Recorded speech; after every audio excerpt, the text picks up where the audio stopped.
Welcome to another episode, Chosen One. Since you're here, guess it's finally time to talk about the moment your enemies realized they messed with the wrong person. The moment their little schemes hit a wall so solid it made their teeth rattle. And no, I'm not starting with some pretty metaphor, because we don't need glitter to expose the truth. We're starting with a cold, undeniable fact.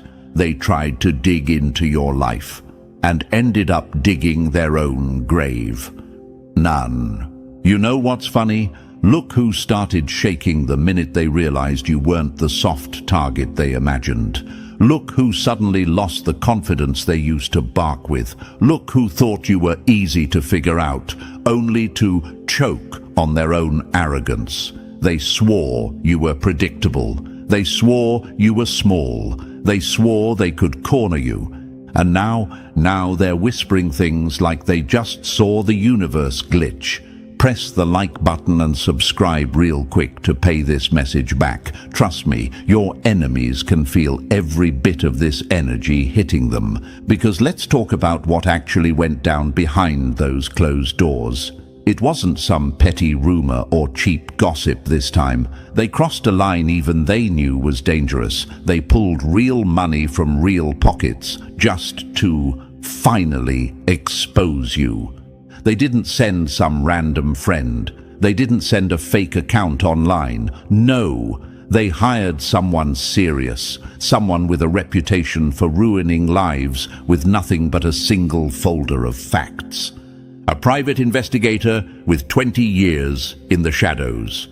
The type that scares people without even raising their voice. Someone who's seen everything ugly in the world and doesn't flinch.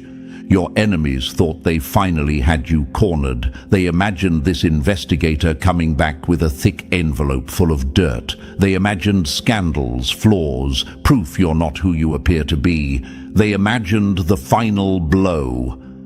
The moment they finally exposed you. But then reality slapped them harder than they ever slapped you with lies. 3 weeks passed, 3 long weeks. The investigator walked back into that silent room, dropped their bag on the table, and your enemies leaned forward like hungry dogs waiting for scraps. They wanted your downfall served hot.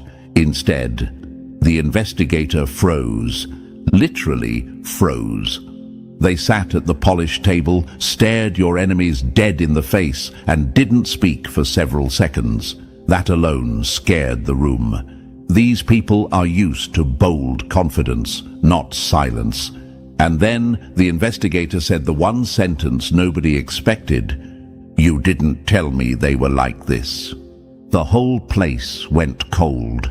Your enemies felt something crawl up their spine, because this wasn't the tone of someone who found a scandal. This wasn't the tone of someone who uncovered dirt. This was the tone of someone who ran into something they could not explain. And the part that hit them hardest? The investigator wasn't confused about what you did. The investigator was confused about who you are. They said your history didn't line up with your behavior. Your behavior didn't line up with your patterns. Your patterns didn't line up with your past. Every time they thought they understood you, the universe dropped another clue that ruined the theory. You weren't normal. You weren't average. You weren't just another person. Nothing about you matched the predictions. Nothing about you fit the file. Nothing about you followed the usual script. The investigator went through old jobs, old environments, old connections, and still couldn't find the breaking point everyone expected to see. They couldn't find the moment you should have fallen apart. Couldn't find the moment you should have cracked. Couldn't find the weakness your enemies swore existed. And that's when the investigator realized something scary. You weren't supposed to survive what you survived, yet here you are. At that point, your enemies started pretending they didn't care. You should have seen the fake smiles, the fake laughs, the fake confidence. But beneath all that, their stomach dropped. Because this investigator, the one who exposes everyone, was sitting there looking like they just witnessed a ghost, and the investigator didn't stop. They said something even heavier. Every time they should have fallen, they got stronger. You could have heard a pin drop in that room. Even the air tried to hide, because that's the truth nobody wanted to admit. You weren't just surviving life. You were bending it. You were turning collapse into power. You were turning betrayal into strategy. You were turning silence into resilience. Every time the universe threw a brick at you, you built another level. And the investigator knew that wasn't normal, that wasn't luck, that wasn't positive mindset. That was something deeper, something the world doesn't see often, something your enemies should have never tested. Your story wasn't a tragedy. Your story was a blueprint for fear. You weren't weak. You were unreadable, unpredictable, untouchable, and that's what froze the investigator. They couldn't find your limits because you don't have any. Meanwhile, the enemy, pathetic, confused, embarrassed, trying to act like they didn't just get hit with the most humiliating truth of their life. Let's go deeper, because this moment didn't come from nowhere. Years back, when you were struggling, when you were getting betrayed, when you were being underestimated left and right, nobody expected you to rise. You were dealing with people who thought you'd stay broken forever. You were surrounded by people who loved the idea of you being weak. But the universe wasn't done with you. Every painful chapter was sharpening you. Every loss was rewiring you. Every betrayal was teaching you how snakes move. You weren't becoming bitter. You were becoming strategic. And that's exactly why the investigator couldn't crack the code. You didn't live your life in straight lines. You lived in plot twists. You lived in comebacks that shouldn't have been possible. You lived in silence that people underestimated until it was too late. And when the investigator tried to piece your life together, the final picture looked nothing like what your enemies expected. Instead of seeing weakness, they saw strength. Instead of seeing chaos, they saw discipline. Instead of seeing a victim, they saw someone the universe clearly protected through storms that destroy people. When they realized that, the fear started. The fear that your enemies now pretend they don't feel. The fear that keeps them checking your social media at 3 a.m. The fear that makes them whisper your name instead of saying it out loud. The fear that makes them regret every step they took against you. Because here's the thing, chosen one, you were never the target, you were the lesson. And the investigator, they didn't expose you. They exposed the fact that your enemies were never on your level to begin with. They wanted dirt, they got destiny, they wanted weakness, they got resilience, they wanted a downfall. They got a mirror showing their own insecurity. And that, chosen one, is why the entire room froze. So chosen one, before we go any further, thanks for standing here with me in this moment. You have no idea how rare it is to witness a story like yours unfold. And trust me, you don't want to blink now. What's coming next will explain exactly why that investigator froze and why your enemies suddenly lost their voices. So stay locked in. Press the like button, subscribe, and drop a 777 in the comments if you're ready to walk through this whole investigation with me. And if you want to push this message louder, hit the super thanks. Every bit of support keeps this mission alive and exposes the truth they tried to bury. Now, take a breath. The next part is where things get even darker for your enemies and even brighter for you. Let's step into it, piece by piece. And if you're truly a chosen one, you'll feel the pull to stay until the very end. Number 1. The moment the file hit the table and their jaws hit the floor. They wanted proof you were a fraud, and instead got proof they were the joke. The investigator didn't walk in with confidence this time. There was no dramatic entrance, no thick folder, no stack of evidence waiting to be weaponized. Instead, they stepped into the room with a single sheet of paper and a face that looked like they'd just survived something unreal. At first, your enemies thought this was great news. They smirked. They leaned back in their chairs. They believed they finally won. But the investigator didn't share their excitement. They didn't even sit down fully. They just held that single page out like it was radioactive. And for a moment, the whole room felt colder than reality itself. Your enemies didn't understand what was happening yet. They assumed this was the final blow they'd been praying for, something they could use to tear you down, something to prove their twisted stories right. They were expecting scandals, secrets, mess, weakness, anything to confirm their fantasies. But the investigator spoke the first sentence, and every smile in the room cracked. "This doesn't match anything you told me." That was the first punch to their ego, because they spent years building lies about you. They rehearsed scripts. They invented fake flaws. They painted you as some unstable disaster, walking around waiting to collapse. And now their own hired professional was staring at them like they'd wasted 3 weeks of their life. The investigator wasn't confused about your past. They were confused about you. They said your story didn't behave the way it should. They said every pattern in your life broke the rules. They said nothing lined up. Not your behavior, not your resilience, not the fact that you kept rising when every logical outcome said you should have failed.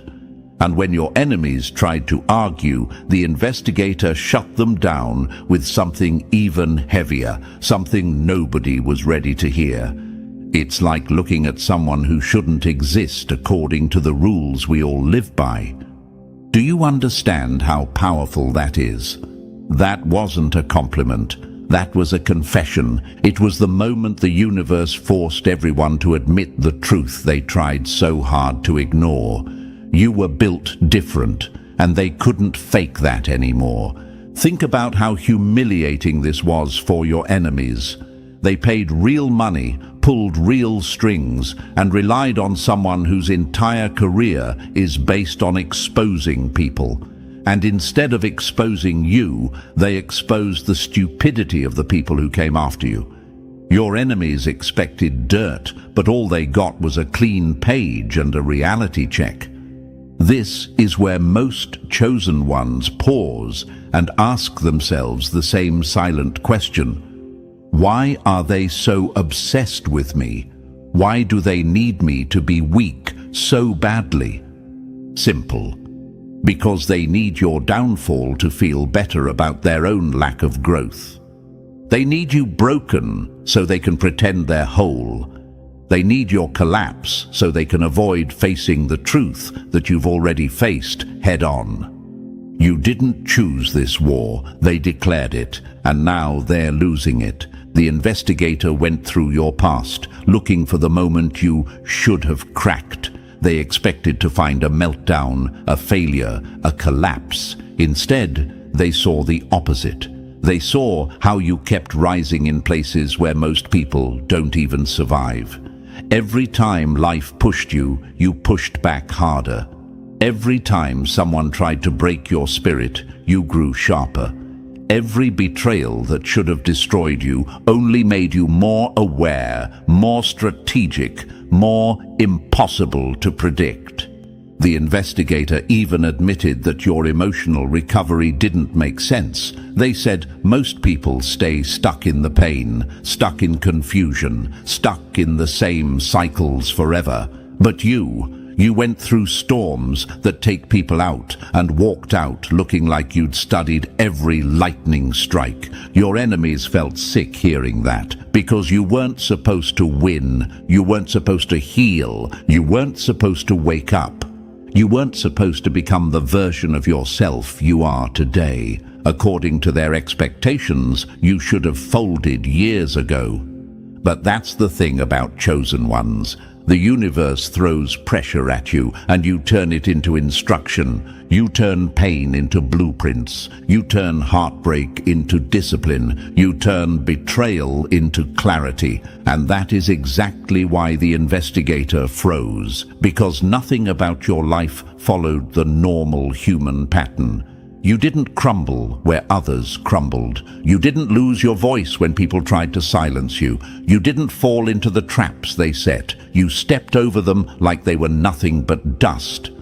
The investigator even said your emotional intelligence didn't match your age or history. It matched someone who had lived through 10 lifetimes of lessons and still came out ready to fight. They couldn't explain how you stayed calm in chaos, how you forgave without becoming naive, how you predicted betrayal before it even showed up. Your enemies glanced around the room, terrified to admit the obvious. Everything they tried to spin about you was a lie, and now the professional they hired had blown their whole cover. Picture that moment. Your enemies leaned forward, waiting for proof you were fake. Instead, they were told you were the realest thing they'd ever underestimated. That's why the entire room fell silent.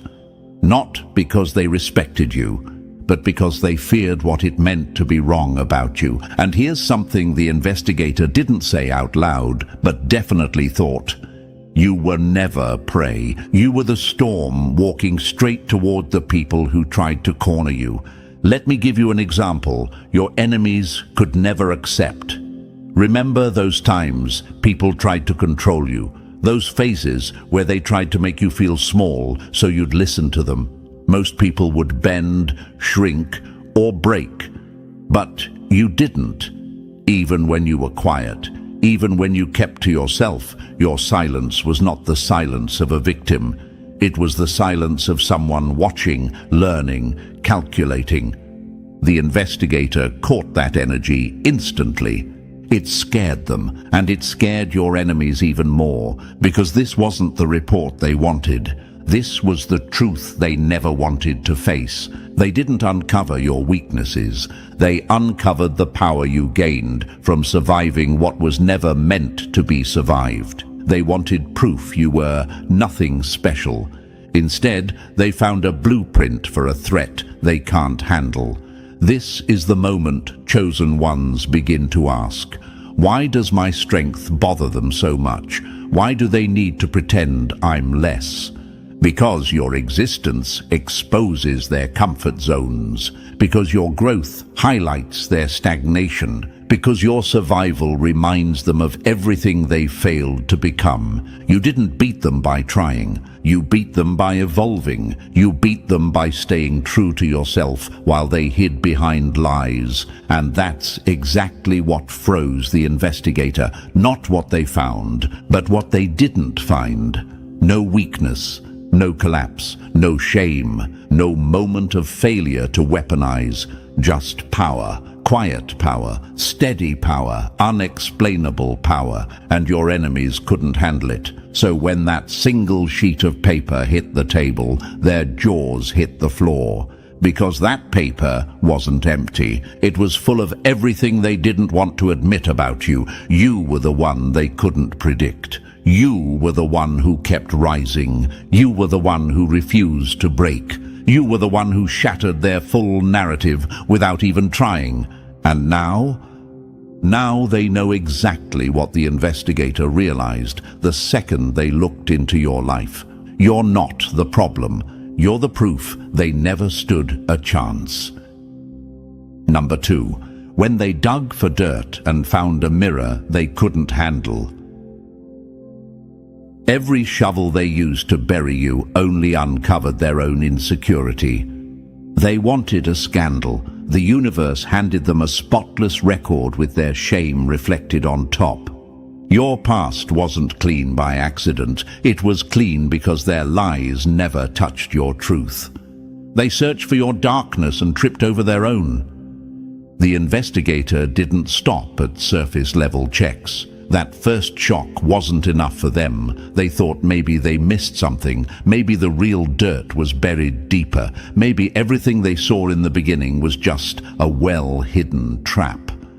So they followed every protocol they had. Birth records, school files, job history, social media archives, criminal databases, financial statements. They even brought out the heavy software, the kind used to rebuild deleted posts, recover hidden messages, track IP addresses halfway across the world. And what happened next wasn't normal, wasn't logical, wasn't human. The deeper they dug, the cleaner everything got. Not regular clean, not good person clean. It was unnervingly flawless, the type of clean that made the investigator feel like they were being played by the universe itself. Every file, every timestamp, every record looked untouched by chaos. They expected to find cracks. They expected inconsistencies. They expected the mess your enemies swore existed. But instead, every new layer made them more uncomfortable. Imagine this. A detective walks into a house expecting a crime scene, but finds every corner glowing like it was polished 5 minutes ago. No dust, no fingerprints, no footprints, just silence, just clarity, just truth. And the truth didn't match what your enemies promised. That's exactly how your investigator felt, like they stepped into a story that refused to bend to lies. Picture this. They open your old school records, thinking they'll find behavioral issues or conflicts. Instead, they find teachers writing notes like, quiet, observant, sharp for their age. Doesn't talk much but sees everything. Your enemies wanted problem child. Your file said silent strategist. Then they moved to your job history. They expected complaints, drama, patterns of conflict. Instead, they found bosses who described you as someone who did their work better than people twice your age. Someone who didn't talk much, but when you did, your words changed the whole room. Someone who knew how to read situations, people, and intentions faster than anyone else. Imagine this. Your enemies sitting in a room rehearsing their lies like bad actors, and this investigator reading report after report, proving those lies never had legs to stand on. And here's the part that really bothered the investigator, the part your enemies never expected. Your life didn't look like a straight line. It looked like a blueprint. A blueprint of someone who learned from everything, someone who adapted faster than anyone around them, someone who didn't need noise to make impact. That alone made them suspicious. Not of you, but of the people who hired them. Think about that. They went into this job believing you were the odd one out. They came out believing your enemies were hiding something, and that's when they dug deeper. They started interviewing people from your past, teachers, bosses, neighbors, the kind of people who normally give random mixed reviews about anyone. But with you, every person said the same thing. You were different. You always noticed things others missed. You weren't loud, but you were always 3 steps ahead. You helped people without asking for anything. You saw things before they happened. Let me answer a question you might be thinking right now. How did they all say the same thing? People usually disagree. Exactly. That's what made this even scarier for the investigator. People rarely align perfectly on someone's character, but with you, the description was almost identical across years, across environments, across situations. That's not normal. That's not random. That's not coincidence. That's consistency. That's integrity. That's the kind of power you can't fake, edit, or lie into existence. Your enemies didn't expect this. They told the investigator stories of you being unstable, dramatic, untrustworthy, chaotic. They painted you as a danger to yourself. They painted you as the problem in every situation. And yet every unbiased witness said the opposite. Your enemies wanted the investigator to confirm their lies. Instead, the investigator found truth so strong it felt like a slap. And here's the deeper truth your enemies never considered. The universe was always cleaning your path behind the scenes, not because you were perfect, but because you never moved with bad intentions. You weren't messy, you weren't reckless, you weren't irresponsible. You just lived in a way that kept your integrity clean, even when your surroundings were dirty. Imagine this. You're walking through mud while everyone else is sinking, but somehow your footsteps land on stones instead of sludge. You don't leave the same marks they leave. You don't create the same chaos they create. And when someone tries to trace your trail, all they find is the path, not the stains. That's how your records looked, untouched by their mess, unaffected by their drama, unafraid of their investigations. Let me answer another silent question you might have. Why do they want something wrong with me so badly? Because if there's nothing wrong with you, they have to face everything wrong with themselves. Your peace exposes their chaos. Your focus exposes their insecurity. Your silence exposes their noise. Your growth exposes their laziness. Your kindness exposes their manipulation. You're a walking mirror they never wanted to look into, and the deeper the investigator looked, the more that mirror blinded them. At one point, the investigator even thought you might be hiding things too well, so they dug harder. They used advanced tracking, old IP logs, forensic social media recovery tools, programs designed to find the smallest shadow in a person's digital trail. Still nothing. No secret accounts, no hidden drama, no double life. Everything pointed back to the same truth. You move clean because you think clean. You act with intention, not impulse.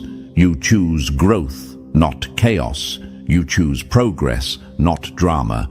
And this wasn't something you did for show. This is who you've always been, even before people were watching. Then came the biggest blow of all, when they talked to old neighbors.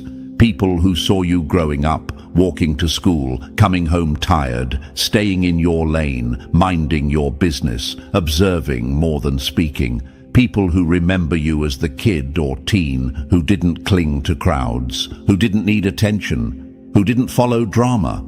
One neighbor said something the investigator wrote down, word for word.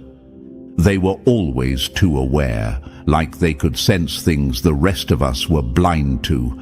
That line hit your enemies harder than any punch, because awareness is the one thing manipulators fear most. Your enemies depend on confusion. They depend on people not noticing. They depend on you being clueless, overwhelmed, distracted. But you were the opposite. You always watched from the back row while the world underestimated you. The investigator didn't find dirt. They found patterns, real patterns. Patterns of someone who learned early how the world works. Someone who saw through people long before people saw through themselves.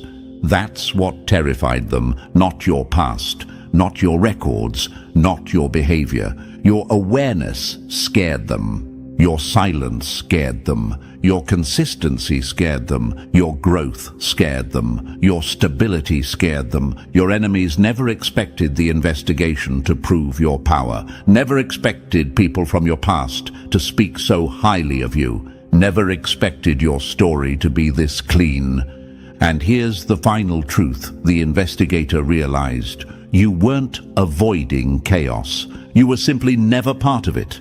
Your enemies were projecting their darkness onto you. They wanted you to carry their flaws, their mistakes, their guilt. They wanted you to collapse under rumors so they could feel powerful. But your real life? Too clean to weaponize, too consistent to twist, too strong to rewrite. Everything they used to insult you is now being used as evidence of your greatness. So ask yourself this, chosen one, why do they hate my clean record so much? Because your truth destroys their lies. Your clarity ruins their narratives. Your whole existence exposes how wrong they were. The deeper they dug, the more they realized you weren't hiding anything. You were just too real for their imagination. Number 3, when hurting you turned into their own downfall. They tried to break you and tripped straight into the hole they dug. There was one pattern the investigator couldn't escape, no matter how many times they rotated the evidence. Every person who ever tried to harm you ended up destroying themselves, and that alone shook them more than any clean record, any perfect file, any flawless history. It wasn't you hitting back. It wasn't revenge. It wasn't retaliation. It was something else. Something the universe clearly wasn't joking about. Your enemies weren't punished by you.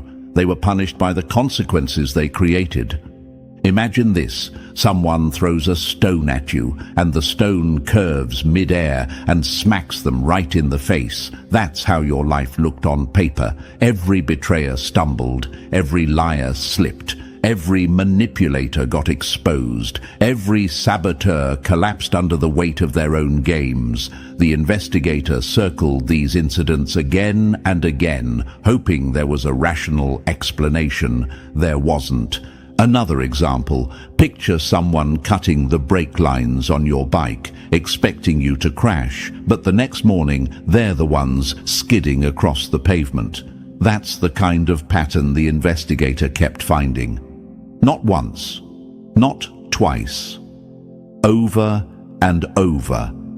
They even asked themselves, is this coincidence? Bad luck? Something they triggered? But the deeper they looked, the more undeniable it became. People didn't fall apart because of you. They fell apart because hurting you exposed who they really were.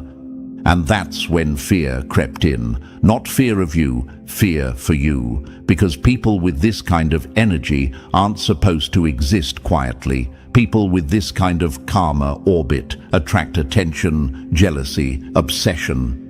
The investigator didn't understand it. Your enemies definitely didn't understand it. And the universe didn't care whether they understood or not. All the investigator knew was this: getting close to you protects the right people and destroys the wrong ones.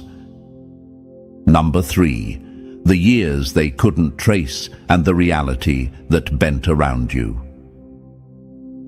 They tried to track your past, and the universe erased the trail right in front of them.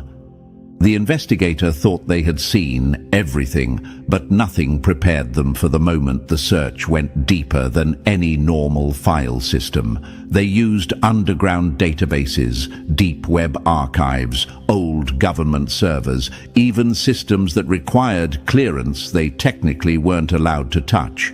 And that's when the panic started, not because they found something dangerous, but because they found nothing at all. Not deletions, not edits, not corrupted files. Actual absences, like parts of your life, were never recorded in the first place.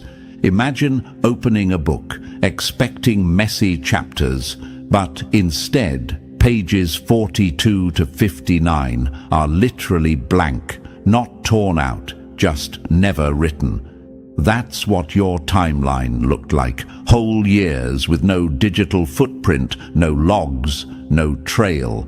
And the investigator wasn't stupid. They knew the difference between someone hiding their history and someone whose history bends the rules. One surveillance report said a camera shut off the moment you walked past. Another file stored your name, but had no details, like the system refused to fill in the blanks. Then came the handwritten notes, the kind professionals don't want seen. Patient senses things beyond standard perception. I'm not qualified for this case. Their presence shifts outcomes. Interview solved 5 cold cases in minutes. Nothing matched reality as they understood it. Imagine a detective running simulations expecting chaos, but each simulation points to you changing the outcome without even being present. That's the kind of glitch they were facing. And your enemies? They wanted an explanation. They wanted something human, logical, predictable. But the investigator finally realized the truth. Your life didn't have missing pieces. The universe was protecting the parts nobody had clearance to see. Number 4. The 6-month curse that made your enemies tremble. They didn't fear you. They feared what happened to everyone who touched you with bad intentions. The investigator didn't want to believe it at first. Patterns like this don't show up in normal cases. But after reviewing enough timelines, enough names, enough quiet disasters, they couldn't deny it anymore. Every single person who tried to destroy you fell apart within 6 months. Some lost their jobs, some were exposed publicly, some got caught in their own lies, some watched their relationships implode. And your hands? Clean, untouched, nowhere near the chaos. Imagine this. Someone pushes you expecting you to fall, but they slip on the floor, they polished themselves. That's how every one of your enemies looked on paper. Their downfall wasn't connected to you directly. It came from their own decisions, just magnified the second they chose you as a target. Your life wasn't a battlefield, it was a timer. The investigator wrote that down.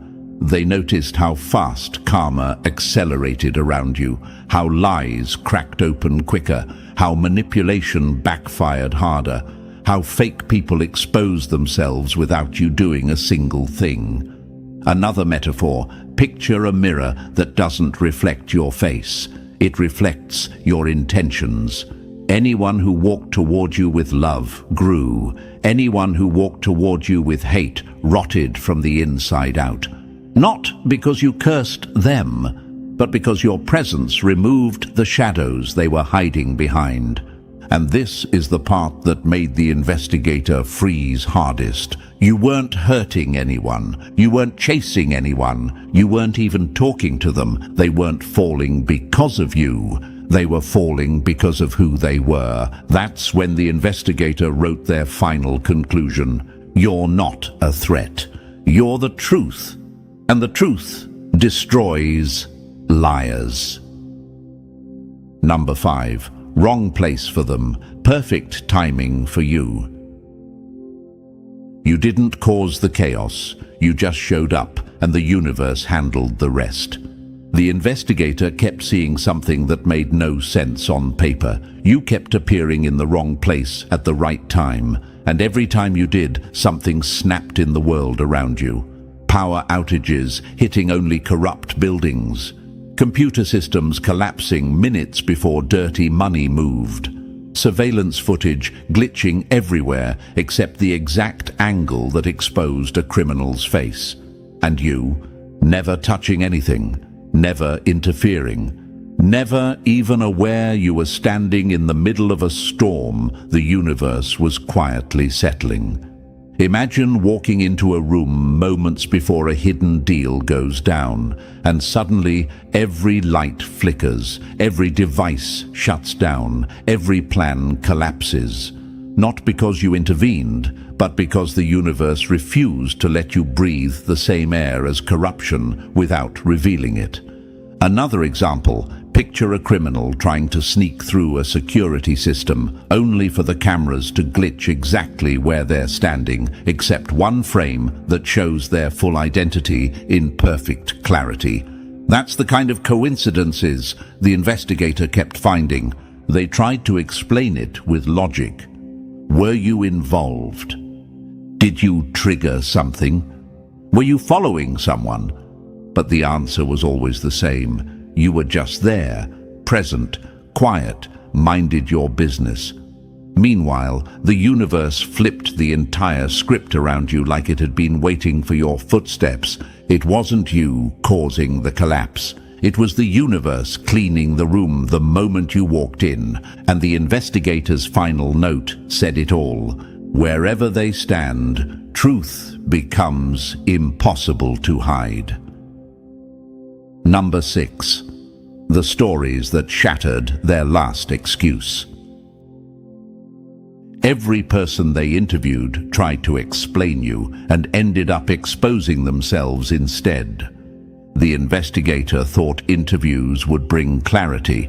Instead, they brought chaos, the kind that makes a professional sit back, drop their pen, and question everything they believed about human nature.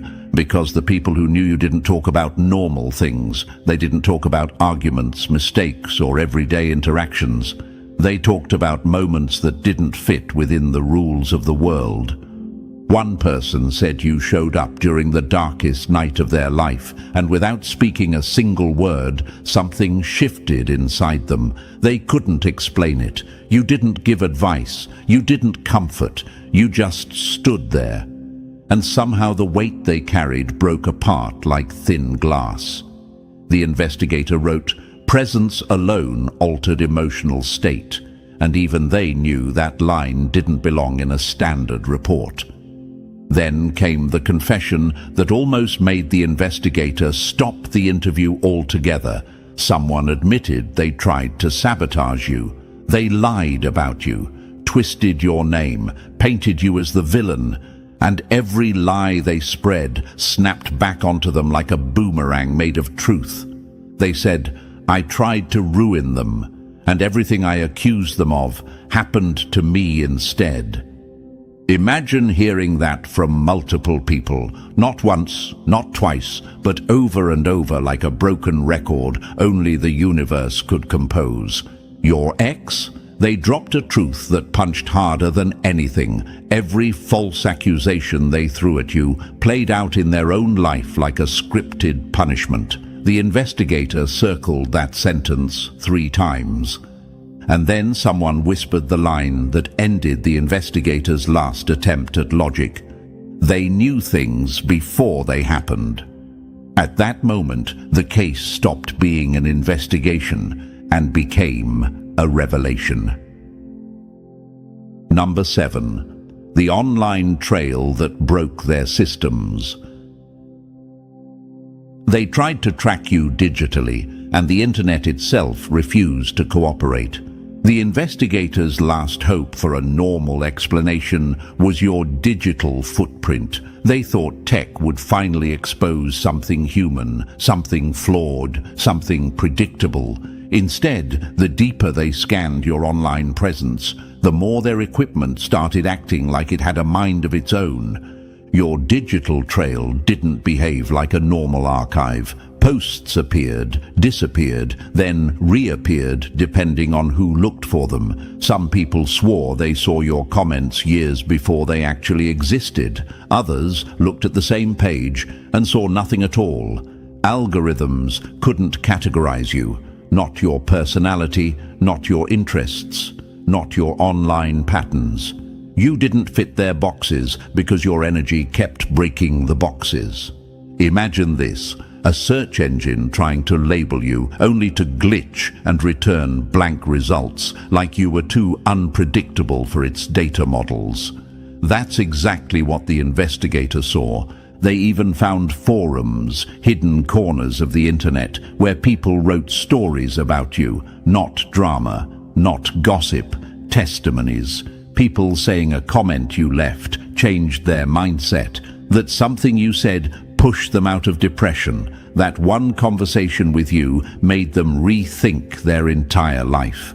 And these weren't coincidence posts, they were patterns. Another metaphor. Picture a fingerprint scanner trying to read your hand, but every time it scans, the pattern rearranges itself into something sharper, stronger, harder to define. That's how your digital identity behaved. Then the real fear hit. Every cyber attack against you backfired instantly. Devices crashed. accounts corrupted, hackers exposed their own secrets without meaning to. Some even locked themselves out of their systems as if the universe slammed the door in their face. The investigator's final note said it all. The system isn't protecting their data. It's protecting them. Number 8. The profile that said you should not exist. They tried to analyze your mind, and the model crashed harder than your enemies ever did. The psychological profiler walked into this case thinking it would be routine, just another subject with a pattern to decode. But the deeper they went into your life, the faster their confidence cracked. You didn't match any known category. You didn't follow any emotional blueprint. You didn't fit the patterns every human is supposed to follow.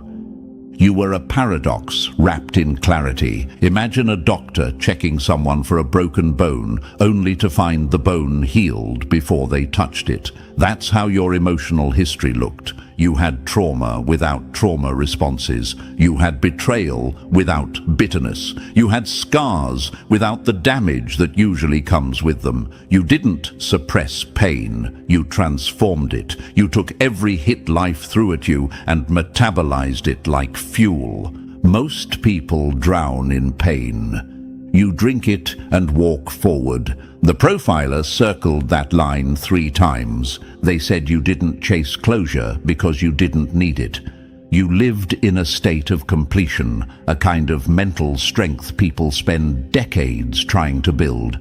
Every test they ran broke its own pattern. Every psychological model used to predict your behavior returned the same glitch. No match found. Another metaphor, picture running a diagnostic test and the machine returns a warning saying, "System cannot classify subject." That's exactly what happened. You weren't above normal human parameters. You were outside them completely. And the profiler's final line was the moment the entire room froze. Do not engage. This individual operates beyond predictable human psychology. Your enemies wanted proof you were weak. All they got was scientific evidence that you're nothing like them, and that's why they fear you. Number 9. The evidence that proved you weren't built like them.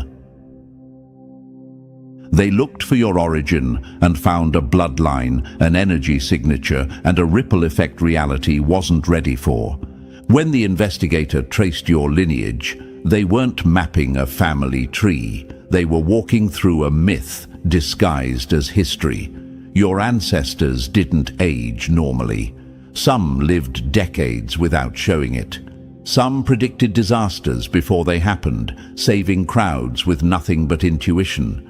Newspapers from old eras documented relatives surviving things no human should have survived.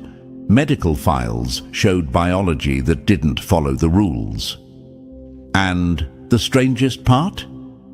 Intelligence agencies tried watching your family, then backed out with the same chilling line. Beyond understanding, terminate observation. But it didn't stop there. They brought in specialists, energy experts, frequency analysts, quantum researchers, people who normally laugh at supernatural claims, but your readings wiped the smile off every face. Your photograph behaved like a signal broadcasting beyond the physical world. Your voice carried harmonics that slipped straight into people's subconscious. Equipment overloaded, images morphed based on thoughts in the room. Notes appeared saying, "Some things resist measurement." This subject rejects containment. Quantum physicists ran their tests next and froze. You created localized fields where truth surfaced, lies collapsed, and events twisted toward exposure or protection. Their conclusion was simple. Reality bends around this subject. And then the scariest part wasn't the data, it was what began happening to the investigator personally. Nightmares dissolved, stress lifted, objects they needed appeared. their intuition sharpened, their emotional wounds softened. Even their dreams of you became guidance, not fear. They felt aligned, awake, lighter than they had in years. That's when the investigator finally wrote the line that sealed your file forever. This subject does not change people. They activate who people were meant to be. Number 10. The report that ended them before it ended the case. They wanted proof you were the threat, and instead got proof they were the problem. After 3 long months, the investigator finally sat down to write their final report, the one your enemies were waiting for like vultures circling a body they thought was already dead. They wanted ammunition, they wanted dirt, they wanted something sharp enough to break you, but the investigator didn't hand them a weapon, they handed them a mirror. The report didn't describe someone unstable, it described someone complete, grounded, clear, unshaken, someone whose very existence reveals the truth in others. They are not your enemy, they are your reckoning. That was the closing sentence, the line that ended the investigator's career but saved their integrity. But something inside them wouldn't settle.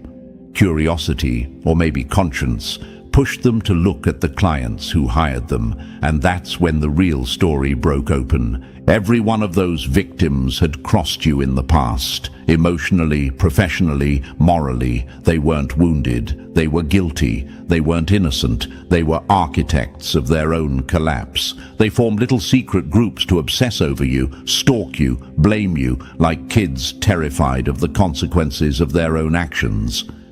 Imagine someone touching a hot stove and then filing a complaint against the stove. That's exactly what these people were doing.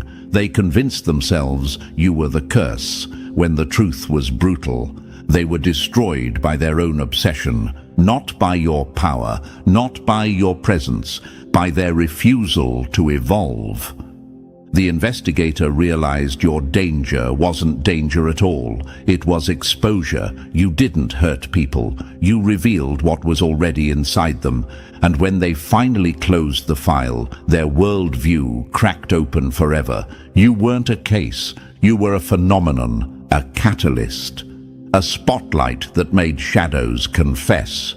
In the end, the truth was simple. You were never the danger they feared. You were the truth they couldn't escape. Every lie collapsed. Every mask cracked. Every scheme fell apart the moment it touched your energy. And now you know exactly why the investigator froze. If this story hit home, press the like button if you haven't already, and if you're still not part of the family, make sure to subscribe right now. The next chapter, T. Welcome on board, chosen one. Yeah, take your seat, because this ride isn't for the soft or the slow. The universe didn't bring you here by accident. It brought you here because you keep breaking every rule people swore you were supposed to obey. And now look at the panic. Look at the face of every clown who once said you overthink too much. Funny how the same people who called you dramatic now flinch every time you open your mouth. Suddenly, they want to know your every move, your thoughts, your silence, your patterns. Suddenly you're concerning. Why? Because your accuracy keeps exposing their shortcuts, their lies, their lazy choices. They said you were imagining too much. Cute. Now they're convinced you're from the future. Press like and subscribe to pay this message back into the universe. Now let's get even clearer. When they said you were too intense, what they meant was you noticed everything they wished you'd ignore. When they said you read too deep, what they meant was you caught the truth hiding under their fake smiles. When they said you need to relax, what they really meant was, please don't connect the dots that expose me. And then you did anyway, and the room froze. Their vibe shifted. They started watching you the way people watch a storm cloud that refuses to move. Chosen One, thank you for being part of this mission. Hit the like button and subscribe so this voice grows louder. Anyway, let's continue, because we both know this is bigger than some insecure critics. This is about the universe turning you into a walking wake-up call. Look at who they said you'd never become. Look at where you stand now. The same folks who laughed at your ideas years ago now screenshot your words like rare documents.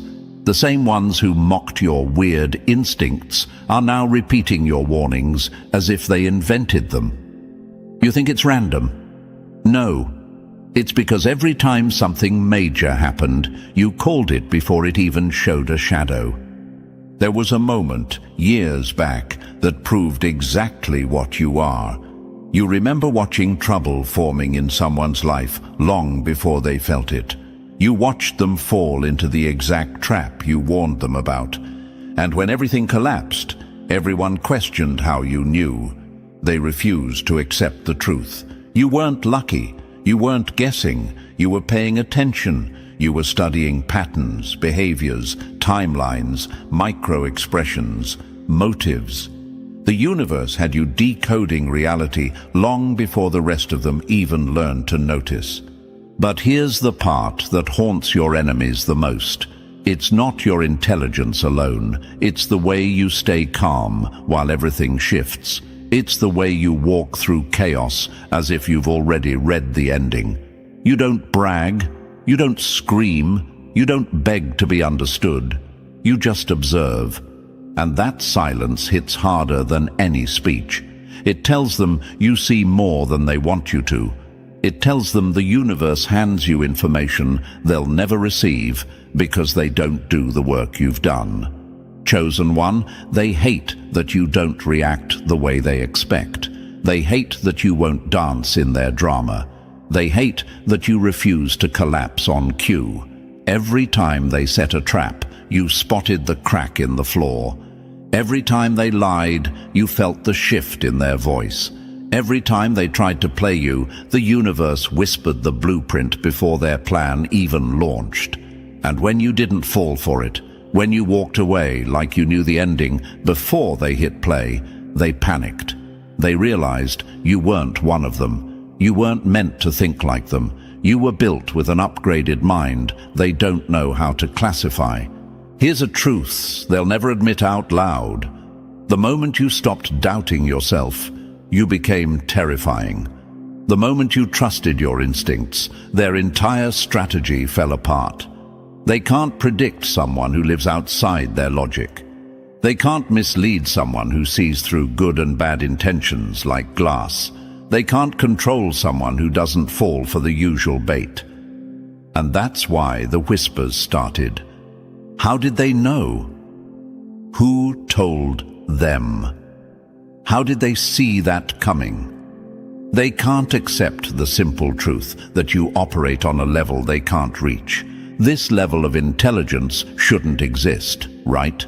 That's what they tell themselves so they don't feel small standing next to you. But deep down, they know exactly what's happening.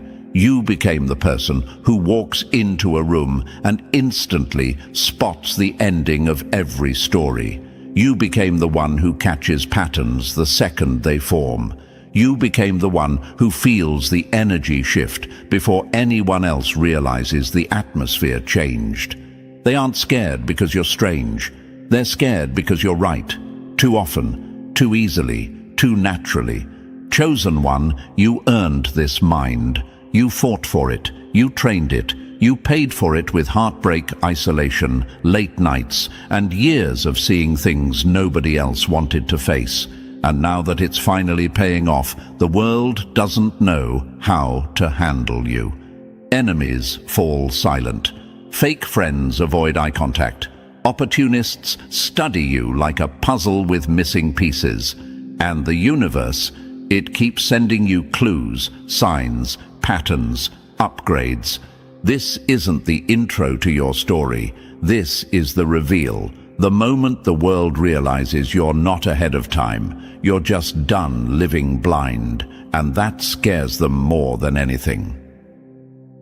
Number 1. The way their eyes change when you walk in. Funny how the same people who once called you dramatic now flinch like you're holding their deleted search history in your hand. They don't look at you the same anymore, chosen one, and don't pretend you haven't felt it. The room shifts the second you enter, like the air itself suddenly remembers what you've done. The jokes they used to crack so confidently now land half-built, shaky, unsure, because somewhere along the way you stopped being someone they could dismiss.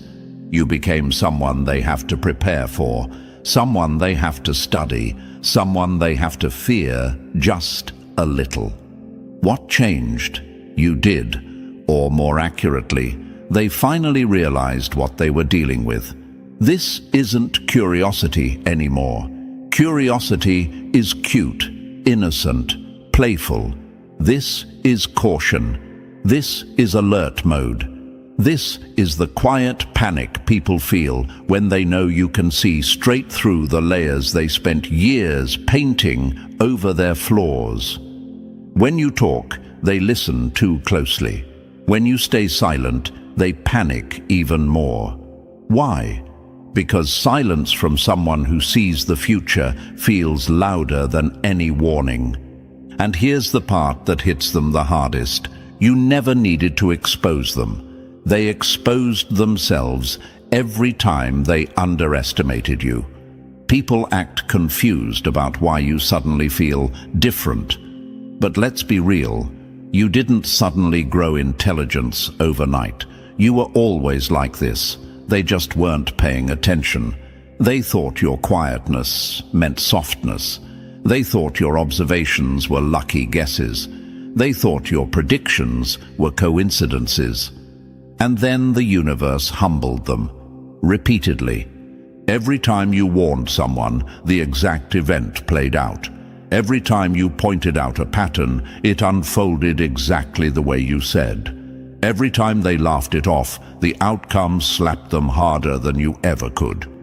They don't see your intelligence as lucky anymore. They see it as dangerous, too sharp, too fast, too ahead of its time. That's why the room gets heavy now. That's why they watch you instead of mocking you, because you're not operating on their timeline.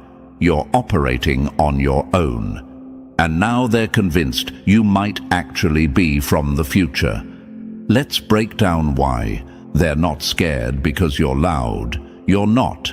You're not dramatic. You don't need theatrics. You just say the truth before anyone else sees it. And nothing terrifies a liar more than someone who recognizes their patterns before they even act. You make them feel like they're made of glass. One look from you and they feel exposed. One sentence from you and their entire strategy crumbles. Ever notice how some people avoid eye contact with you now? Yeah, that's not shyness. That's guilt meeting somebody who can't be fooled. They know you see through their excuses. They know you detect shifts in energy faster than they can hide them. They know your instincts hit with the accuracy of a trained analyst.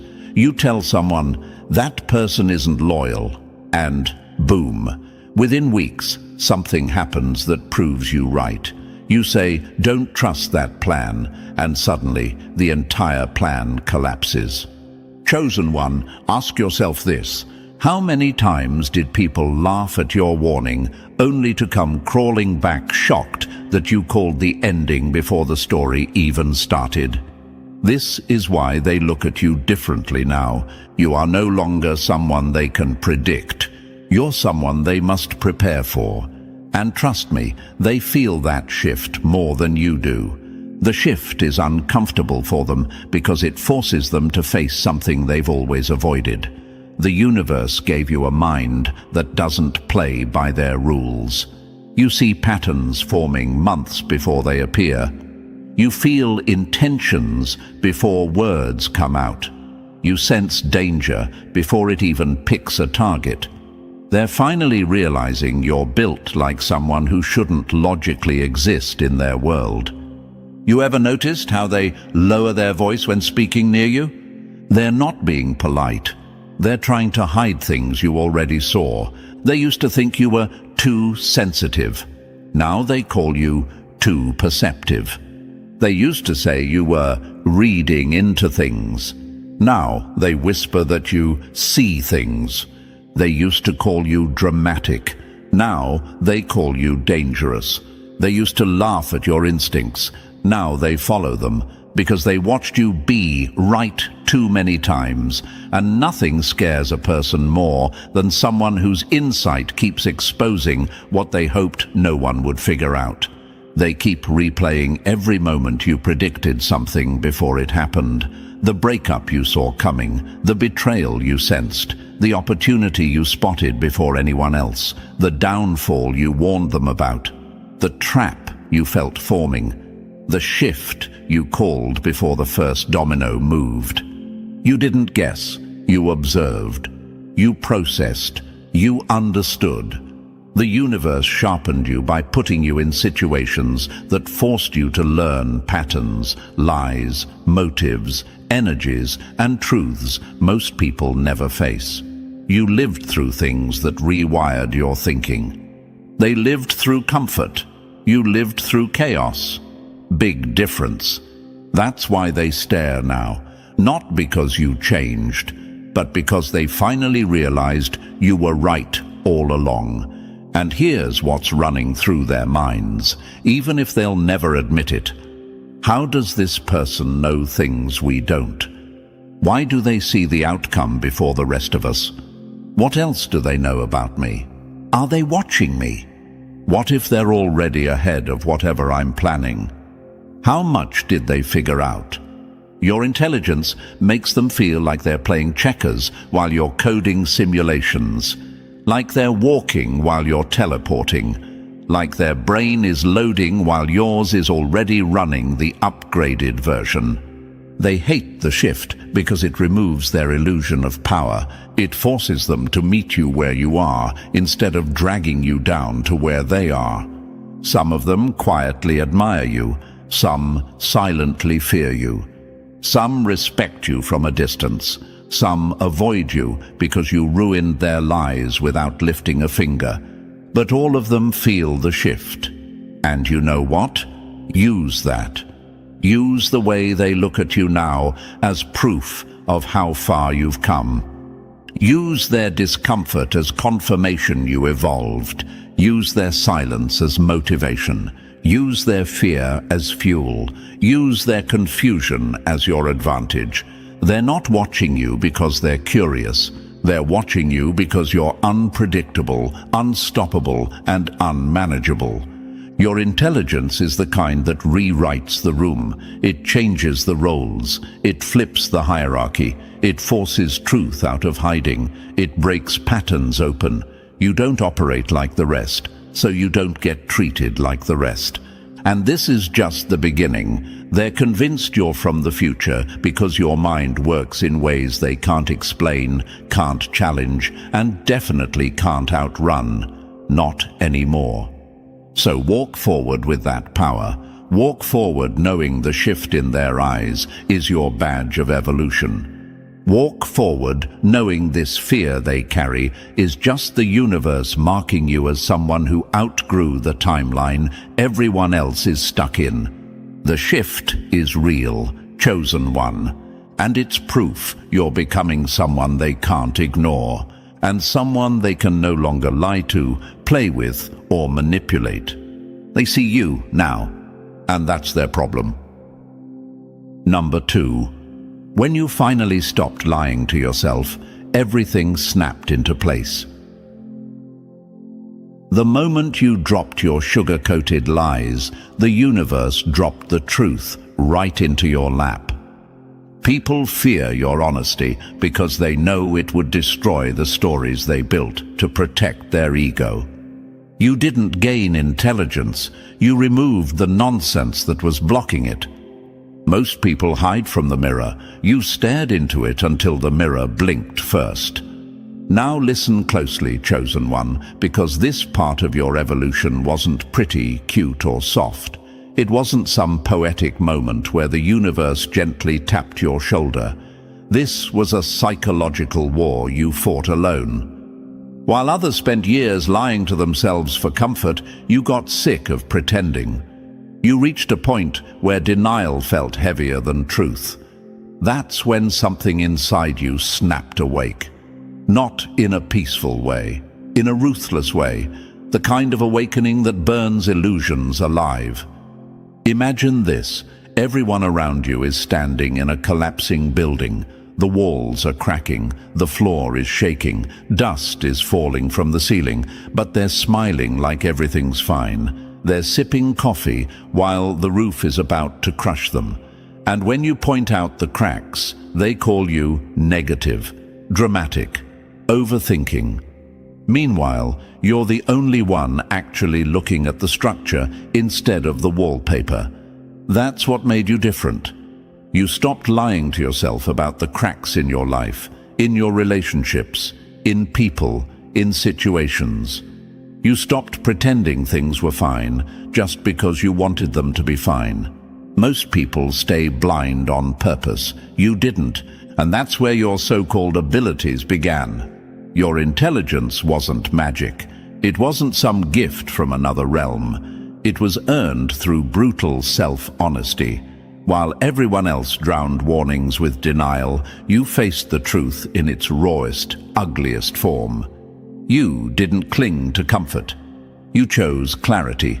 You separated what you wished was real from what actually was real. And that separation, that tiny space between fantasy and truth, that was the birthplace of your predictions. The universe rewards the ones who stop lying to themselves. Imagine this.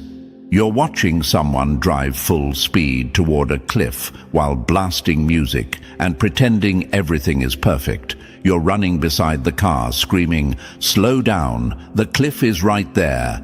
But they turn the music up to drown out your warning.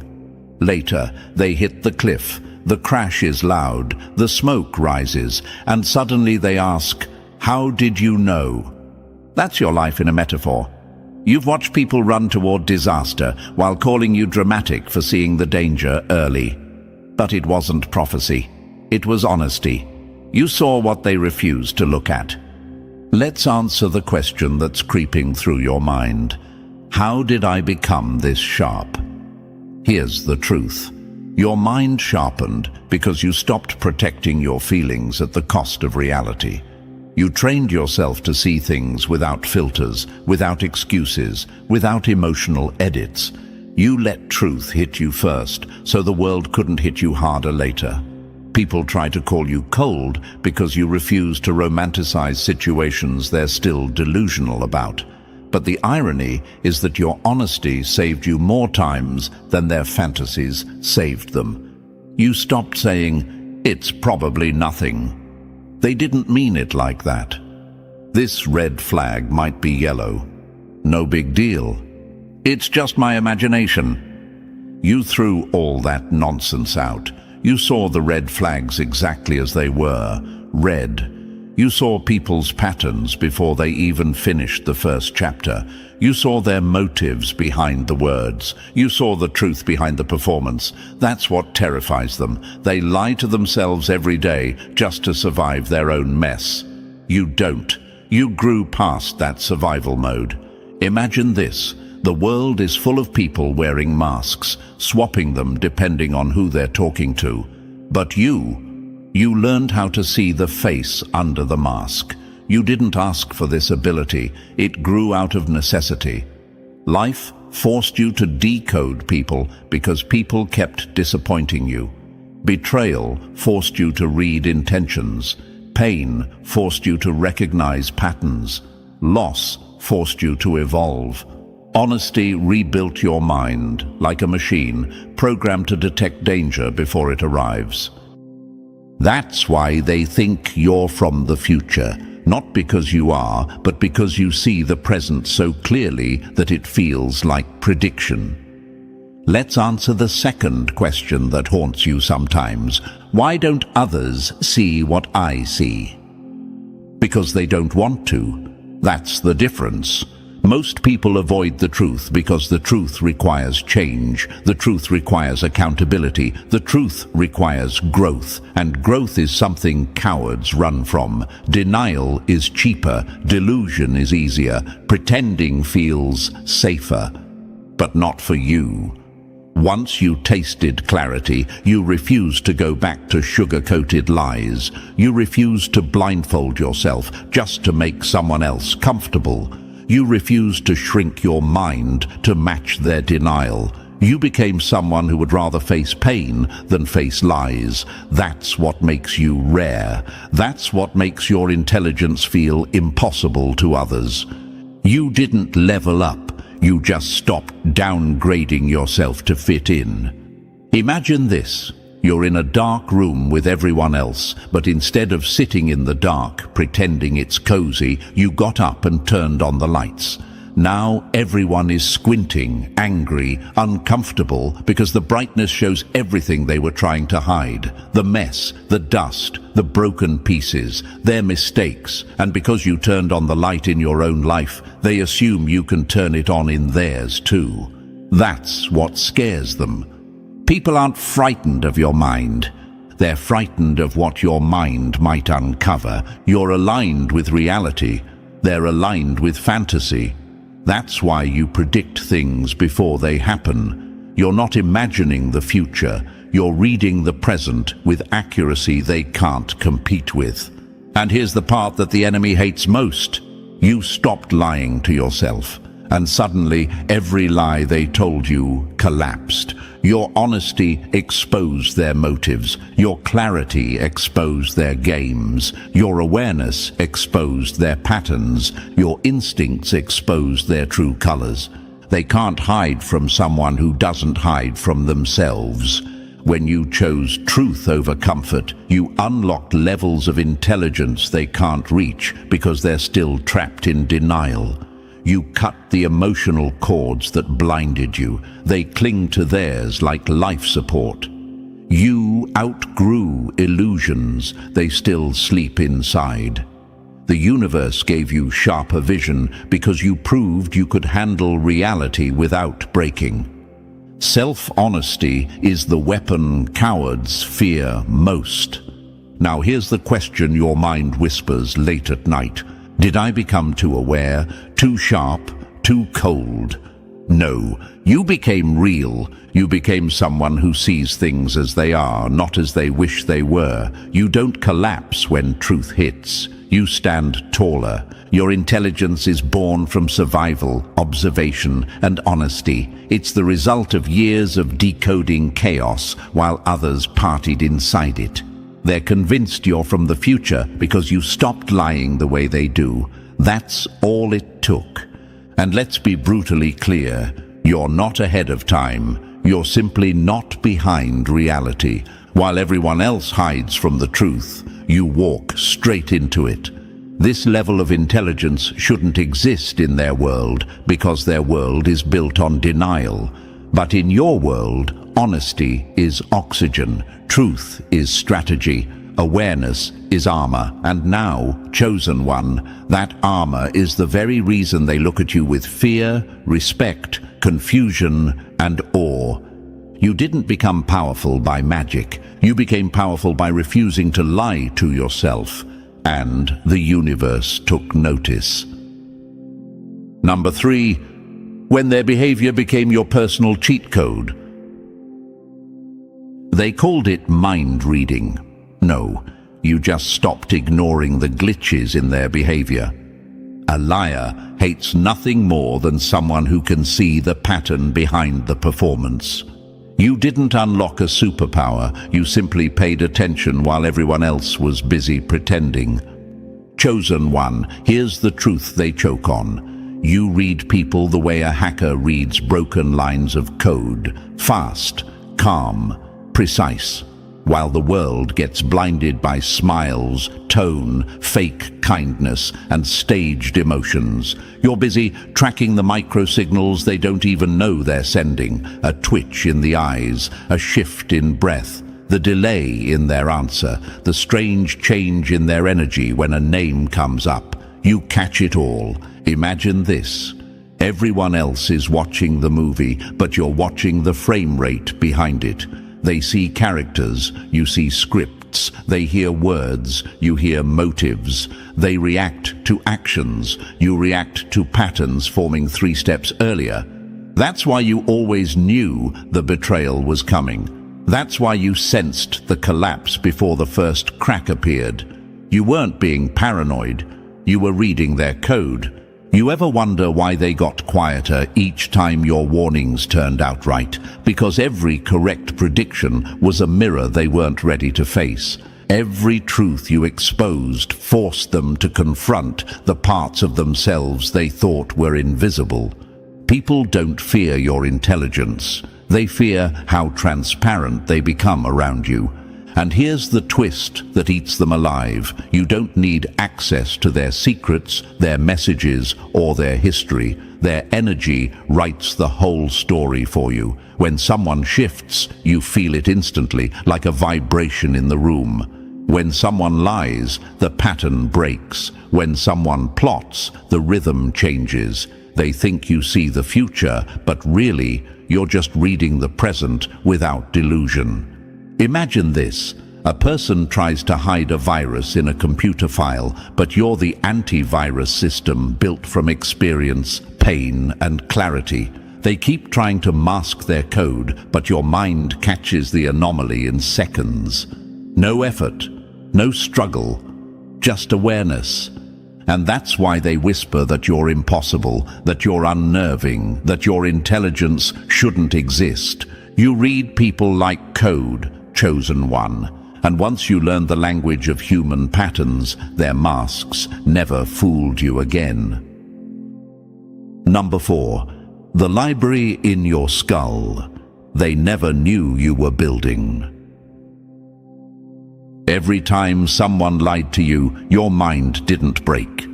It took notes. They thought they were hurting you. Cute. They were actually training you. Your memory isn't emotional, it's forensic. You don't move on from patterns. You store them like evidence and recognize them instantly in the next suspect. Chosen one, they have no idea what your mind really became. While they were busy calling you dramatic, paranoid, or too sensitive, your brain was doing something far more dangerous. It was collecting data. Every betrayal, every manipulation, every fake apology, every shifted tone, every inconsistency, all of it got filed away inside you. You didn't just heal, you archived. You built an internal library so advanced that even the universe would look at it like, damn, okay. Imagine this. Every person who ever tried to fool you left fingerprints. At the time, you didn't realize you were gathering them. But now, you open your mental filing cabinet and boom, there it is. Tone patterns, word choices, motive shifts, the way liars breathe differently, the way manipulators over-explain, the way someone guilty avoids certain topics like landmines. Your mind doesn't forget. It doesn't throw things away. It builds systems. People think you're guessing. No, you're cross-referencing. They think you're too observant. No, you're running old data against new behavior. They think you're psychic. No, you're remembering.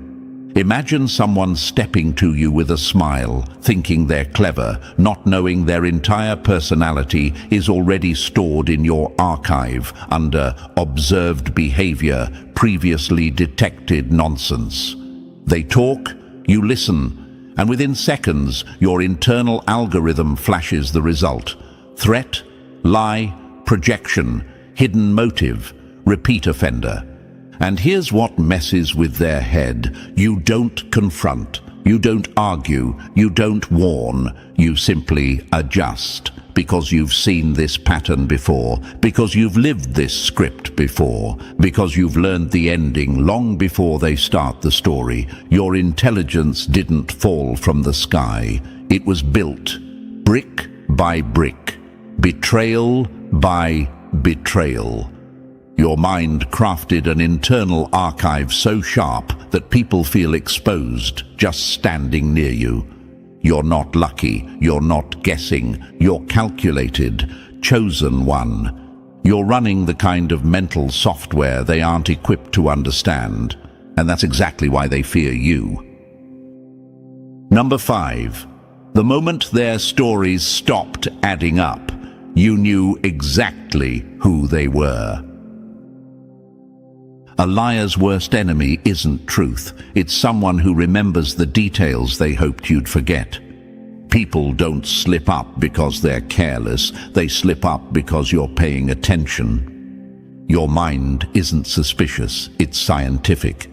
You don't judge their words. You measure the distance between what they say and what they actually do. Chosen one, this is where your evolution got scary for them. You didn't just watch people, you studied them. You tracked inconsistency the way a scientist tracks anomalies in an experiment. They thought they were subtle, but their contradictions lit up in your mind like warning alarms. You noticed things normal people overlook because normal people want the story to feel nice. You wanted the story to be real. Imagine this. Someone says they're doing amazing, but their smile fades the second they think nobody's watching. You catch that microsecond glitch instantly. They thought it was nothing. Your mind logged it like data in a lab report. Another person gives an overly detailed explanation about something simple. Why? Because lies need decoration to survive. You clocked it immediately. Someone else performs confidence like it's theater, but the hands shake when the spotlight moves away. Again, your internal alarm goes off. You weren't being negative, you were being accurate. People don't understand how your brain works because they don't see what you see. You don't just listen to words, you track tone, timing, emotional shifts, tension in shoulders, changes in breathing, the space between sentences. They're acting, you're analyzing, they're selling a story, you're checking the math. And when the math doesn't match, you know the truth before they even get to the plot twist. And here's the part that hits them like a punch to the throat. You don't react. You don't call them out. You don't expose them. You just know. Imagine someone telling you a story with holes the size of planets, and you sit there calm, almost bored, because you already spotted the mismatch between their words and their energy. They think they fooled you.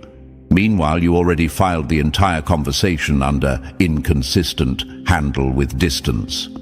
You're not harsh, you're not cold, you're precise. While everyone else lives inside a fantasy movie they cast themselves in, you watch the version that's actually playing, and that's why they swear your intelligence shouldn't exist, because you see what they can't hide, and you always have.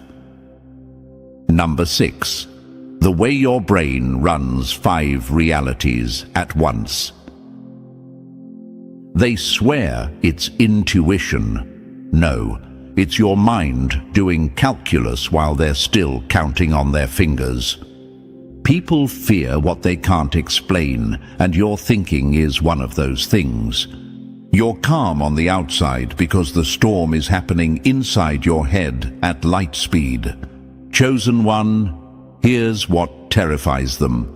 While they process life in a straight line, you process it in layers, multiple threads, multiple angles, multiple outcomes, all running at the same time behind that quiet, controlled expression they keep misreading. They think you're simply observant, but your brain is actually operating like a hidden machine, tracking tone, scanning body language, registering motive shifts, recalling past patterns, measuring emotional spikes, and cross-checking inconsistencies, all without breaking eye contact.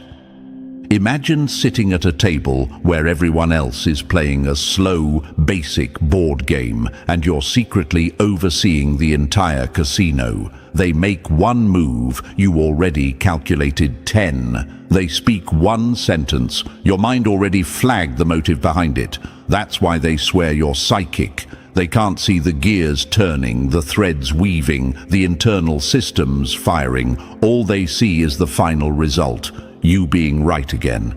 And I know you sometimes wonder, is my brain too much, too fast, too intense? No, you're just built for deeper perception than the average person is willing to handle. Your thinking isn't magic, it's mastery. It's the universe rewarding you for paying attention when others get lost in their own noise. People don't understand you because they can't track the layers you operate on. And that misunderstanding, that's exactly what makes your intelligence feel like it shouldn't exist. Number 7, the power you unlocked when you stopped explaining yourself. Silence is your deadliest weapon. It exposes people faster than any warning ever could. You didn't get quieter because you knew less. You got quieter because they deserved less.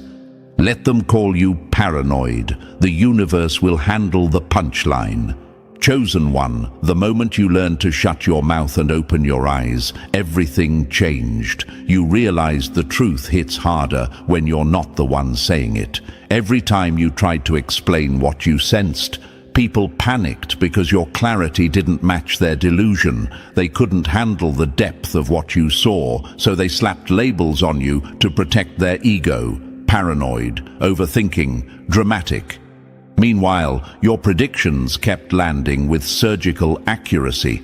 So you evolved. You stopped giving warnings to people who weren't ready. You stopped offering insight to minds that couldn't handle the load. You let reality do the talking. Imagine this. You're holding a map, pointing out the cliff ahead, and everyone around you insists the road is safe. Fine. You fold the map, step aside, and wait. When their world falls off the edge exactly where you said it would, suddenly you're lucky, suddenly you're mysterious, suddenly your silence looks like wisdom. And here's the part that scares them the most. Your silence means you already figured it out. You're observing, archiving, cross-checking motives, tracking contradictions, and they can feel it even if they don't understand it. Your quiet presence exposes people because without your words to distract them, their own behavior becomes the spotlight. You speak less now because the truth reveals itself without your help. And nothing unsettles your enemies more than being right without even opening your mouth. Number 8. The disaster always spoke to you first. You didn't predict the future, you just refused to close your eyes like everyone else.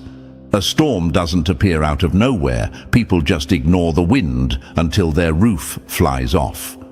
They call it prophecy because denial made them blind. Chosen one, here's the truth they hate admitting. The disaster never surprised you, not once. While everyone else clung to wishful thinking, you watched the present with painful honesty. That's why you saw betrayals forming long before the knife touched your back. You tracked the slow decay in relationships people insisted were fine. You sensed plans falling apart before the first crack even reached the surface. They confused this with future sight, but you weren't ahead of time. You were simply aligned with reality while they were hiding from it. Imagine this. A bridge begins to tremble long before it collapses. You felt the vibration while everyone else admired the view. You noticed the missing bolts. You saw the strain. You heard the metal groaning under the weight of lies, ego, denial, and bad intentions. When it finally snapped, they screamed, "How did you know?" Because you were listening. And ask yourself this: how many times have you warned someone just to watch them walk exactly into the disaster you described? Too many. People don't understand that patterns repeat themselves with shocking loyalty. You mapped those patterns through experience, pain, clarity, and observation. The universe trained you not to predict the future, but to see the truth hiding in plain sight. Your intelligence feels impossible to them because they're always late to their own story. You never were. Number 9. You cracked their character like a language only you could read. Words are costumes. Behavior is the naked truth. A person will apologize once. Their habits will apologize every day. Repetition doesn't lie. People do. Chosen one, this is where your intelligence became lethal. You stopped treating behavior like random human stuff and started reading it like a full language. Every action had grammar. Every inconsistency had syntax. Every repeated mistake had meaning. And once you learned that language, people stopped being confusing. They became predictable.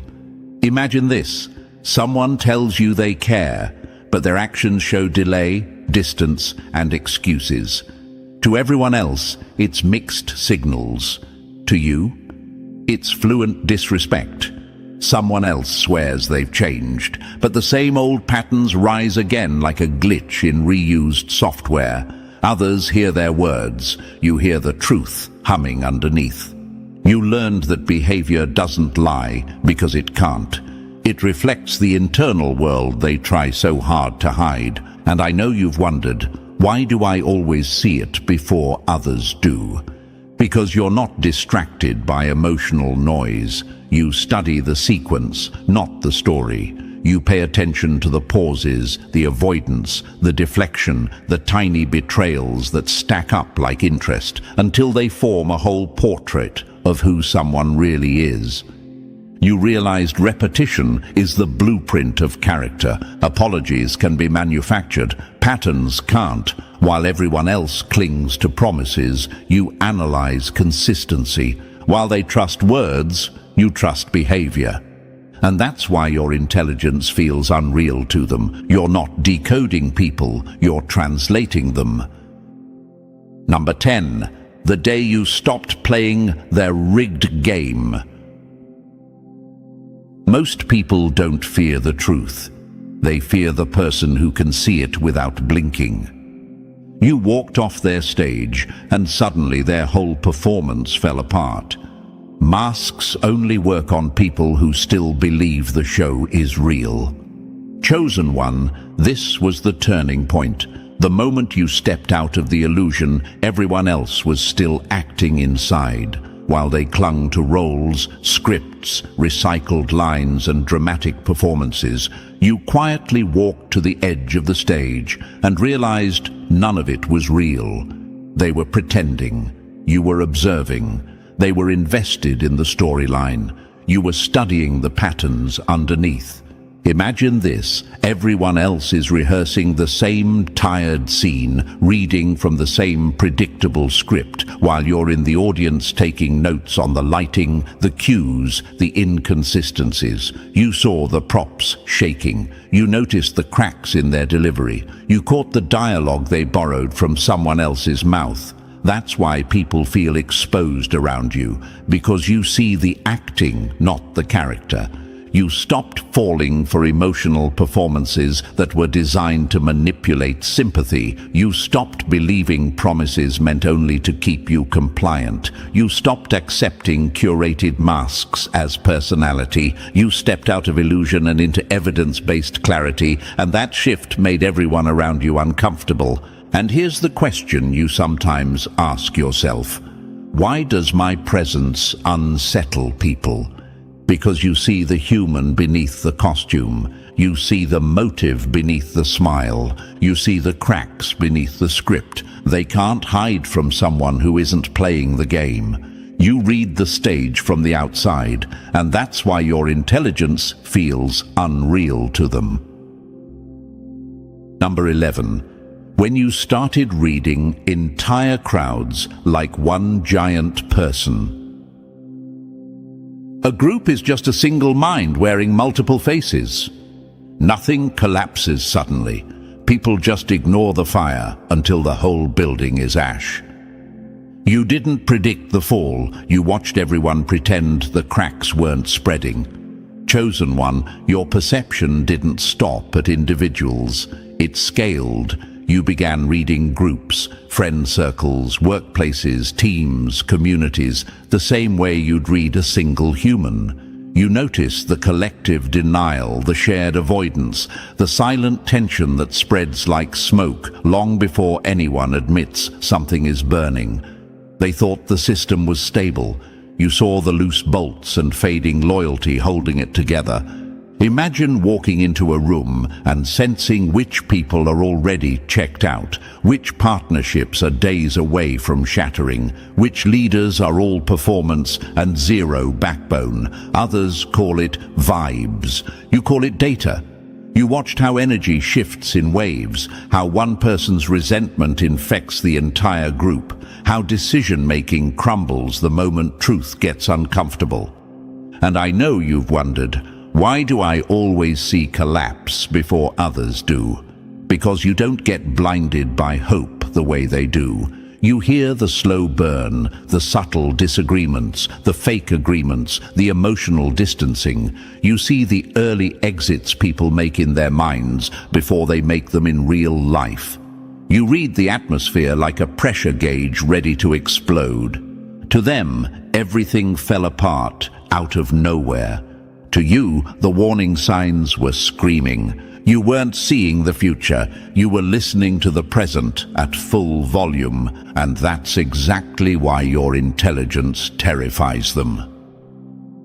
Number 13. The truth you carried became the burden they never saw coming. Accuracy isn't a gift. It's the tax you pay for seeing what everyone else avoids. Being right doesn't feel good when the truth is ugly. You never wanted to predict the fall. You just couldn't pretend the ground was stable. Chosen one, let's be honest, your accuracy didn't make your life easier. It made it heavier. People look at your predictions and whisper, "How did you know?" But they never ask the real question, what did it cost you to know? Because you didn't ask for this level of awareness. You didn't wake up wanting to forecast breakups, collapses, betrayals, failures, or endings. You only refused to lie to yourself the way everyone else does. Imagine standing in a room where everyone is pretending the storm isn't coming. They close the windows, dim the lights, and call it peace. But you feel the pressure drop. You hear the wind shift. You smell the rain before the first drop hits. That's not negativity. That's sensory accuracy. Yet somehow you became the problem for noticing what was already happening. And I know you've asked yourself, why does seeing the truth hurt so much? Because awareness is weight. Because clarity burns illusions you desperately wanted to keep.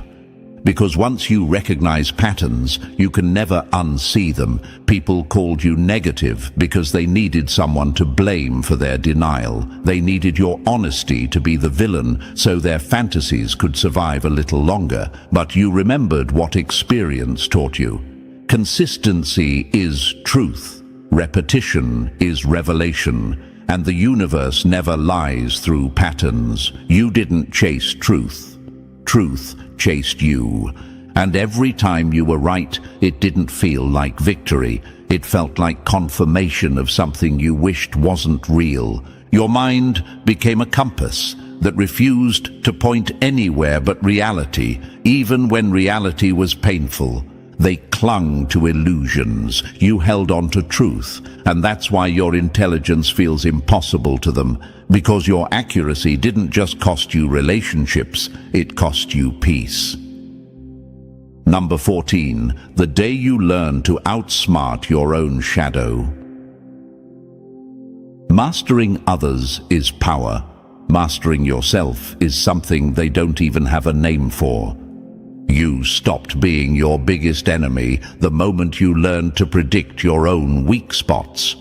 Most people run from themselves. You ran toward the mirror and refused to look away. Chosen one, this was your real evolution. Not reading people, not decoding groups, not predicting disasters. Your greatest leap was learning to predict yourself. You became so aware, so brutally honest, so aligned with reality that you started catching your own patterns before they even formed. While others repeat the same mistakes like broken records, you became your own early warning system. Imagine this. You feel the old urge creeping in, the impulse to overgive, to chase, to ignore red flags, to shrink your standards. But now, you see it forming in slow motion. You feel the pattern trying to resurrect itself, and you cut it off before it breathes. That's not luck. That's evolution. You recognize the version of yourself that self-sabotaged, the version that tolerated too much, the version that doubted its own intelligence. And instead of pretending those flaws didn't exist, you studied them like data. You tracked your emotional triggers, your blind spots, your tendencies. You rewrote your own code. And I know the question you sometimes whisper, how did I change this much? Because you stopped lying to yourself. Because you stopped hoping the past would magically fix itself. Because you stayed in the present, the only place truth actually lives. Others hide in nostalgia. Others hide in fantasies. Others hide in denial. You stepped into self-awareness so deep it became armor. You didn't just outgrow people. You outgrew your old self. And that's why your intelligence now feels impossible, even to you. So, chosen one, now you understand why your intelligence shakes people.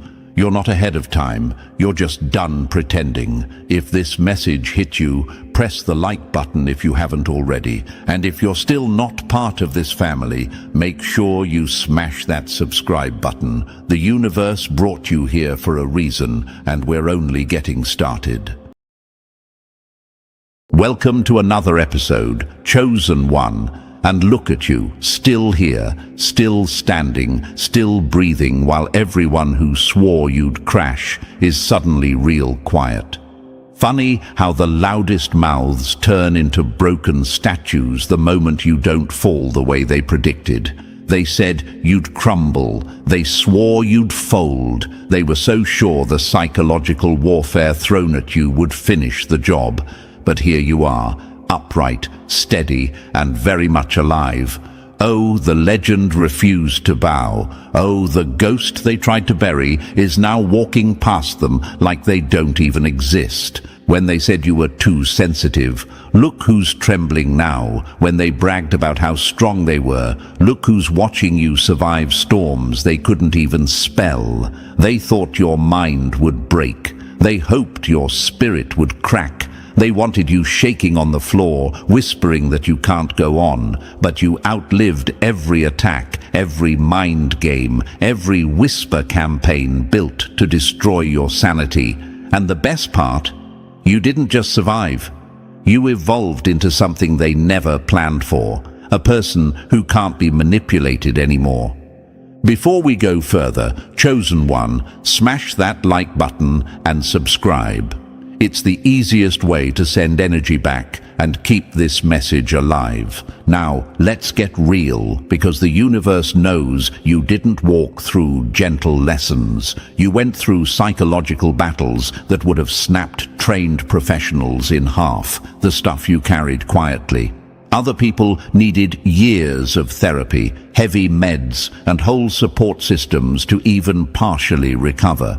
Meanwhile, you had nights where your thoughts were louder than earthquakes, and still you got up in the morning like some unbreakable force the world accidentally created. You rebuilt your mind from the inside out. You rewired pathways that trauma tried to burn. You held yourself together with nothing but raw willpower and whatever scraps of hope you could find. And if someone asks how you're still functional, they can't even understand the real answer. You didn't get over it. You adapted. Your mind learned how to fight back when it was under attack. While others shut down, you stayed awake. While others collapsed, you kept finding a way back. And that scares people. It scares the ones who thought they understood you. It scares the ones who tried to break you. And it terrifies the ones who now have to face the truth. You weren't the weak one. You were the one carrying weight no normal human could survive.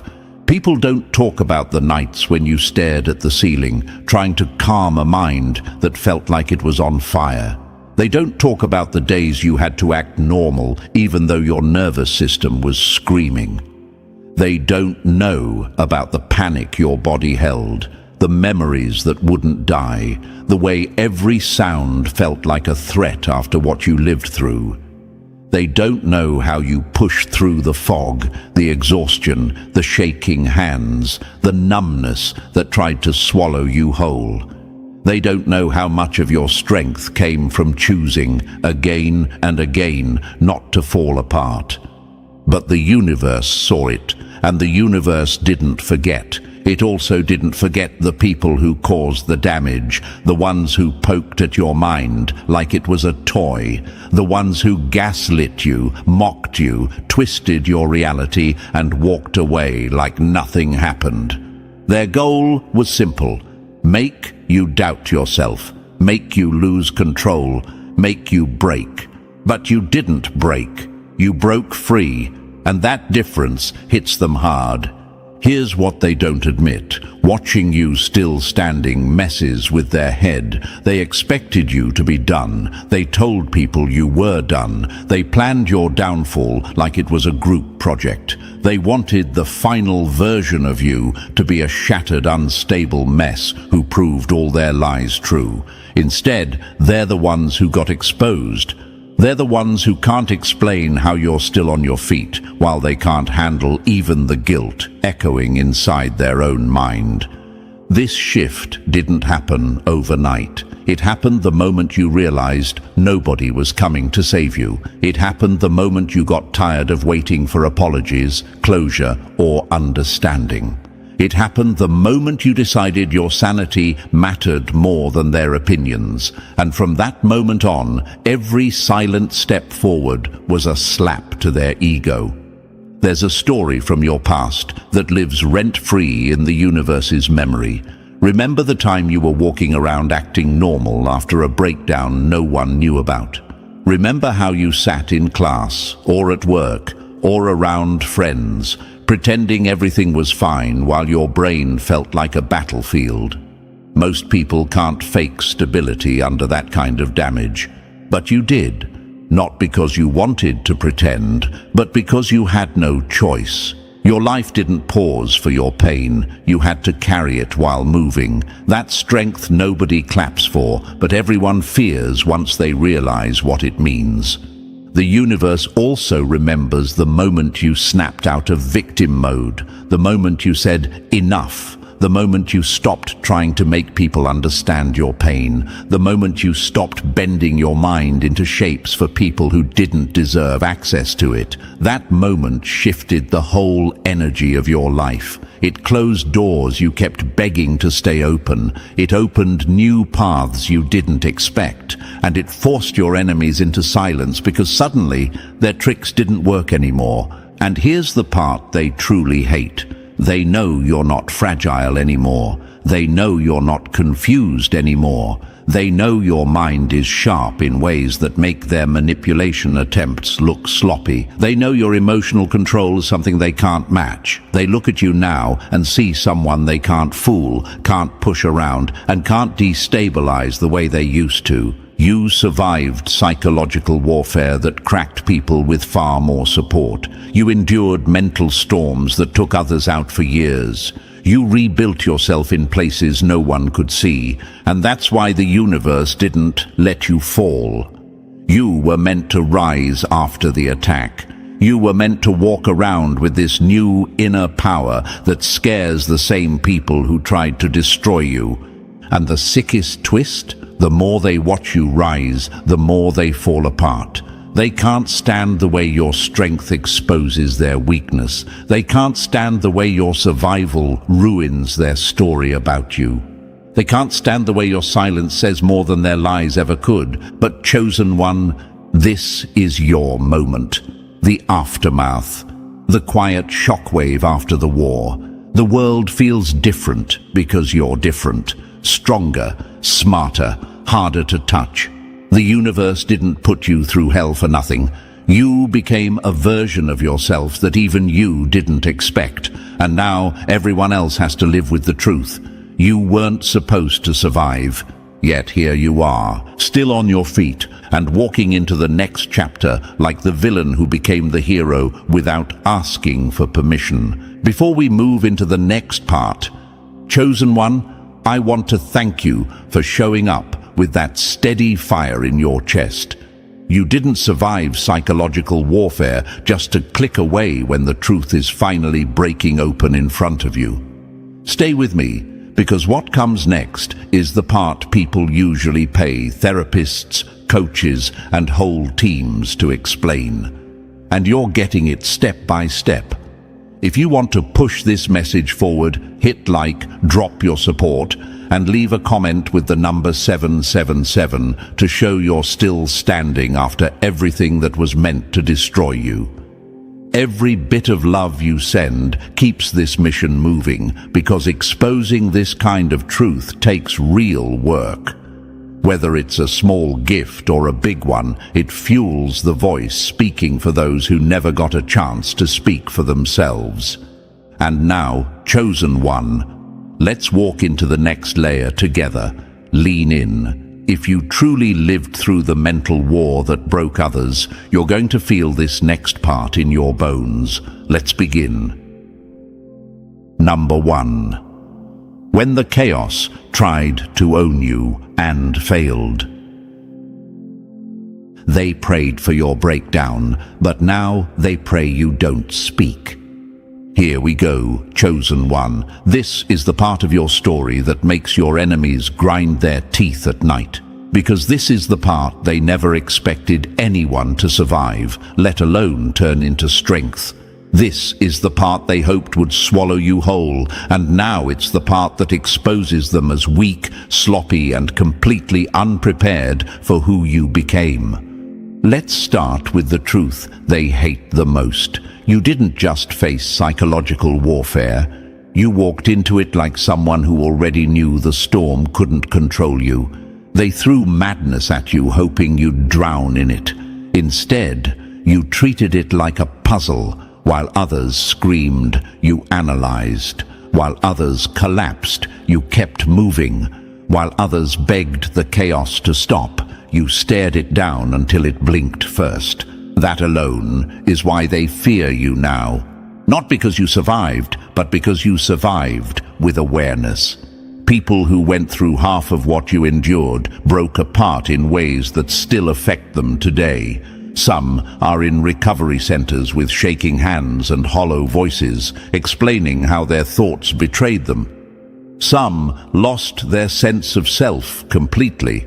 Some never came back from the mental hit they took. And none of that is weakness. It's proof of how serious the level of psychological destruction really was. But then there's you, the outlier, the glitch in the system. The one who was supposed to fall like all the others, but didn't. The one who shouldn't be functional, but somehow is. The one who, by every normal standard, should be silent, curled up and defeated. But instead, here you are, talking, thinking, moving, growing. And that's exactly why your existence hits the enemy like a slap they can't dodge. Your enemies counted on fear, they counted on confusion, they counted on you running from your own mind. They wanted you terrified of your thoughts, unsure of your memories, unable to trust your senses. But something inside you refused to bow to that. You didn't fear the madness. You studied it. You learned its patterns like someone decoding an enemy's battle plan. You learned that chaos isn't random. It has rules. It has rhythms. And once you learned the rhythm, you stopped being its victim and started being its master.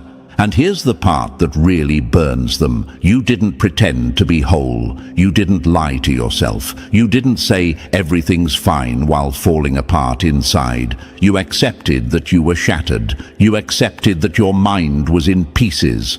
And instead of hiding it, you used those pieces like sharp tools.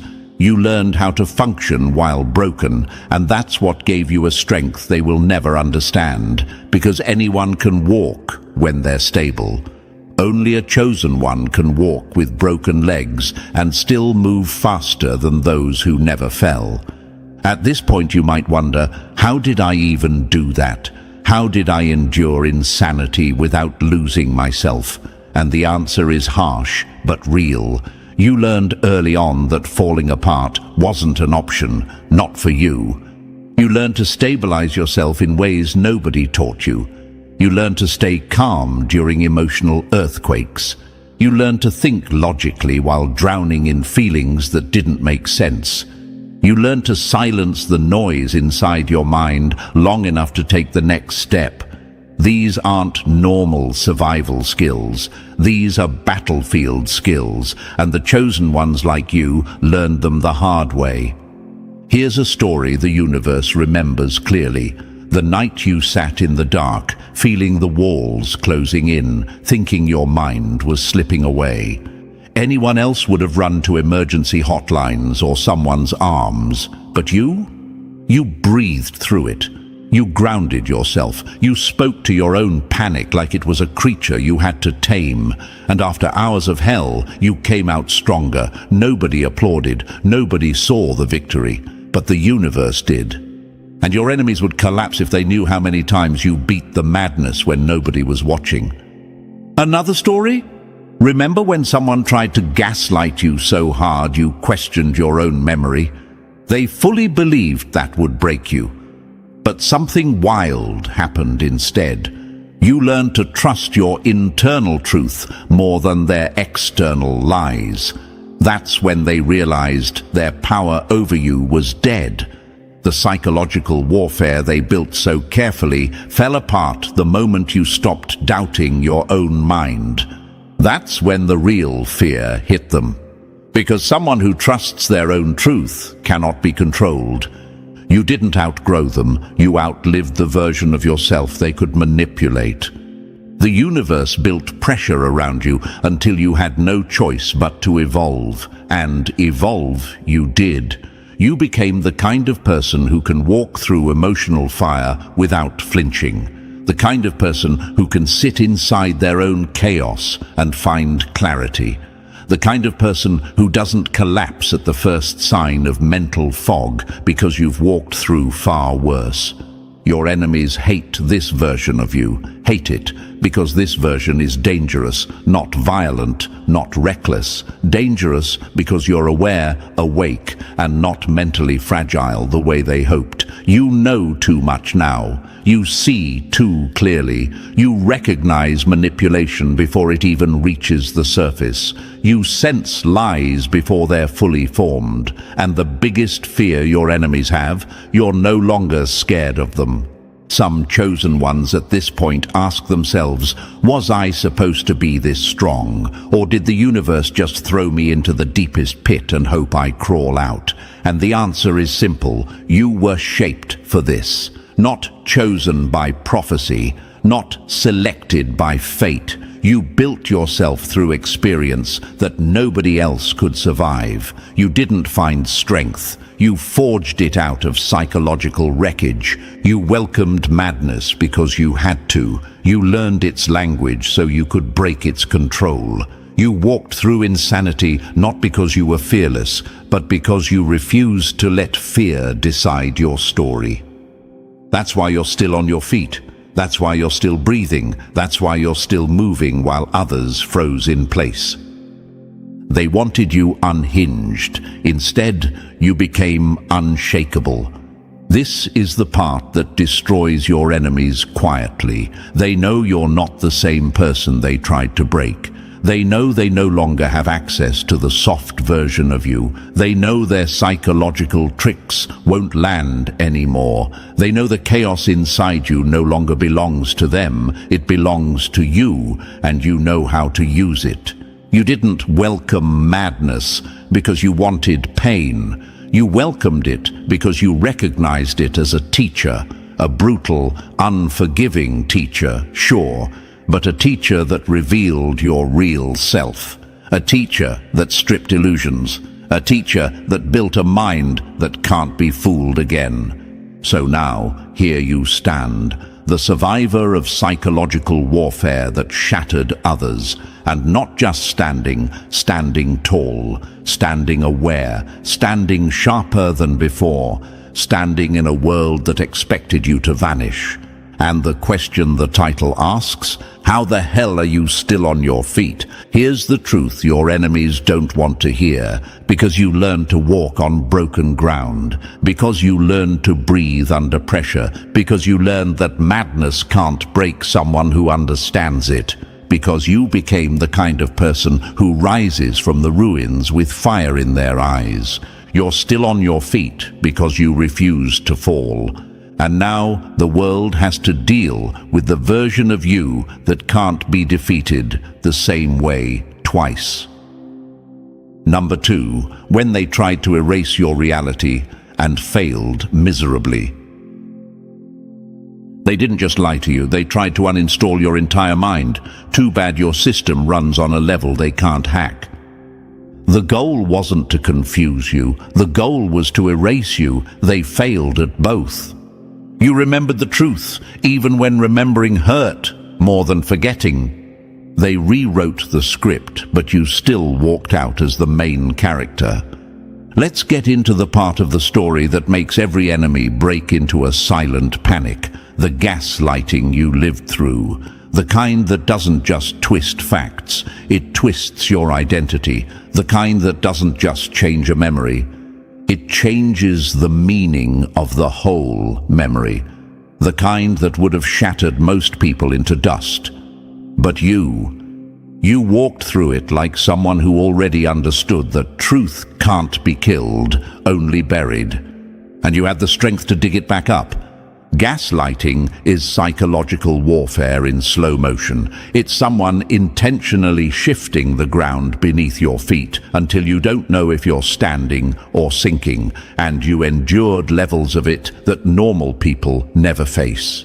They didn't just deny small things, they denied big things, important things, things you lived, things your body still remembers even when your mind tries to soften them.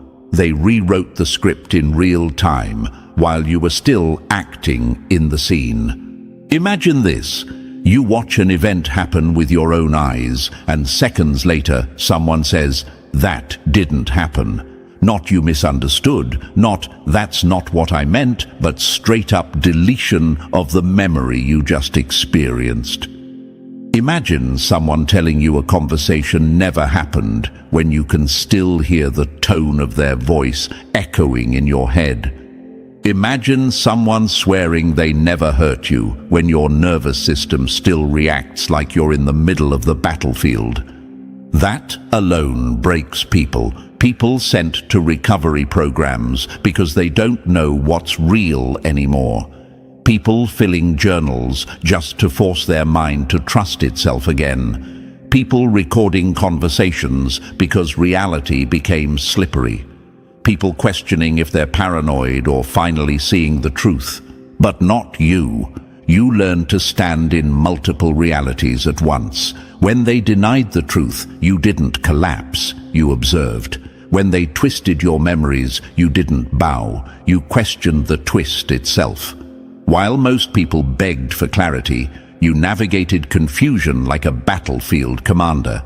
That's why you're still standing, because you didn't let their version of reality overwrite the truth you already knew. Imagine this: two movie screens playing at the same time. On one screen is the truth, on the other is their edited version, and you had to watch both while staying calm enough to function. Most people would panic, freeze, or implode, but you learned how to track both films without losing yourself. You learned how to see distortions for what they were: strategies, tactics, attempts to control your perception.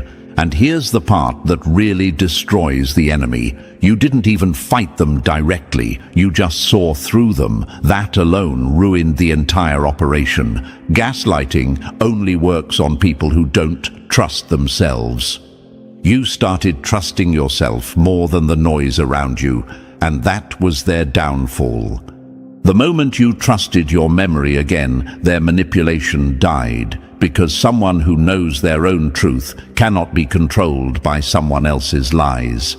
At this point, every chosen one asks the same silent question: why did they do this to me? Let's answer that clearly. They gaslit you because the truth made them look bad. They gaslit you because your memory was sharper than their excuses. They gaslit you because your emotions exposed their intentions. They gaslit you because your awareness was a threat. They gaslit you because controlling your reality was easier than facing their guilt.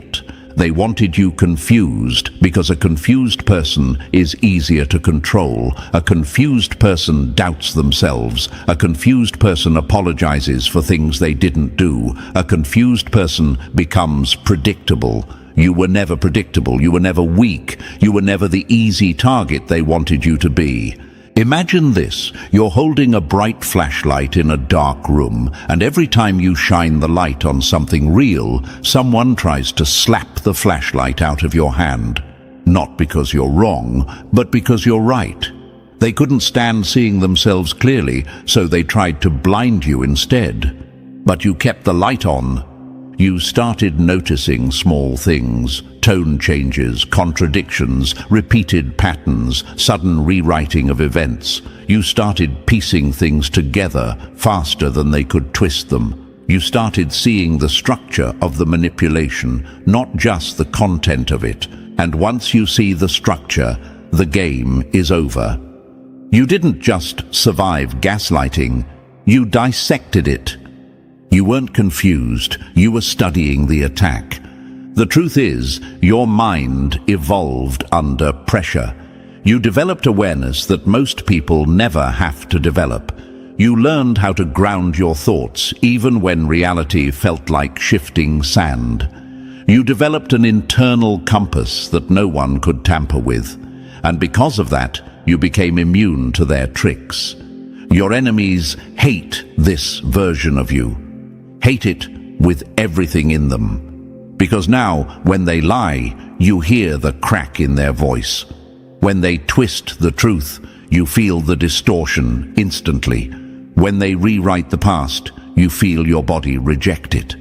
They can't penetrate your awareness anymore.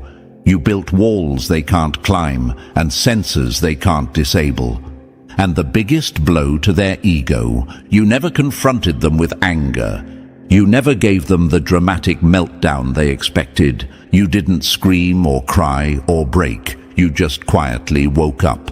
And that quiet awakening is what terrifies them. Imagine this: someone tries to hypnotize you, but halfway through you open your eyes and stare at them. That moment of awareness, that shift, is where the power dynamic changes forever. When you woke up, they lost control. When you remembered, they lost access. When you trusted yourself, they lost the game. That's why they avoid you now. That's why they don't argue with you anymore. That's why their voice shakes when you speak. That's why they move differently around you, carefully, quietly, nervously, because they know you see straight through them. This is what happens when psychological warfare fails. The target becomes stronger than the attacker. And so here you stand, chosen one. Not broken, not confused, not erased, but more aware, sharper, wiser, and mentally armored in ways your enemies never prepared for. You survived gaslighting designed to destroy your sense of reality. You walked through distortion and stayed connected to the truth. You held on to yourself when others tried to pull your identity apart. You rose above manipulation that would have shattered most people. They tried to make you question reality. Now they're the ones scared of how clearly you see. This is the real answer to the title of your story. How the hell are you still on your feet? Because every lie they threw at you became a stepping stone. Because every attempt to confuse you sharpened your mind. Because every twist of reality only made you cling to truth harder. Because you weren't built to break. You were built to understand. Gaslighting didn't destroy you. It revealed you. And now the world has to face a version of you that knows exactly what's real, exactly what happened, and exactly who they are. And that truth alone is something they will never recover from. Number 3, when they tried to leave you alone with your shadow, but you turned into something they can't touch. They thought isolation would break you. Instead, it introduced you to the strongest version of yourself. A lonely room didn't scare you. It scared them to realize you didn't need anyone to see the truth but you.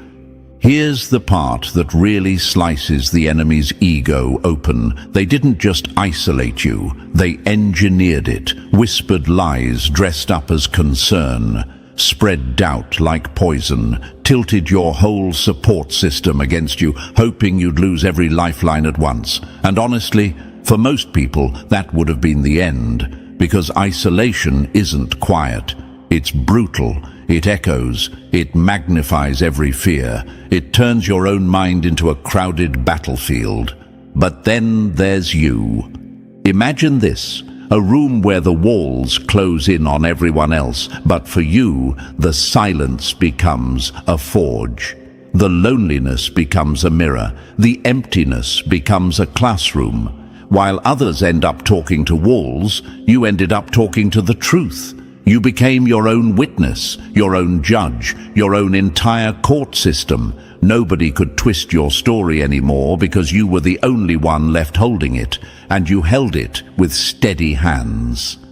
When they removed everyone from your side, they forgot you were the one person they could never remove from yourself. At this point, a chosen one usually asks, why did it have to get this lonely? Why did the universe let everyone fall away? Here's the answer they hate. Because isolation wasn't a punishment, it was the filter. It stripped away the noise. It exposed who was real and who was decoration. It forced you to hear your own voice without interruption. It revealed strength you didn't even know you had. Imagine a sculptor chipping away everything that isn't the final statue. Isolation chipped away everything that wasn't the real you. You didn't just survive isolation, you expanded in it. You built yourself from the inside out. You became someone who doesn't need validation to know the truth. Someone who doesn't fold when left alone. Someone who became untouchable because you learned how to stand when nobody was standing with you. They left you alone, thinking it would finish you, but all it did was remove their influence from your evolution. This is why you're still on your feet when others aren't. This is why you walk with clarity while they walk with guilt. This is why your enemies panic when they hear your silence, because they know you came out of isolation with a power they can't manipulate anymore. They tried to erase your support system. You built a whole new world inside yourself.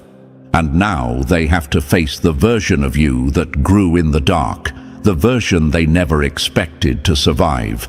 The version that doesn't need anyone's permission to rise. Number 4, when their fake love froze you out and you still built your own fire. They didn't love you. They rationed affection like a punishment and expected you to starve. The cold didn't break you. It broke them to realize you learned how to stay warm without them. Here's the part that hits your enemies right in the center of their ego. They didn't just mistreat you. They used affection like a trap, a reward, a leash. They gave you drops of warmth just to keep you hopeful, then slammed the door shut whenever you reached for more. It wasn't love, it was manipulation with a heartbeat. And most people who go through this walk away with scars that follow them for decades. Abandonment wounds, panic responses, attachment patterns that feel like chains. But you adapted in a way they never predicted.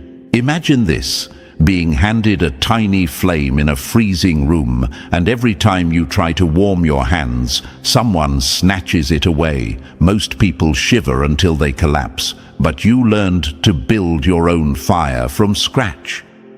You learned that your heart doesn't depend on their warmth to beat. You learned that emotional starvation doesn't kill someone who knows how to feed themselves from within. They froze you out, thinking you'd beg for heat. Instead, you became the sun. A chosen one usually wonders here. Why did they use affection as a weapon? Why did they act warm one day and ice cold the next? Here's the truth they hope you never figure out. They needed you dependent. They needed you insecure. They needed you chasing something they had no intention of giving. But the universe watched you evolve past the manipulation. Bit by bit, you stopped reacting to the scraps they tossed your way. You stopped letting their coldness define your worth. You stopped bending just to stay close to someone who couldn't even offer the bare minimum of emotional safety. Imagine standing in a snowstorm with no coat, then realizing the fire inside your chest burns hotter than anything they could ever offer you. That was your turning point. That was the moment their weapons stopped working. What was supposed to weaken you ended up unlocking your self-control. You didn't crumble under the emotional winter they created. You adjusted, your heart recalibrated. You learned to warm yourself without needing their approval, their attention, or their fake tenderness. And now, they're the ones freezing, because they see a version of you they never prepared for. Someone who doesn't chase affection, doesn't cling, doesn't collapse when love is withheld. Someone who knows that love isn't supposed to hurt. Someone who understands that the cold taught them more than the warmth ever did. They weaponized affection, but you turned the entire battlefield around. You adapted to the cold. You built your own warmth. And now you stand in a place where their emotional games can't reach you anymore, not even with their sharpest winter. Number 5. When they built a no-win maze for you, and you walked out with the whole map on fire. They didn't give you choices, they gave you traps and acted shocked when you stopped playing. A double bind only works on someone who still believes the game is fair. Here's the part that makes the enemy choke on their own tactics. They didn't just pressure you, they boxed you into psychological corners where every door was rigged. The famous double bind, the mind cage. The no-win scenario designed to make you doubt yourself no matter what you did. Stay and you were weak. Leave and you were selfish. Speak up and you were dramatic. Stay quiet and you were agreeing. Imagine this, a maze with no exit. Every hallway looks different, but all of them loop back into the same room. Confusion, guilt, shame. Most people get stuck wandering those invisible corridors for years, replaying decisions they never really had control over. That's why so many people freeze under double binds. The situation is engineered so the victim feels like the villain no matter what they choose. But you You didn't just escape the maze, you burned it to the ground. At this point, a chosen one usually asks, why did they set me up like that?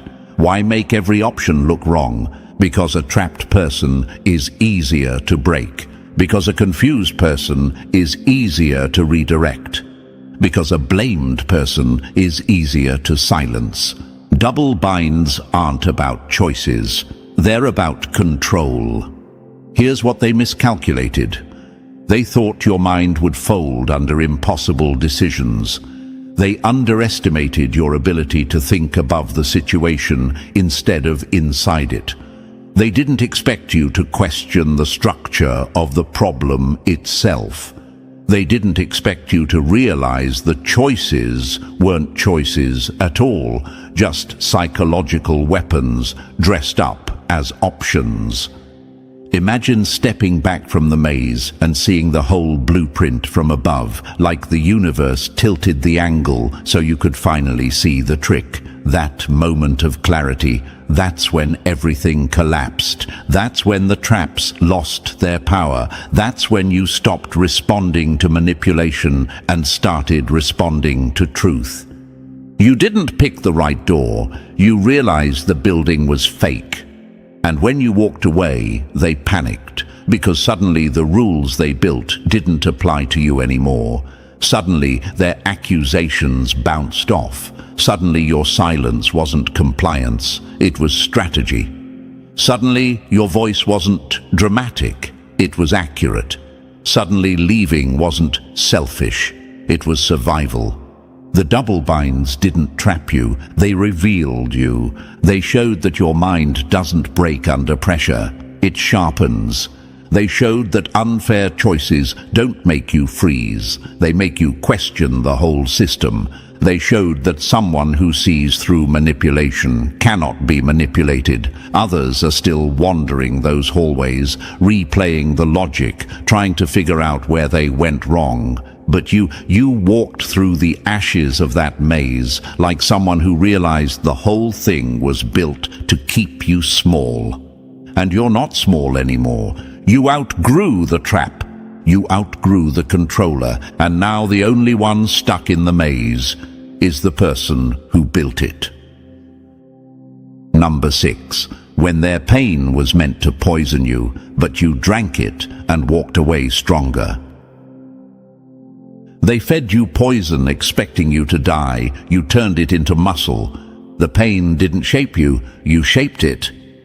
Let's talk about the part of your story that should have ended you, the part most people still can't wrap their heads around. You didn't just endure emotional torture, you digested it, not because you liked it, not because you wanted to be strong, but because you had no other option but evolution. What they used as a weapon, you turned into fuel. What they meant to break you, you used as training. What they hoped would destroy you became the very thing that rebuilt you.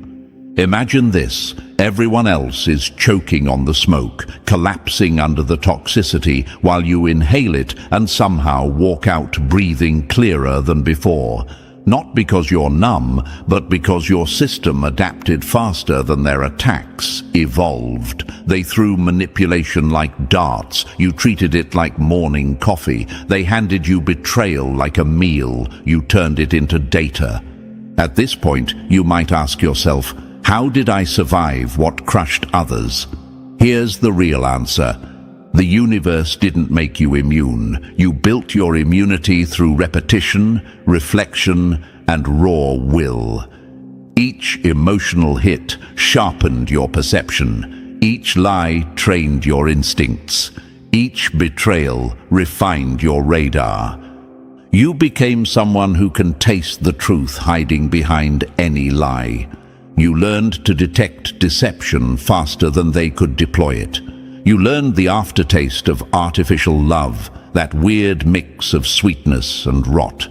You learned the micro-signs of manipulation, the pause before the lie, the tone shift, the sudden mood change.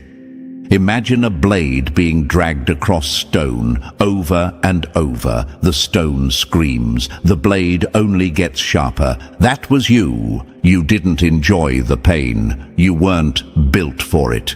You simply refused to let it destroy you. Now the thing meant to weaken you, made you impossible to break. Number 7. The system that tried to break you only built a weapon it can't control. They didn't raise you, they engineered you, and now they're terrified of the final product. You weren't shaped by kindness, you were sharpened by pressure. Let's get real, chosen one. Whatever system you grew up in, family, environment, relationships, the whole messy blueprint, it wasn't designed to nurture you. It was designed to crush you, contain you, or turn you into something obedient. But the joke is on them, because the pressure didn't break you. It revealed what you're really made of. Imagine this: a metal forged at temperatures meant for destruction, only to come out harder than anything that touched it. That's you. The disappointments from your childhood weren't lessons. They were weight training. Every betrayal wasn't a scar. It was a callus forming over the parts of you that needed armor. Your darkness became night vision. You learned to see in emotional conditions that would blind anyone else. You didn't heal. You upgraded. This is the part that scares people. You process pain at a speed that makes psychologists tilt their heads. Every betrayal gave you new instincts, new predictive skills, new defense systems. You weren't bouncing back. You were recalibrating. Emotional shutdowns weren't failures. They were factory resets.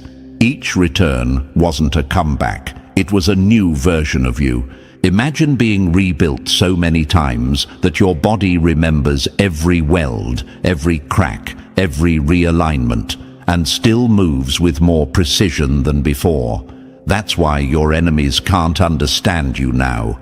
Yes, you're upright, but not in the shape they expected. Yes, you're functional, but your function changed. You're alive, just not in any form they know how to deal with. You don't stand tall. You stand inevitable. You survived your own breaking point. Then you survived the version of you that came after it. Now the universe watches the system that built you shake, knowing it accidentally created someone unstoppable. Number 8. You're the glitch that makes their whole system crash. They didn't fear losing control of you. They feared realizing they never had it. You're not unpredictable. You're just operating on a level their theories don't reach. Let's cut straight into the part of your story that makes psychologists, manipulators, narcissists, and every self-proclaimed mind expert sweat. You're the anomaly, the outlier. The one case that ruins their clean little charts and ruins their formulas. You terrify people not because you're dangerous, but because you prove that the psychological weapons that destroy most humans barely scratch someone like you. Imagine a machine built to break weak structures, and the moment it hits you, the machine jams. That's what you are to them, the glitch in their system, the variable that wasn't supposed to exist. They tried to dismantle you using textbook tactics. Push fear here, trigger insecurity there, cue guilt, cue shame, cue confusion. They thought you'd collapse like everyone else. But while they were busy pressing buttons, you were rewriting your entire operating system. They were hacking your software. You were upgrading the hardware. Their tactics weren't weak. You just evolved faster than their playbook. They threw poison. You metabolized it. They lied. You extracted data. They manipulated. You learned the pattern. You didn't just endure psychological warfare. You turned every attack into research, every betrayal into analytics, every emotional hit into a blueprint. Imagine having enzymes that break down betrayal like it's protein. Imagine digesting manipulation and absorbing the truth it was meant to hide. Imagine turning emotional waste into fuel. That's you. Chaos stopped scaring you because you stopped drowning in it. You started mapping it. While others freeze in emotional storms, you see structure. While others panic, you analyze. While others react, you predict. You read micro-expressions like evidence. You listen to tone like data. You navigate emotional minefields with the calm precision of someone who already walked through worse. You don't sense manipulation because you're paranoid. You sense it because you've mastered the blueprint of human behavior. This is what makes you dangerous to them. You don't fall for tricks they haven't even tried yet. You see intentions forming before the words appear. You recognize patterns before they complete. You're not guessing, you're informed. You're trained by experience no classroom could ever teach.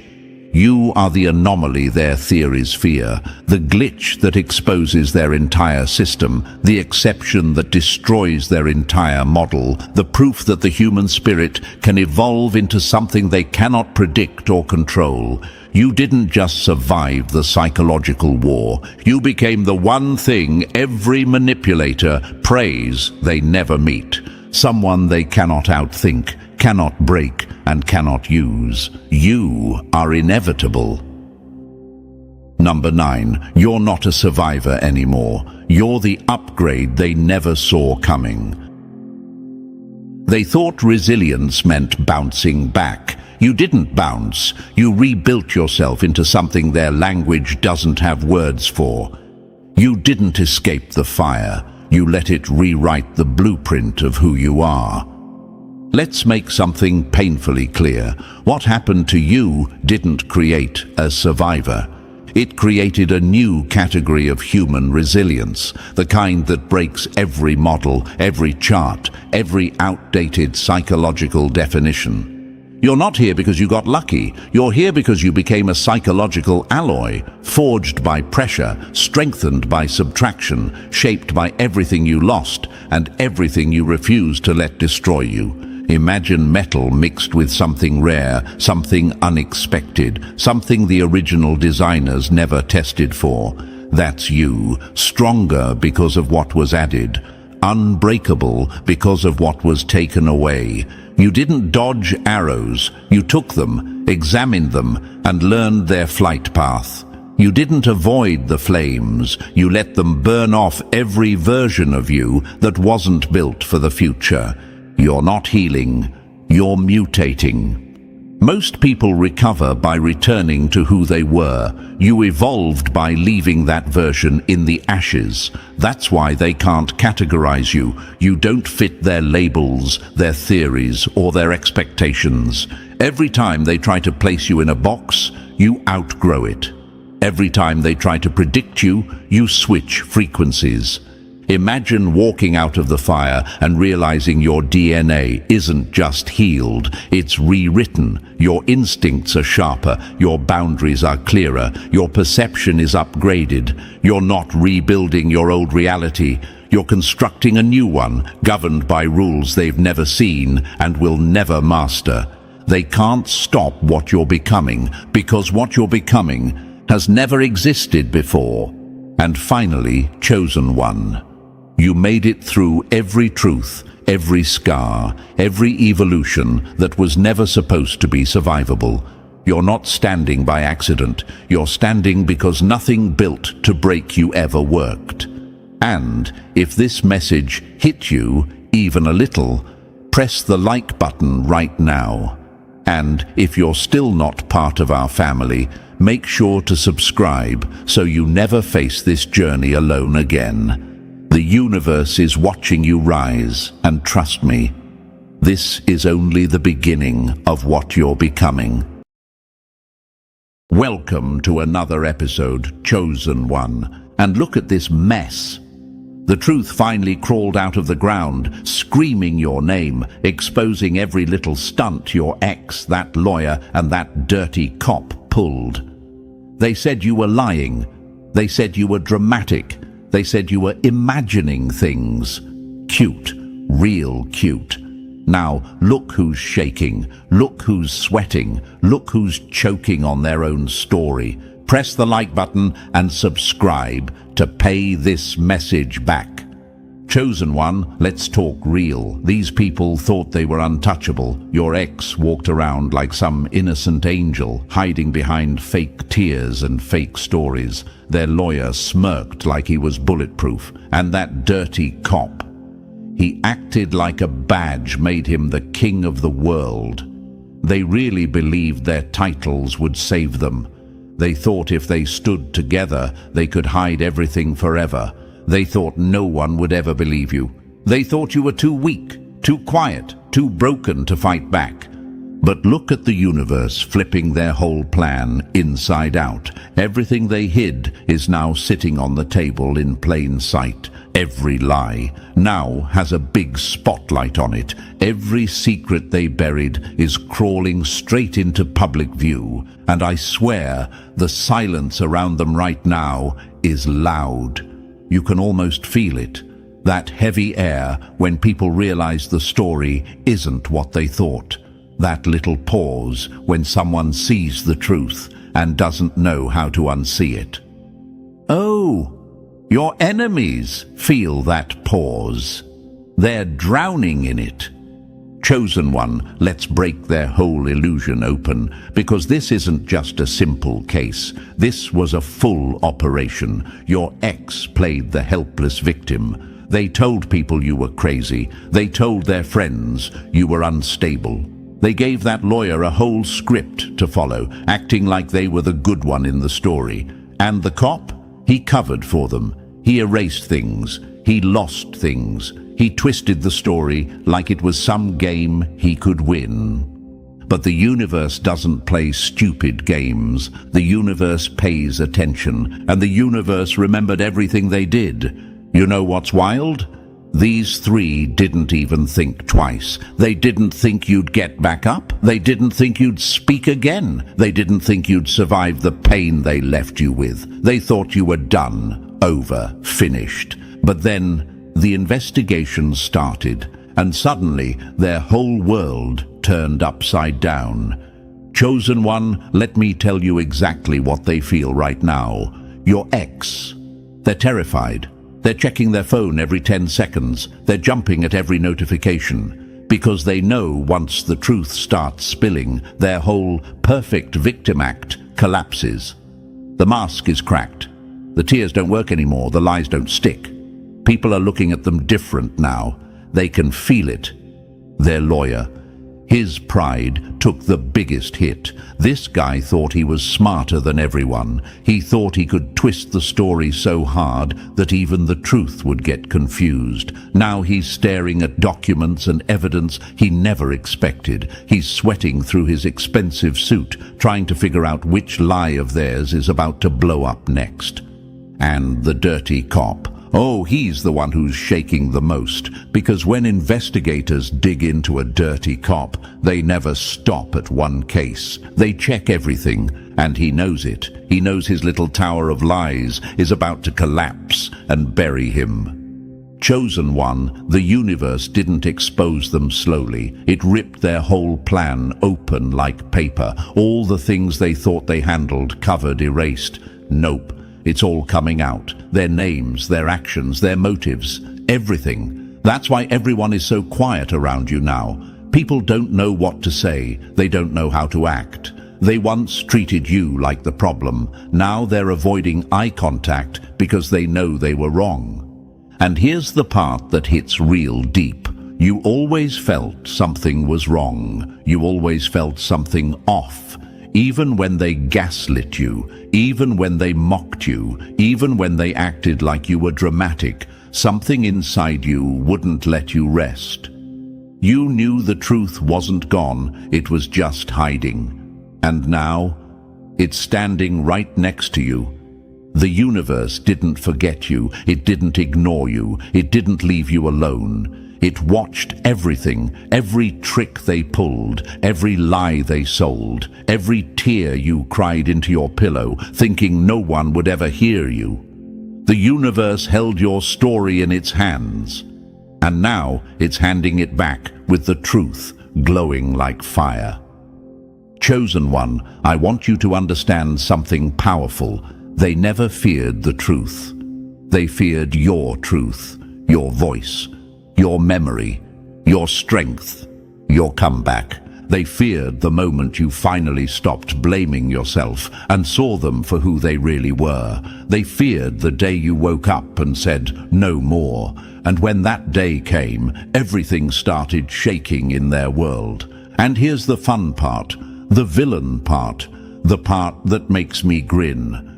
They didn't just fail, they failed publicly, they failed loudly. They failed in front of all the people they lied to. Your ex's friends are whispering. Their family is confused. The lawyer's reputation is cracking. The cop's career is sliding off a cliff. These people are scared of consequences now. They're scared of the truth. They're scared of you getting stronger every single day. Chosen one, I want you to picture something. Picture yourself standing in the middle of everything they tried to destroy, and you're still here, breathing, smiling, healing, growing, while they're falling apart behind closed doors. You didn't just survive. You won. You won because you didn't lose yourself. You didn't turn into them. You didn't become bitter or hateful. You held on to yourself even when they wanted to break it. The universe rewards that kind of strength. And the reward is happening right now. Let me go deeper. Remember back then, when you felt alone, when no one believed you, when people said maybe you misunderstood, when even you questioned yourself at night. Those moments are the reason this victory hits so hard now. Because you went through the pain alone, and you're receiving the truth in front of everyone. This moment is bigger than justice. It's closure. It's proof, it's validation, it's the universe saying you were right. And I'll tell you something real. Your enemy's biggest fear isn't the investigation. It isn't the consequences. It isn't the exposure. Their biggest fear is you rising after everything they did, you standing tall, you speaking clearly, you holding your head high. You being free from the chains they wrapped around your name. And look at you now, chosen one. You didn't just break those chains, you shattered them. You walked out of the fire with your voice stronger than ever. Meanwhile, your enemies are trying to pick up the pieces of their own lies. They're trying to keep their stories straight. They're trying to figure out who they can trust now. Spoiler, no one. Because snakes always turn on each other when the heat rises. This is your era. This is your moment. This is your turn to breathe again. Chosen one, you're not watching karma. You are karma. You're the reminder that you cannot destroy a good person and expect to stay safe forever. The investigation uncovered everything, and the universe is nowhere near done with them. And chosen one, if you're still here after everything we just exposed, then you're built different. Take a breath, lock in, and get ready, because what comes next is where the real fire starts. Drop a comment with the number 777 if you're ready to watch every lie your ex, their lawyer, and that dirty cop tried to hide crumble right in front of them. And if you want to power this mission forward, feel free to hit the super thanks. It keeps this truth alive, and trust me, the universe sees every bit of support, big or small. Now, let's slide into the next part step by step, and if you're a real chosen one, you'll feel that pull in your chest, telling you to stay till the very end.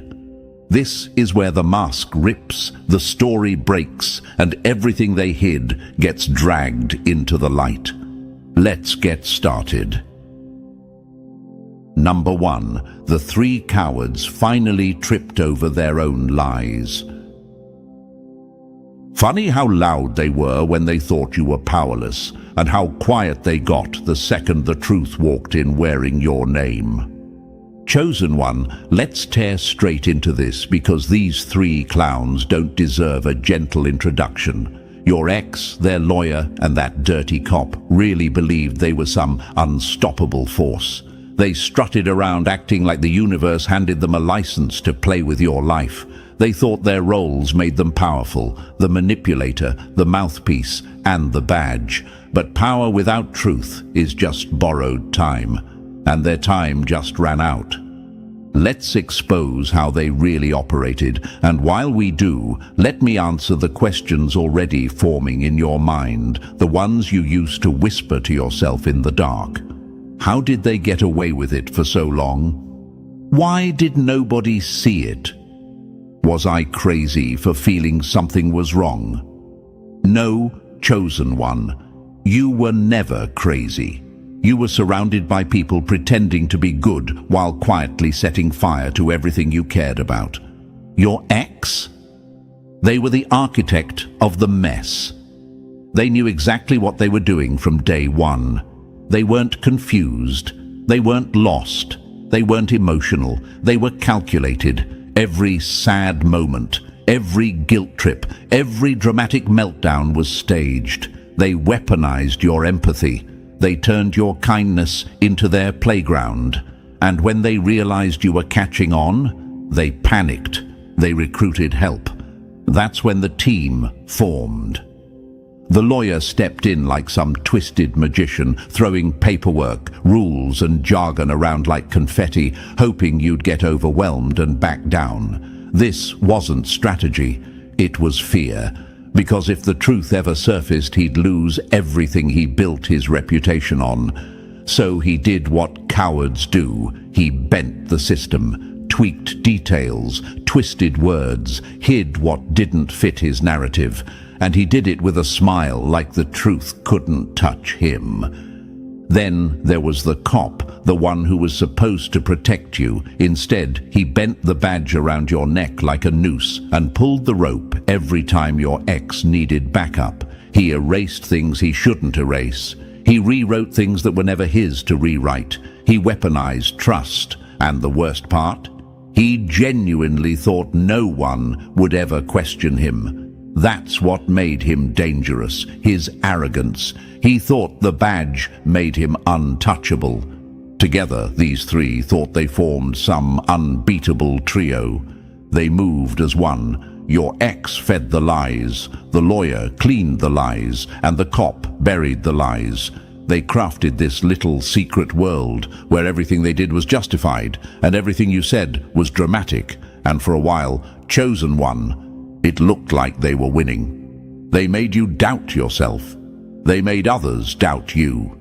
They twisted the story until you barely recognized the truth yourself. Let me tell you something harsh but honest. You were fighting an entire system built to protect them, not you. But here's the twist that makes this moment legendary. Systems built on lies always collapse. Always. The universe doesn't let corruption stay clean. It rots from the inside, quietly, slowly, until everything falls apart at once. And that's exactly what happened to them.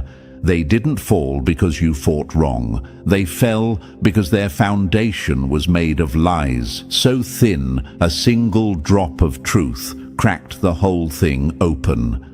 Let's talk motivation, because I know you're thinking, why me? Why did they put so much effort into destroying me? Simple. You were the only one they couldn't control. They could manipulate others. They could intimidate others. They could trick others, but not you. You saw through them in ways they couldn't explain. You felt their intentions before they spoke. You noticed the small shifts, the sudden changes, the weird behaviors, and that made you dangerous to them, so they tried to break you before you exposed them. They failed, and now they're choking on the very plan they built, because the investigation didn't just catch one mistake, it exposed the entire chain of corruption. When one lie cracked, it dragged all the others with it. Your ex's stories stopped matching the lawyer's version. The lawyer's paperwork didn't match the cops' reports, and the cops' reports didn't match the facts. The investigators didn't even need to dig deep. Your enemies practically handed them the proof with all their sloppy cover-ups. Chosen one, picture this. The same people who once walked around laughing at your pain are now sitting in rooms they never wanted to be in, facing questions they can't answer, trying to explain actions they can't defend. They're replaying every moment in their heads, terrified about which part of their lie surfaced first. They're not worried about justice, they're worried about exposure, because exposure is what kills people like them. Exposure strips their mask, their power, their fake image.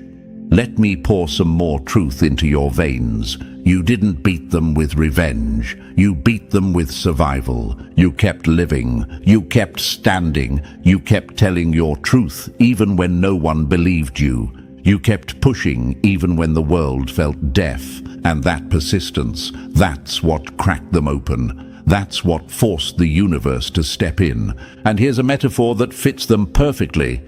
They built a castle out of sugar and then acted shocked when it melted in the rain. Everything they hid is now exposed. The documents, the messages, the changes in reports, the stories that don't line up, the actions that don't make sense, the sudden defensive behavior, the nervous reactions, the slip-ups, the contradictions.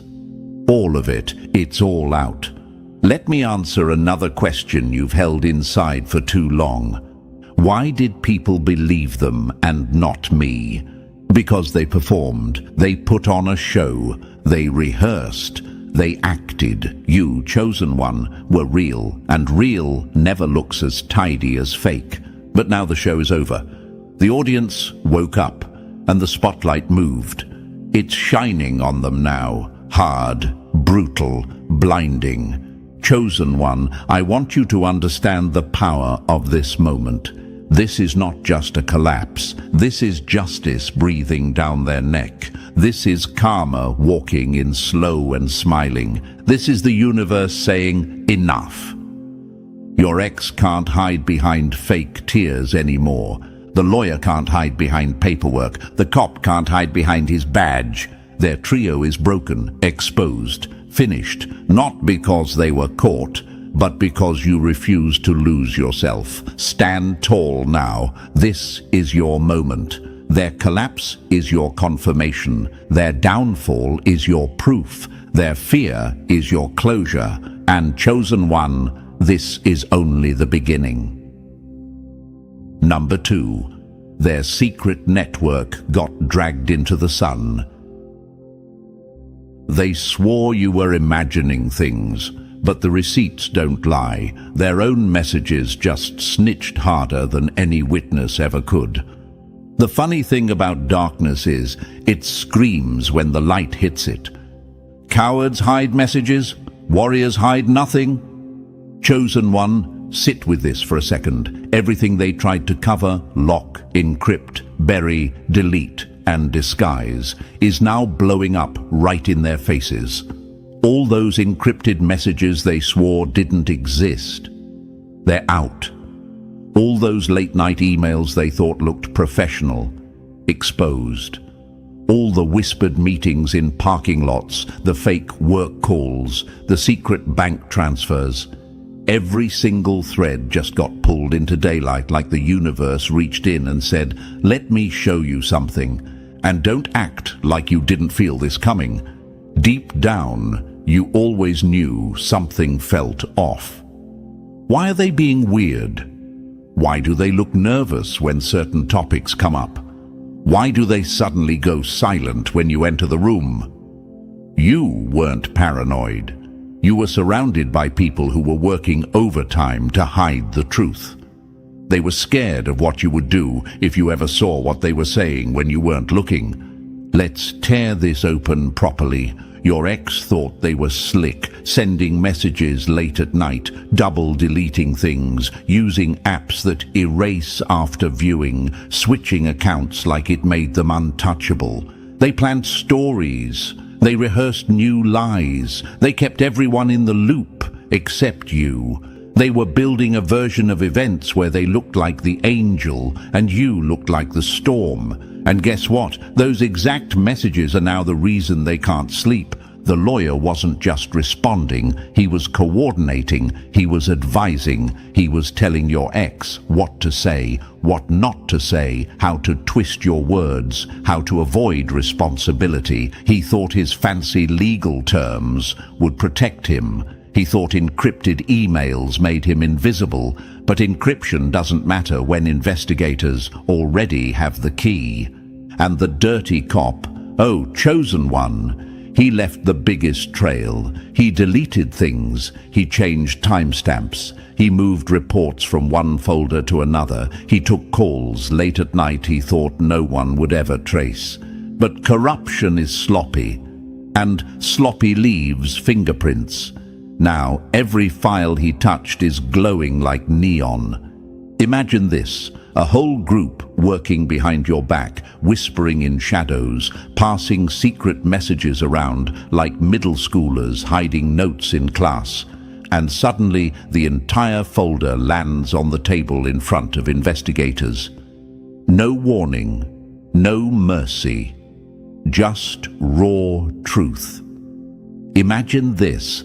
Them sitting in their homes, scrolling through the leaks with shaking hands, realizing every lie they carefully crafted now has a screenshot next to it, realizing every insult they sent, every plan they made, every shift in their tone is now evidence. Imagine this. Their colleagues reading those messages and thinking, so this is who they really are. The disgust, the shock, the embarrassment, the sudden urge to distance themselves as fast as possible. Because that's the funniest part. People are abandoning them. Colleagues who used to hype them up now quietly walk away. Friends who believed their fake stories now sit in silence, ashamed. People who once mocked you. They're staring at the leaks like, damn, I misjudged everything. And let me answer a question that probably punched your chest before. Why didn't anyone see this earlier? Because they were good at pretending. They were charming. They were polished. They rehearsed their lies until they became second nature. They performed. And the world loves a good performance. But now that the mask fell, people can't unsee the real face underneath. You're witnessing something rare, chosen one. This is what it looks like when fake reputations start rotting in public. Let's go deeper, brutally deeper. Those encrypted chats didn't just expose lies, they exposed intentions. They exposed how they talked about you behind closed doors, how they tried to destroy your credibility, how they planned to twist events, how they plotted to make you look like the villain. Some people hide their truth behind locked messages, but the universe has a habit of unlocking everything when the time is right. That's what happened here. Not karma, not luck. Just truth doing what truth always does. Taking its time, then striking like a hammer.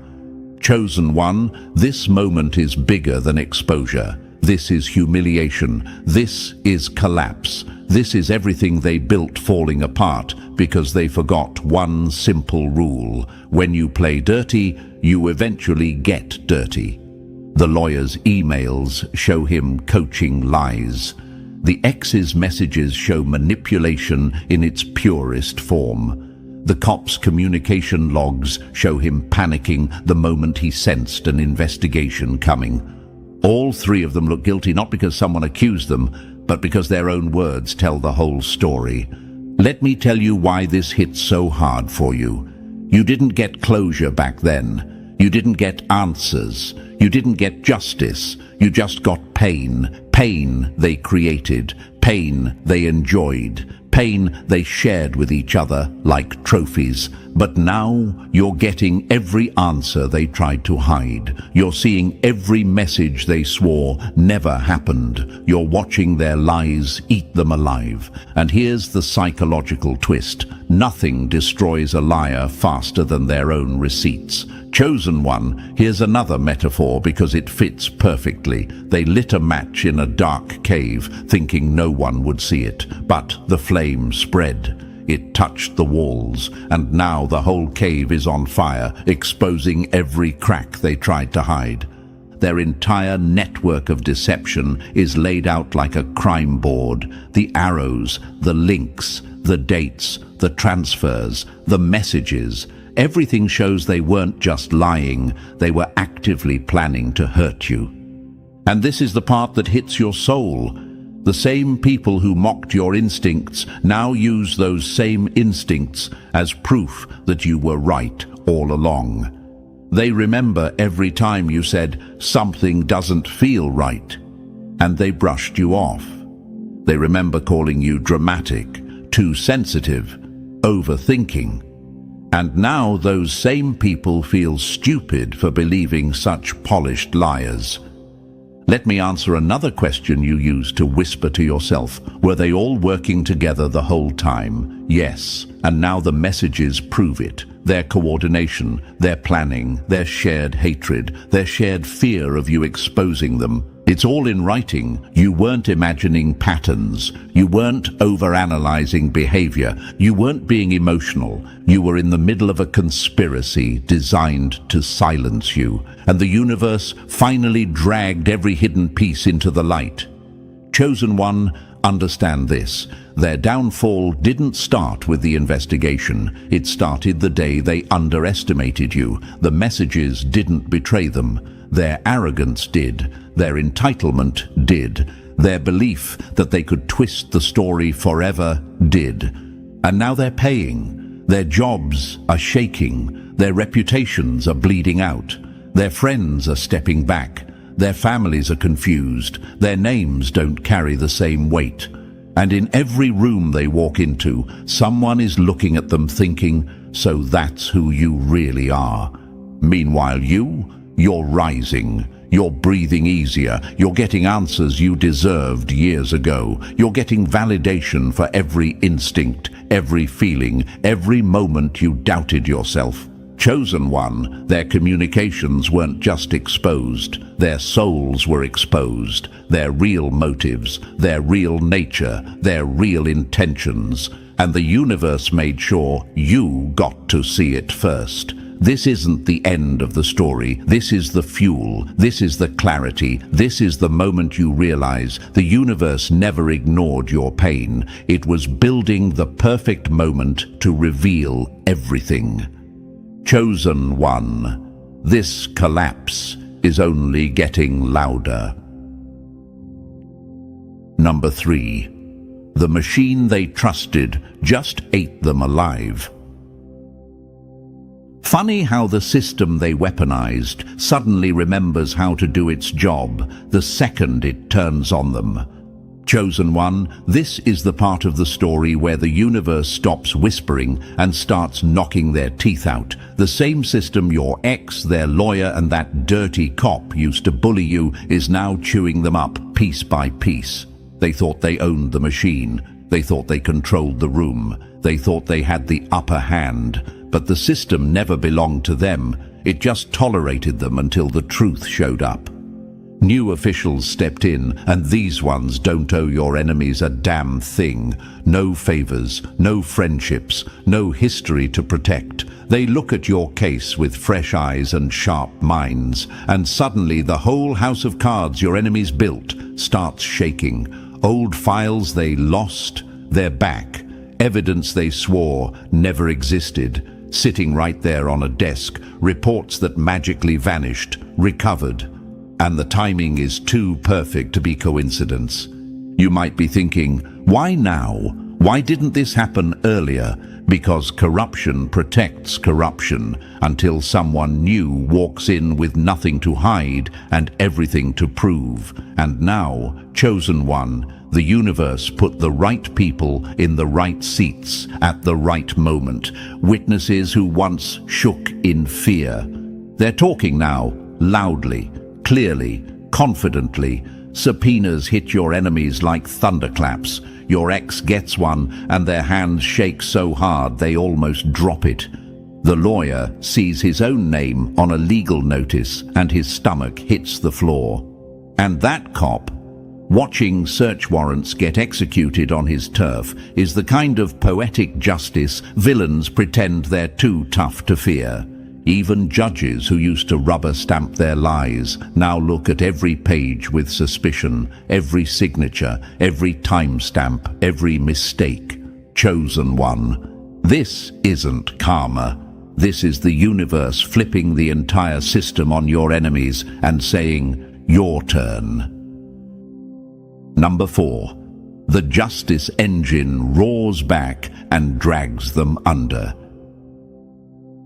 They thought the machine was dead. It was just sleeping, waiting for the perfect moment to bite the hand that abused it. Chosen one, this is where the universe stops playing around. The same system your enemies use to corner you, silence you, and twist the truth suddenly wakes up like a giant opening one eye and realizing someone's been poking it for too long. And when this machine wakes up, it doesn't come back gentle. It comes back hungry. Prosecutors start pulling files like they're flipping over gravestones. Old cases your ex, their lawyer, and that cop thought were buried, they're getting dragged up and dusted off. Every inconsistency, every fake report, every suspicious signature, and with each file opened, the noose around your enemies tightens. Even defense attorneys, the same ones who used to laugh with the trio, quietly step away. They don't want smoke with this. No lawyer wants to attach their name to sinking ships, especially when those ships are leaking corruption from every side. Internal Affairs moves next, and trust me, chosen one, that department doesn't knock softly. They take computers, they take phones, they take flash drives, they take logs, they take anything that could speak, and everything speaks. Internal Affairs doesn't come to ask questions. They come to dismantle careers.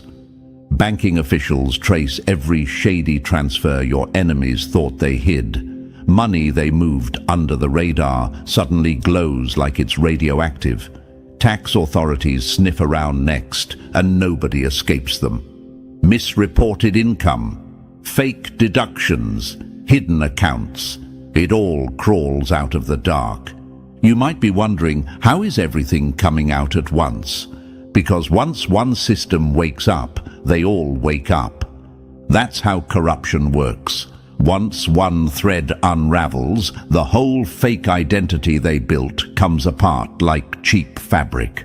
Your ex's innocent persona, gone. The lawyer's professional mask, cracked. The cop's respectable image, destroyed. And the public, they're furious. Outrage rises like a wave, and your enemies feel every drop of it.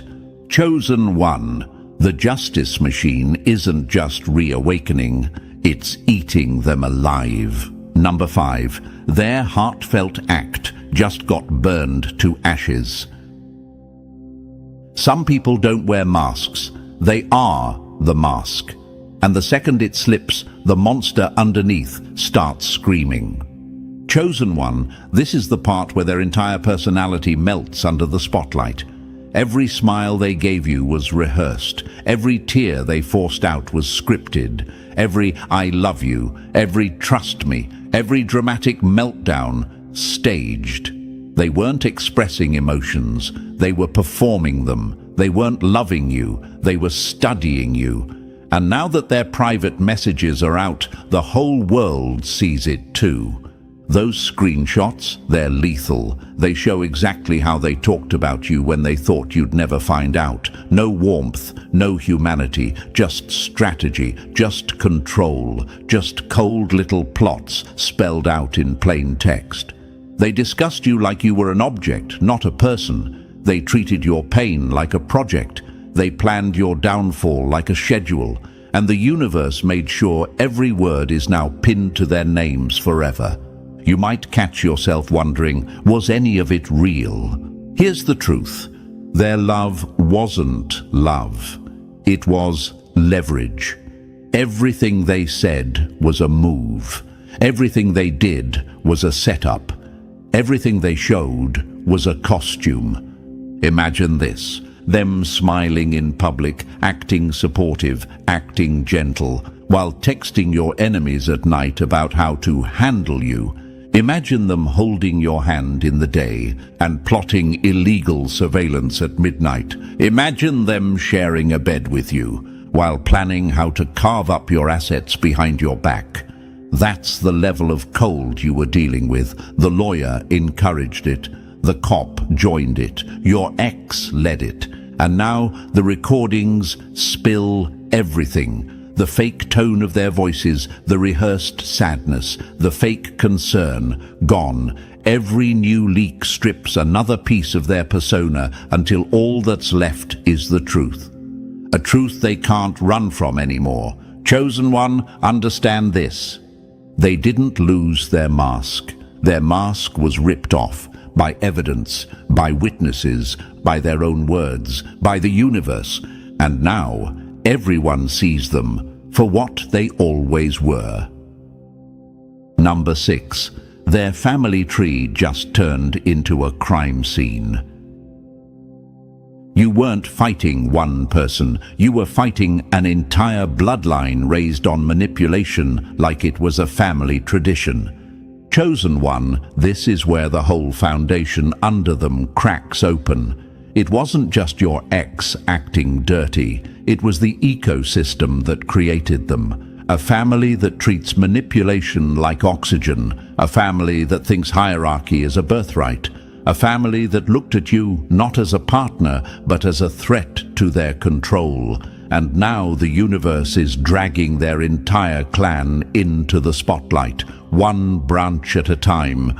Investigators start following the money, and suddenly things that never made sense start clicking. Fake jobs created for relatives, random gifts that were actually hidden payments, shady business deals disguised as family projects, money bouncing between accounts like a secret language they thought no outsider would ever decode. But the machine of justice doesn't care about family ties. It cares about patterns, and the pattern here is rotten. You might wonder, did they all know? Here's the truth. Most of them knew enough. Some knew everything. None of them stopped it. Parents raised your ex to see manipulation as survival. Siblings stood by and watched you get torn apart because silence was easier. Relatives held pieces of the truth and kept their mouths shut, hoping the fallout would never reach them. They built a family image of unity. But unity built on secrets always shatters under pressure. And that pressure is here now. Imagine this. The same relatives who once whispered about you behind closed doors are now scrambling to delete messages, hide accounts, and distance themselves. Imagine their family group chats blowing up in panic. Imagine their unity melting the moment investigators show up with questions they can't wiggle out of. This isn't just exposure, it's collapse. Their family name, once their shield, is now the evidence tag. Chosen one. You didn't just survive a toxic person. You survived an entire network built to protect them. And now that network is falling apart in the harshest way possible. Number 7. They waged war on your mind and still lost. When someone tries to break your reality, it's because they're terrified of what you'd see if you ever opened your eyes. Chosen one, what they did to you went far deeper than paperwork, threats, or shady legal moves. They didn't just go after your name or your resources. They went straight for your mind. They wanted your sanity cracked. They wanted your confidence drained. They wanted your internal compass spinning so wildly that you couldn't trust your own heartbeat. That's how scared they were of you seeing the truth. Their attacks weren't random, they were calculated. Every lie, every sudden mood swing, every twisted conversation was meant to confuse you. They needed you off balance. They needed you doubting yourself. Because if you ever trusted your instincts fully, they knew their entire game would collapse overnight. Let me answer the question you probably held deep inside. Why did they keep gaslighting me even when I hadn't done anything wrong? Because your awareness was the biggest threat in the room. You could sense tension before anyone spoke. You detected lies before they left their mouths. You saw patterns they hoped no one would ever notice. Gaslighting wasn't punishment, it was fear, their fear of your clarity. Imagine this, them panicking every time you had a quiet moment, them watching your eyes when you started connecting dots, them switching the story mid-sentence because they saw you catching on. They treated your intuition like a weapon because that's exactly what it was. And still, Chosen One, even when they hit you with their worst psychological tricks, something inside you refused to die. That inner flame, the one they tried so hard to smother, didn't bend, didn't dim, didn't break. Even on the days you questioned your reality, something in you whispered, "This isn't you, this is them." Every attempt they made to disconnect you from your truth only revealed how powerful that truth really was. Your mind survived an assault designed to destroy it. Your clarity lived through a storm built to erase it. And the universe took note. Chosen One, they attacked your sanity like cowards, and you still walked out with your truth intact. Number 8. The money trail they hid just set their house on fire. The truth doesn't need revenge, it just needs a paper trail, and theirs is screaming your name. Chosen One, this is where the universe hits them in the one place liars can't fake, the numbers. Emotions can be acted, stories can be twisted, but money? Money snitches every single time, and your enemies left fingerprints on every dollar they tried to bury. Financial investigators start digging, and suddenly everything your ex, that lawyer and the dirty cop thought they cleaned up, starts glowing like neon signs in the dark. Timed transfers, suspicious withdrawals, property ownerships flipped back and forth like cheap poker chips, tax forms that looked like they were filled out by someone panicking at 3 a.m. Their entire financial world becomes a map, and every line points straight to corruption. You might ask, why did they try so hard to hide money instead of just walking away clean? Because they never planned to walk away. They planned to take everything they could from you, your resources, your security, your stability, your future. They weren't just stealing things, they were trying to cripple you. Imagine this. Investigators picking up bank statements and seeing transfers timed perfectly with their lies. Property deeds switching hands the moment you got too close to the truth. Accounts under fake names suddenly exposed, and documents they forged now being held under forensic scanners like crime weapons. The lawyer? He didn't just help, he built a full blueprint of fraud. He drafted documents meant to cut you out of what was rightfully yours. He coordinated signatures, he altered dates, he played puppet master with paperwork like he was above consequences. The cop? He rerouted investigations that were getting too close. He misplaced evidence. He filed incomplete reports. He covered financial red flags with sloppy explanations he never expected anyone to question. And your ex. They benefited from all of it. They let money flow around them like a secret river, pretending innocence while collecting stolen gain behind closed doors.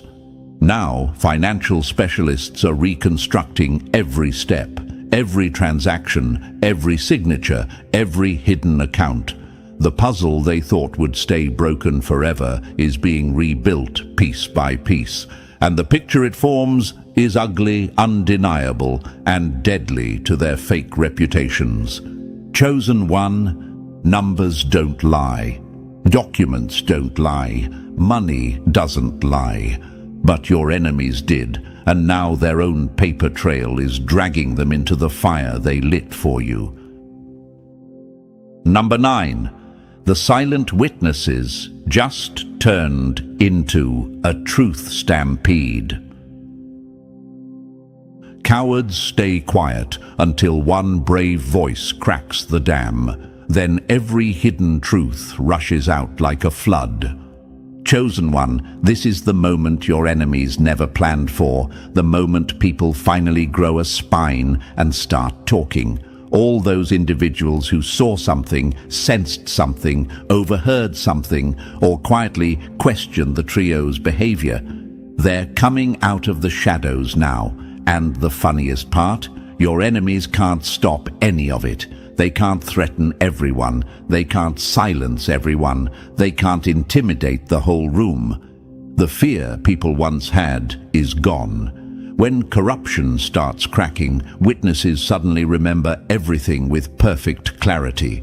Legal assistants who thought something felt wrong start saving emails and forwarding messages.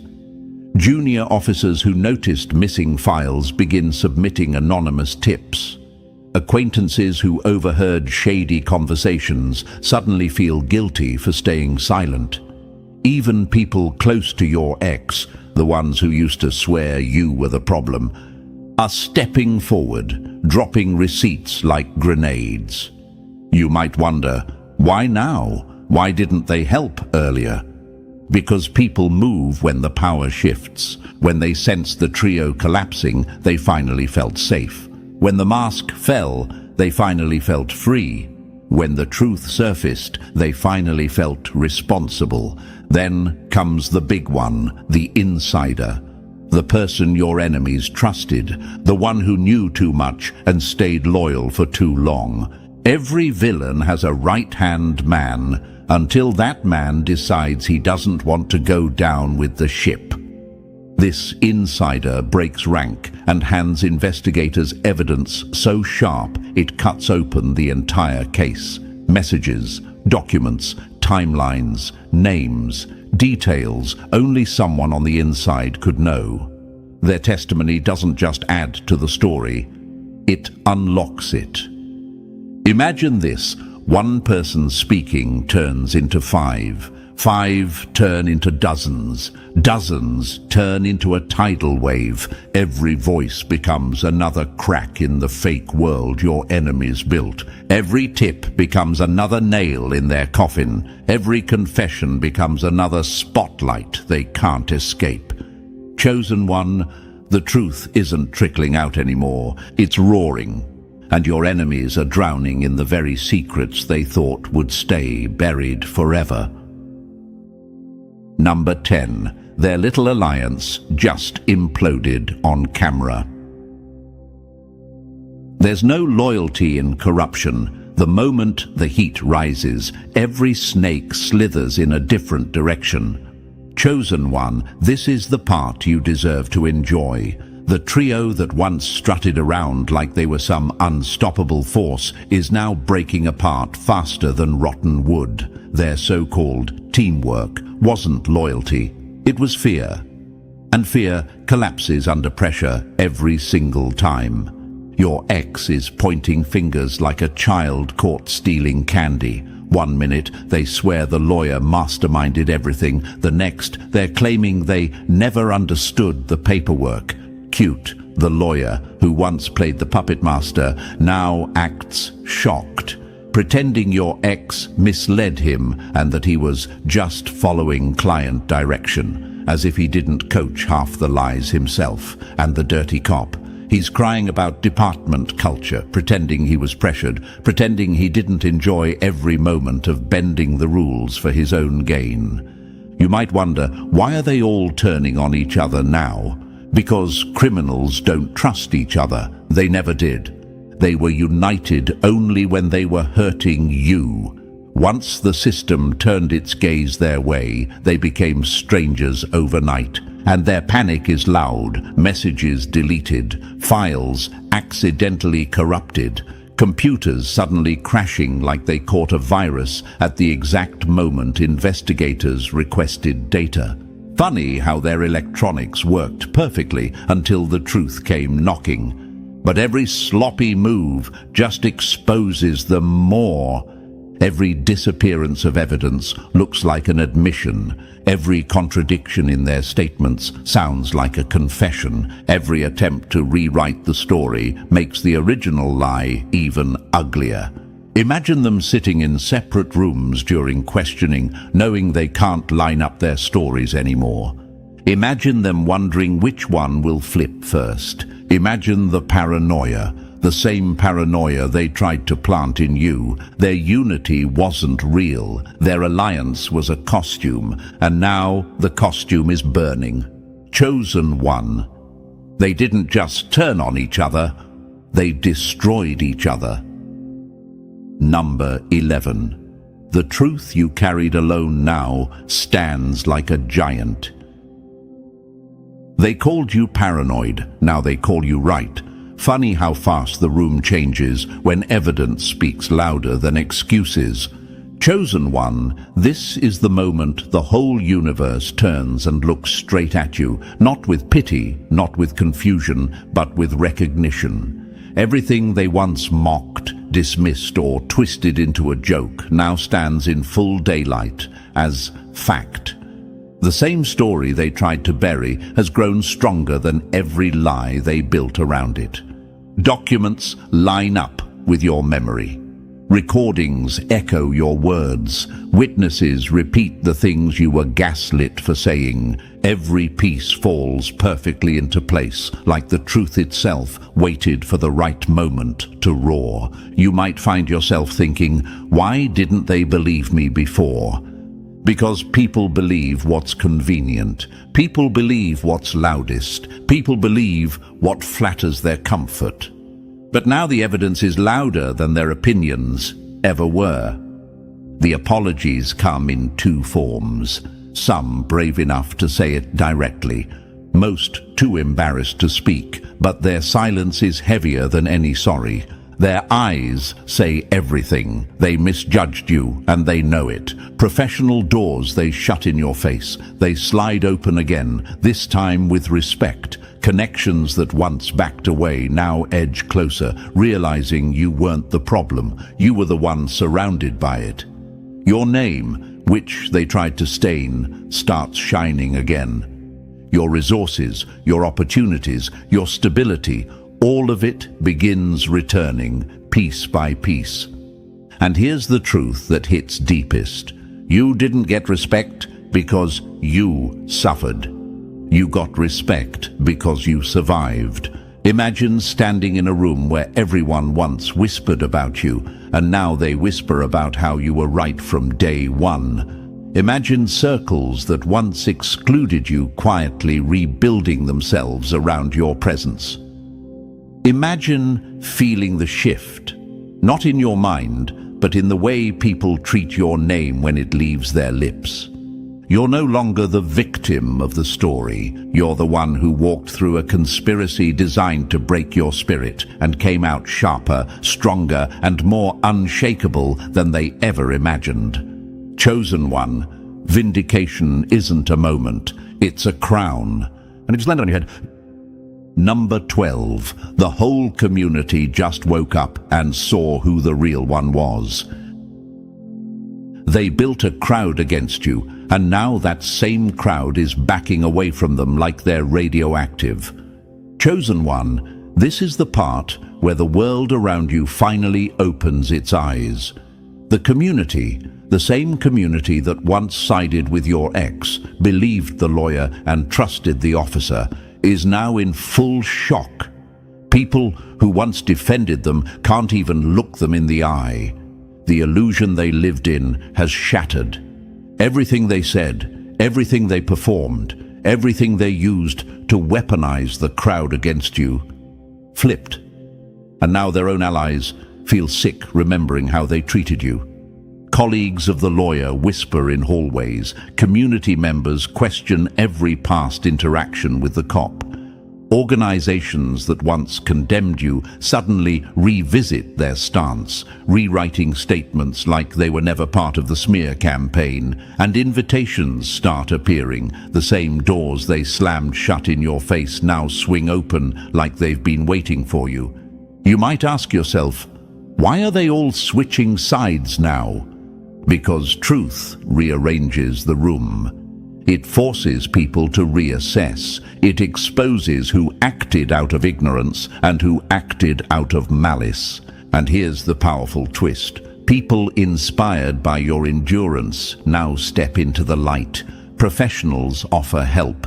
Those who were silent victims finally speak because you showed them it's possible. The loneliness they engineered around you dissolves as real support gathers. Imagine this. People who once avoided you now come closer. People who once doubted you now protect you. People who once whispered lies now whisper admiration. Your intuition is sharper, your boundaries stronger, your power undeniable. What was meant to break you became the blueprint for your rise. None of this was random. The timing, the evidence resurfacing, the right people appearing.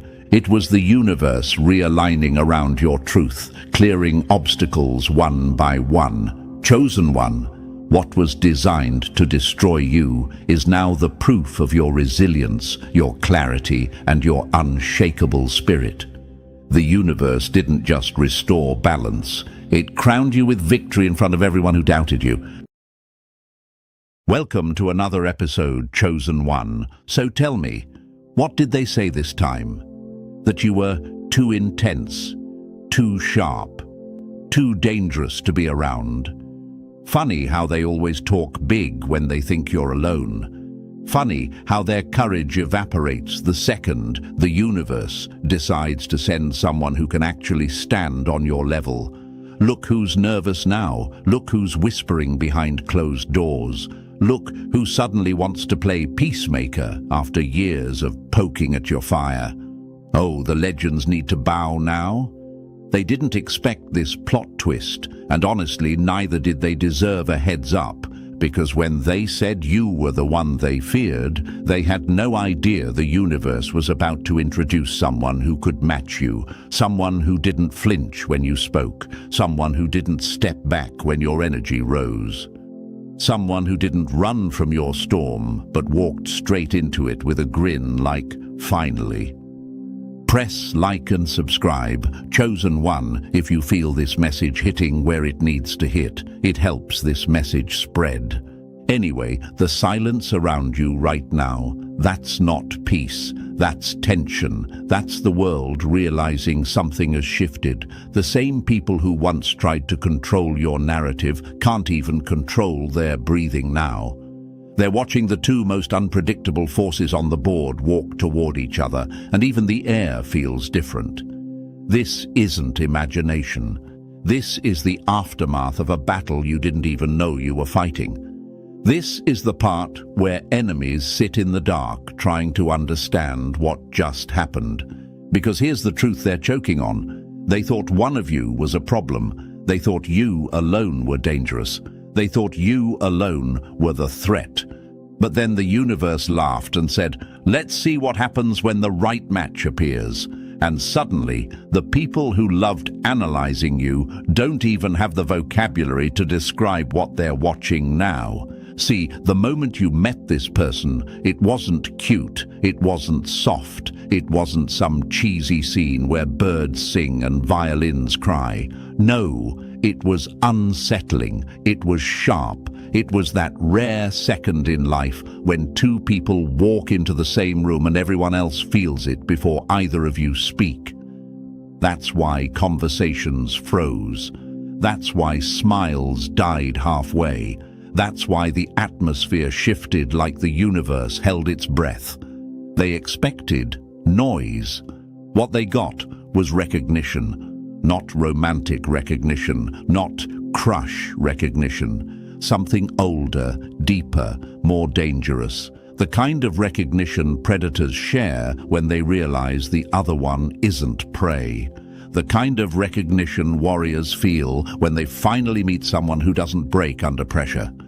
The kind of recognition villains share when they realize their madness has a mirror. And don't pretend you didn't feel it. Don't pretend your mind didn't go, wait, what is this? Because for the first time, you weren't the one lowering your voice to keep people comfortable. You weren't the one shrinking your power. You weren't the one watching your intensity scare the room. This time, the room wasn't scared of you. It was scared of what the two of you could become together.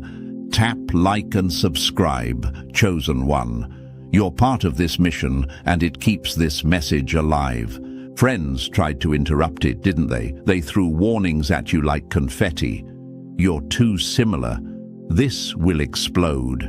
This is dangerous. But the subtext, the real meaning, was so simple. We can't handle both of you in the same timeline, because people could survive you. They could gossip. They could judge. They could spin stories about you to make themselves feel safe. But two of you, two minds that think faster than the room, two hearts that don't fear intensity, two energies that don't bend to validation, that's not a relationship. That's a revolution they can't control. And this is where the story gets personal. Remember when you were younger and adults said stuff like, tone it down? Remember the teachers who said, stop asking questions no one else thought of? Remember the friends who said, you're intimidating, like it was your fault for being awake in a world full of sleepwalkers. You've spent years shrinking because they couldn't handle your clarity. But now, the universe hands you someone who sees your intensity as normal, someone who doesn't back away, someone who doesn't treat your power like a problem. And suddenly, all those old memories come rushing back and you realize you were never too much. They were just too little. Now, imagine how that same old crowd feels watching you and your match stand in the same space. Two people who don't blink first. Two people who understand each other without explanation. Two people who scare the room without trying. The world doesn't know whether to applaud or run, so let's say it plainly. You didn't meet your competition. You met your complement. One of you is the spark, the other is the oxygen. Separate, you're intense. Together, you're a wildfire with a plan, and the enemy knows it. Their fear isn't random, it's informed. Because history has always shown that when two disruptive minds meet, the old system cracks. When two unstoppable energies link up, the world rearranges itself. Humans call it a coincidence. The universe calls it timing. And there's another truth here they don't want to admit. They didn't fear you because you were loud. They feared you because you were right. You were honest. You were sharp enough to cut through the nonsense they built their lives on. But now, you've met someone who sees the world the same way, someone who complements your intensity instead of shrinking from it. And now, enemies are living in panic mode, replaying old conversations, remembering every time they underestimated you, because they know this duo doesn't forgive, doesn't forget, doesn't fold. And here's the final punch that will make their spine rattle. They thought one of you was dangerous. Now the universe has shown them two. Two minds that move like strategy. Two hearts that don't scare easily. Two energies that don't bow. Two people who see each other clearly. And together, you're the nightmare they prayed would never come true. This is not romance. This is not chaos. This is not coincidence. This is alignment. This is power meeting power. This is the moment the universe whispers, now watch. And they will. Because they can't look away. Before we move deeper, Chosen One, take a second and breathe, because what comes next hits even harder than what you just heard. And if you're still here, that already tells me something. You're not just watching, you're sensing the shift. You feel the universe lining things up. You feel the tension around you changing shape. They thought you were dangerous alone. Wait until they understand what happens when you stand beside the one who matches you. If you're locked in, drop a 999 in the comments so the world knows another awakened mind is still in the room. And if you want to push this mission further, hit the super thanks. Support like yours fuels the work, whether it's a penny or a mountain. It all keeps the message alive. And now, Chosen One, let's step deeper into this story, piece by piece. Stay with me. If you're truly the one they fear, you'll feel the pull to stay until the end. Let's begin. Number 1. When two problems link up, the whole system panics. Funny how brave they acted when it was just you. Now look at them choking on their own fear because you're no longer fighting alone. They thought they had you contained. One unpredictable force, fine. One sharp mind, tolerable. One person who sees straight through every fake smile, every rigged game, every hidden motive, manageable. But the universe has a dark sense of humor, and it finally delivered the one update they never prepared for. Another person who sees exactly what you see. Another person who feels the same shift in the atmosphere. Another person who refuses to bow to the nonsense the world runs on. And suddenly, the entire ecosystem that used to gossip about you can't even stand upright. Their confidence melted the second you met your match. The collision wasn't cute. It wasn't soft. It wasn't two souls fluttering together in some romantic montage. It was a cracking sound, reality bending, a pressure drop you feel in your bones when something rare just happened. Because for the first time, you weren't the only one in the room who knew exactly what was going on. Someone else picked up the signals you always noticed. Someone else caught the lies mid-air. Someone else spotted the shadow behind the smile, and that alone is enough to break a system built on pretending. They handled you when you were isolated because isolation makes warriors look crazy. They could call you dramatic. They could label you too much. They could roll their eyes when you pointed out the truth nobody dared to say out loud. But now, two of you comparing notes, two of you confirming what nobody wanted to admit, two of you catching the same inconsistencies, reading the same energy shifts, seeing the same cracks in the mask. That's not a partnership. That's an uprising in slow motion. And let's address what's probably haunting your mind right now. Why did people react so weirdly when we met? Why did the room go quiet? Why did it feel like something dangerous just entered the timeline? Because they weren't scared of romance. They were scared of recognition. They were scared of two minds syncing without speaking. They were scared of the unspoken agreement between you two. We see everything now. That's the thing they cannot recover from. Your chaos didn't confuse your match. It excited them. Your intensity didn't overwhelm them. It called to them. Your insight didn't intimidate them. It validated what they already suspected. And in return, their order didn't cage you. It steadied you. Their clarity didn't silence you. It sharpened you. Their calm wasn't weakness. It was the kind of quiet someone develops after surviving storms you've never heard about. Individually, you were forces. Together, you became consequences. Imagine it from the enemy's point of view. They spent years building narratives, building walls, building lies to keep you doubting your own intuition. And overnight, all of that work became useless because you met someone who said, no, you're not imagining it. They really are that fake. They knew the moment that happened. The whole illusion cracked. Two witnesses, two rebels, two people with nothing left to lose. The world panics at that combination. And let's tell the truth they don't want anyone to hear. People weren't scared you'd destroy each other. They were terrified you'd empower each other. Every time you talk, you unlock another piece. Every time you share a story, something clicks.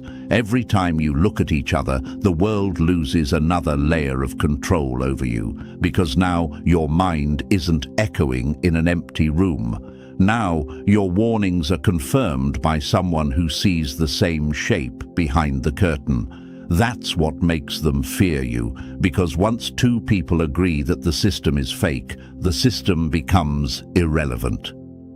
You probably wondered at some point, why did it feel so intense so fast? Why did everything shift the moment we crossed paths? Because the universe was waiting for this moment, not to make you fall in love, to make you wake up, to make you unstoppable, to make you realize you were never too much. You were always the blueprint, waiting for the missing piece. This is the moment stories from your past start snapping into place. Remember all those times you said things nobody believed, all the red flags you pointed out while everyone laughed, all the strange instincts you had that later turned out to be true. You weren't wrong, you were early. And now someone else finally arrived on your timeline who was born early too. Together, your clarity is a weapon, your connection is a threat, your insight is a revolution. Enemies don't fear love stories, they fear alliances, they fear partnerships built on truth. They fear two people who can't be manipulated anymore, and this is why their reactions are so dramatic. This is why friends suddenly become concerned. This is why people start backing away like you're radioactive, because they used to study you, they used to analyze you, they used to think they understood how to disarm you, but now they're dealing with two unpredictable minds on one frequency, two sharp hearts that don't need permission, two energies that have nothing left to hide. Let me say it plainly so you don't underestimate what you are anymore. They thought one of you was dangerous. Two of you is a collapse they cannot repair. You became the glitch in their system. Your match became the virus that spread it. Together, you became the reason the whole network is failing. This isn't chaos meeting control. This is chaos being understood. This is control being unchained. This is the moment the universe says, let them try to stop this. And now you stand here, chosen one, not as someone misunderstood, but as someone finally seen. You're not being analyzed anymore. You're being watched, closely, quietly, nervously, because they know the truth now. Your power wasn't a phase. Your awareness wasn't an accident, and your match wasn't a coincidence. You were never meant to be managed. You were meant to be mirrored, and that mirror is the thing the world fears most. Number 2. When two minds link, gaslighters stop sleeping. Funny how they loved messing with you until the day you stopped standing alone. Every manipulator has a nightmare, and yours started the second you found someone who could decode their lies as fast as you did. Some people don't fear your voice, they fear who hears you now. Two sharp minds destroy illusions quicker than fire destroys paper. Your enemies always counted on one thing: isolation. Gaslighting only works when the target stands alone. Manipulation only works when one person doubts themselves. Lies only work when one person carries the entire weight of reality on their back. And for a long time, that was her life. They expected the same patterns, the same reactions, the same explosions they could point to and say, "See, she's unstable." That was their favorite trick. Push her, trigger her, then blame her for the chaos they created. But imagine this, the universe finally says enough and drops someone into her life who doesn't add fuel to her explosions, but hands her the blueprint behind them. Your first real act of unity didn't happen on a good day. It didn't happen during laughter or connection. No, it happened during the kind of moment people pretend they never saw. Someone tried to gaslight her. Someone thought they could twist the narrative again. Someone thought the same buttons would work. Someone thought she was still isolated. Except this time, she wasn't. She looked at him. He smiled, and the entire game board flipped. No words were needed, no explanation, no dramatic speeches. One glance was enough. He already understood the setup. He already saw the trap. He already detected the shifts in tone, the calculated pauses, the fake concern dripping off the enemy's voice. He saw everything she spent years trying to explain to people who refused to believe her. And in that moment she realized something terrifying and beautiful. She wasn't crazy. She was right. She had always been right. And now someone else finally understood the pattern without her needing to break herself to prove it. Imagine this. The enemy fires their usual move, expecting her to explode, but instead of chaos erupting, something colder appears. Precision, alignment, a unified front they never predicted. She didn't break this time. She sharpened. Because when she looked at him, his expression didn't say, "Calm down." It said, "I see it. I see everything, and I'm already 10 steps ahead." He brought the plan. She brought the fury. Together, they became a problem no manipulator could handle. Let's answer the question that's probably popping up in the chosen ones' heads right now.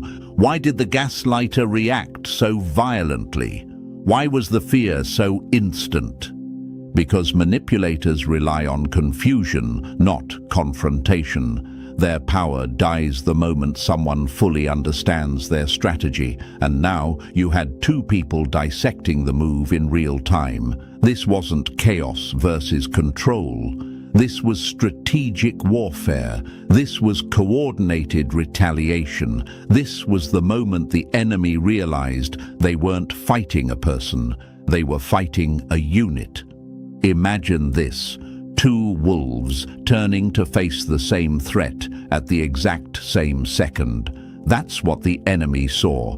Coordinated instinct, matching awareness, a mirrored readiness that shook them to the core. And for the first time, they questioned their own control. They questioned their script. They questioned whether the lies they used for years could survive this new alliance. They questioned everything. Because now they weren't dealing with a single target.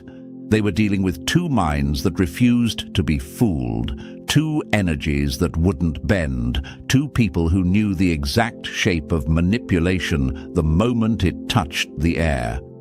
Let's tell the truth plainly. You didn't just support each other. You weaponized awareness. You aligned instincts. You multiplied intelligence. And that's why the manipulator still wakes up sweating. Because manipulators fear one thing more than confrontation: exposure. And when the two of you united that day, you didn't just stop the gaslighting, you shattered the illusion they used to survive. Imagine the enemy trying to run their script.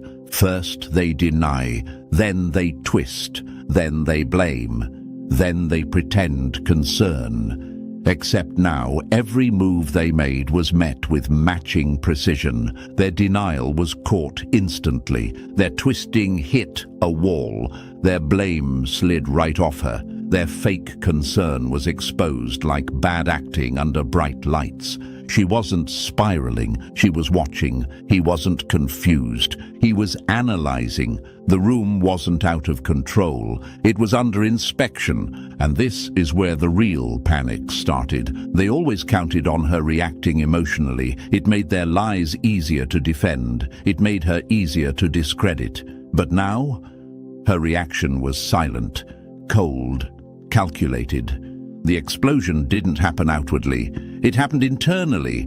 And in that silence, the manipulator finally faced the truth. Their power was gone. You want another question answered? Chosen one. Why did her calm anger scare them more than her loud anger? Because emotional explosions are predictable, but when someone who usually reacts suddenly stops reacting, that means they've stopped playing the game. That means they're thinking. That means they're calculating. And manipulators can't handle targets that think. They crumble. He didn't need to guide her. He didn't need to calm her. He just stood beside her like a mirror, reflecting every lie the manipulator threw into the air. And the more the enemy spoke, the more exposed they became. She brought the fury, yes, but it wasn't wild anymore. It was aimed. It was strategic. It was the kind of fury that doesn't burn everything, just the lies. He brought the plan, not controlling, not overriding, just aligning. He didn't silence her fire. He gave it direction. He didn't dim her energy. He refined it. And that's why this particular enemy still can't sleep. Because when they replay that day in their mind, they don't hear her voice. They hear the silence before she spoke. They see the look she gave him. They see the way he smiled, like the manipulator had walked right into a trap he laid 3 moves ago. They see 2 minds sinking against them. That is what keeps them awake. Let's break down the metaphor in simple terms. If she was the storm, he was the weather report that told her where to strike. If she was lightning, he was the metal rod guiding it straight into the truth. If she was fire, he was oxygen turning sparks into signal flares. If she was chaos, he was the outline that turned chaos into choreography. And together, they didn't just respond, they retaliated. And manipulators hate retaliation. They hate exposure. They hate witnesses. They hate people who aren't confused. They hate alliances. And above all, they hate when someone who used to crumble learns to stand without shaking. This is why the universe aligned you two, not for romance, not for comfort, but for clarity, for revolution, for protection. Because now the world doesn't just fear her intensity, they fear the intellect standing beside it. They don't just fear his strategy, they fear the fire fueling it. They don't just fear the combination, they fear the inevitability. This was the conspiracy they never saw coming, not your bond, not your chemistry, not your connection, but your unity against lies. Your first act as a team wasn't affection, it was exposure, it was truth, it was the end of gaslighting's reign. And that day, the universe whispered, they realized they messed with the wrong one, twice. And this, chosen one, is where the story really begins. Number 3. When 2 untouchables evolve into something the world can't measure. People feared you before. Now they fear what you become when someone finally stops dimming your power. This transformation wasn't soft, cute, or poetic. It was surgical. It was cold. It was the exact kind of shift that makes outsiders whisper what is happening to them.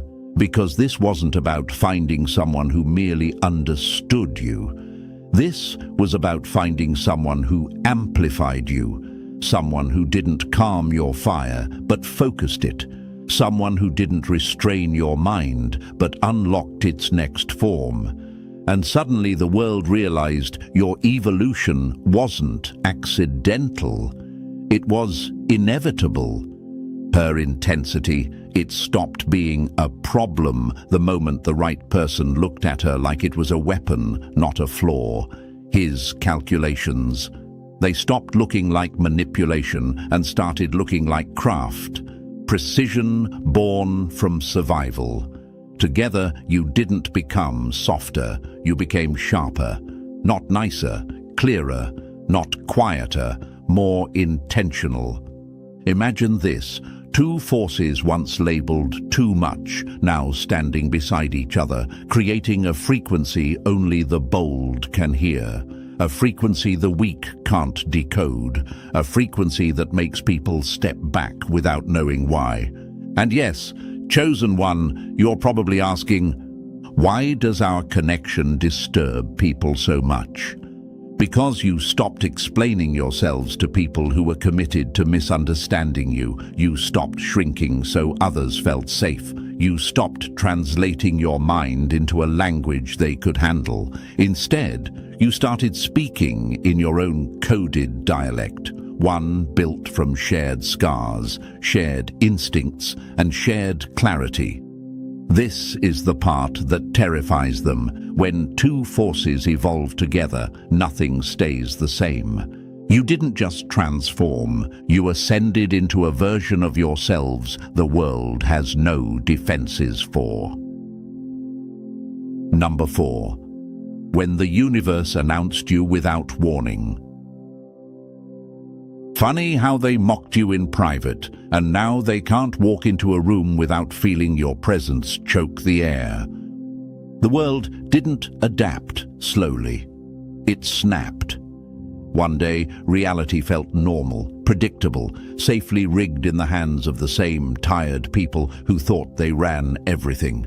Then suddenly, you two existed in the same timeline, and the atmosphere bent like metal under heat.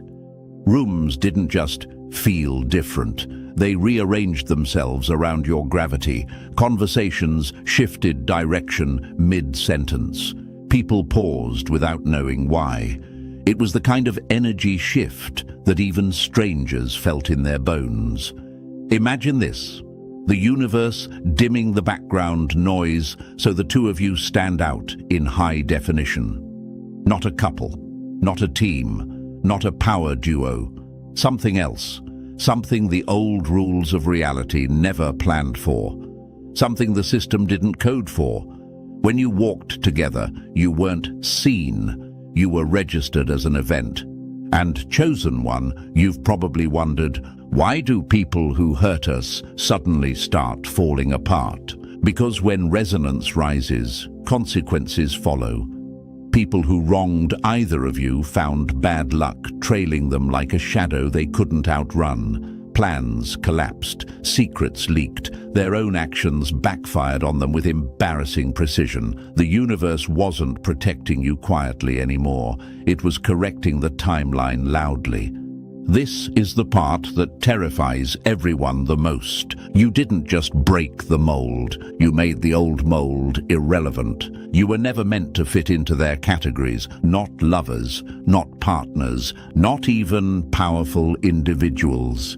You became a glitch in their system, a duo that bends attention without trying, a force the world can't classify or contain. You were something forbidden under the old rules, but inevitable under the new ones. Number 5. The day their schemes crumbled in your shadow. Nothing terrifies a manipulator more than two people who refuse to turn on each other.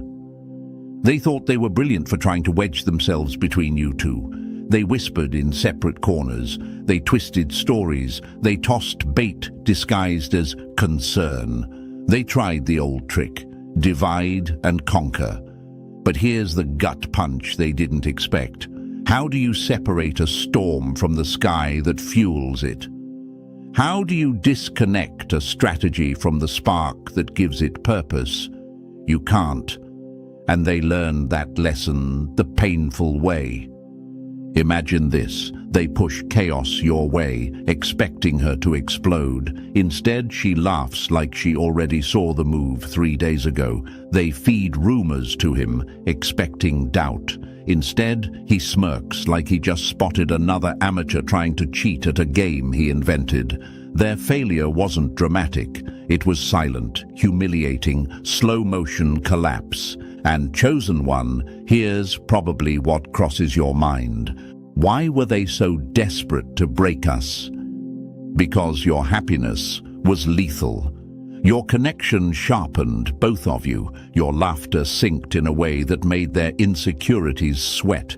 Your ease with each other exposed how forced everyone else's relationships were. You two weren't draining each other, you were amplifying, and amplified predators, they hunt best. Here's the truth that stings them deepest. They weren't scared of your intensity, they were terrified of your joy. Your joy made you focused. Your unity made you unstoppable. Your bond made every enemy feel like prey. They tried to fracture you, but all they did was reveal their fear. They tried to break you, but all they did was expose your strength. They tried to separate you, but you became the one thing they never wanted to face. Number 6. When they called it dangerous, but you knew it was evolution. They didn't fear your darkness. They feared the version of you that no longer needed their approval to shine. People love pretending they know what's good for you. They study you from the sidelines like amateur critics, convinced they understand the plot better than the characters living it. So when the two of you leveled up together, they instantly labeled it toxic, chaotic, enabling, anything that helped them sleep at night. But here's the punchline. What they called chaos, you knew was authenticity. What they mocked as control, you understood as focus. What they whispered about as danger was the first time you actually felt alive. Imagine this. Two people who've spent years shrinking, finally standing at full height. Two minds that were always told to calm down, suddenly realizing their intensity wasn't a flaw, it was fuel. Two hearts that were forced into small boxes, finally ripping the tape off and breathing again. Of course, the world panicked. Of course, they assumed the worst. Evolution looks like destruction to people who've never expanded. And chosen one, you might wonder, why did everyone act like we were spiraling when we were actually growing? Because your awakening exposed their stagnation. When one of you rises, people notice.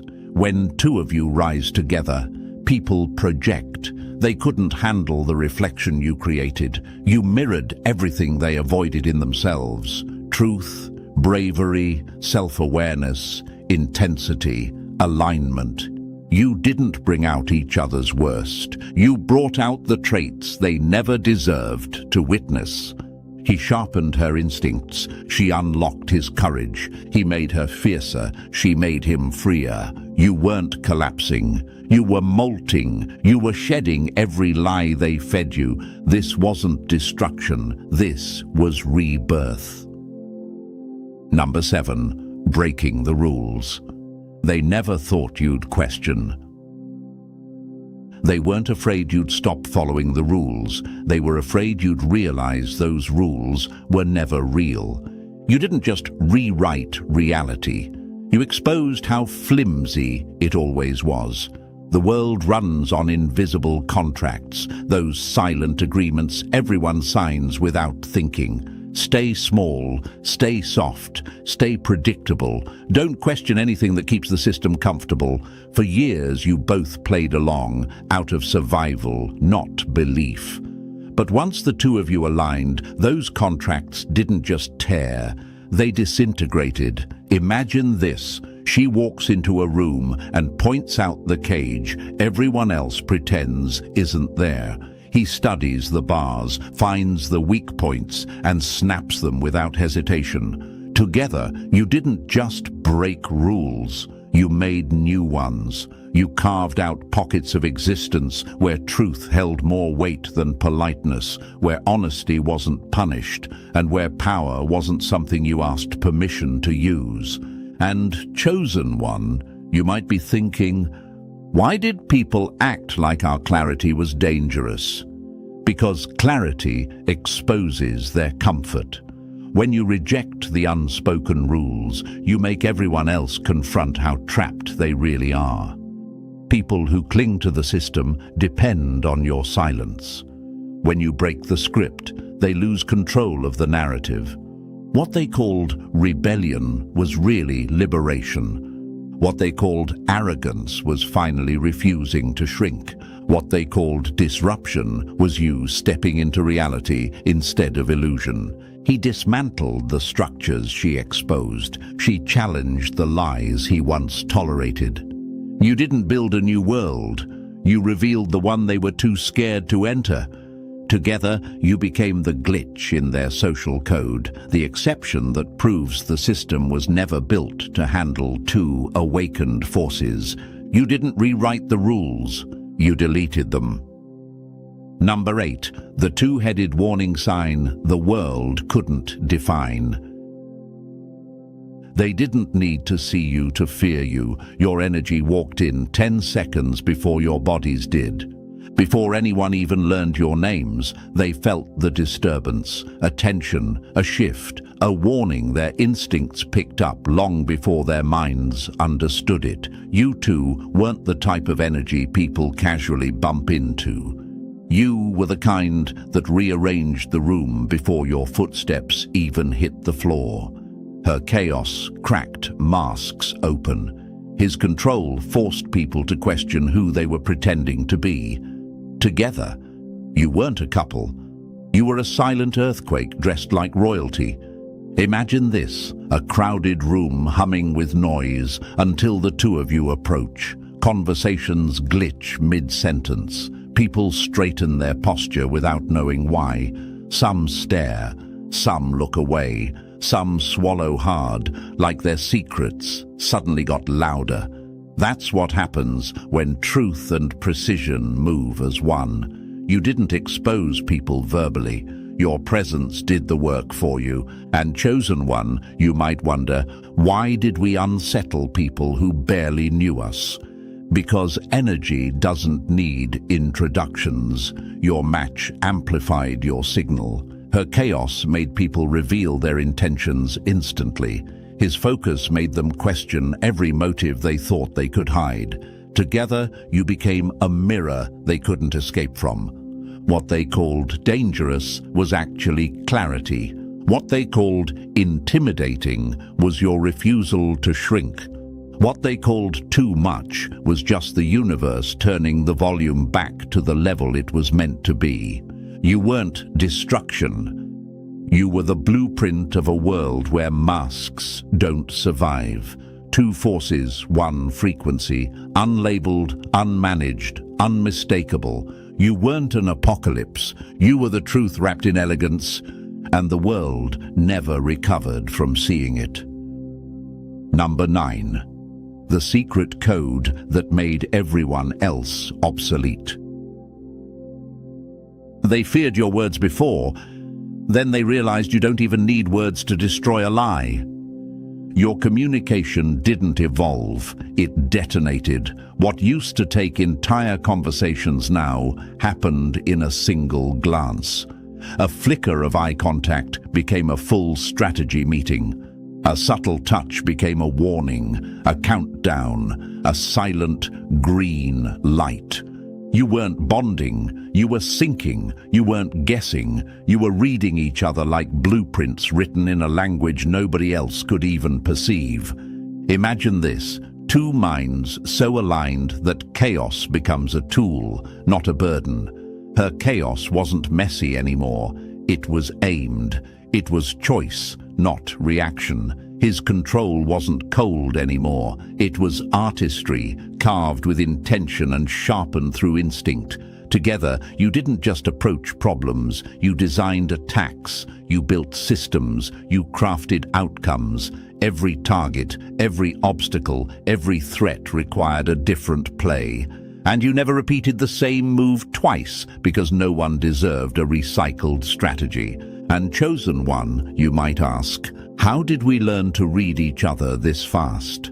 Because real alignment doesn't need instructions. It awakens, it reveals, it rearranges your instincts until the other person's thoughts feel like extensions of your own. It isn't romantic, it's tactical, it's survival, it's evolution. You became something terrifying and beautiful. He was the sword, cutting clean through illusions. She was the sanctuary, protecting the fire that forged him. She was the chaos that exposed the enemy's weak points. He was the design that turned those weak points into victories. You weren't predictable, you weren't balanced, you weren't healthy by their limited definition. You were effective. And effectiveness looks like destruction to those who live in denial. Your language didn't follow the world's grammar. Your language was destruction and design, built from truth, instinct and precision. A code only the two of you could speak.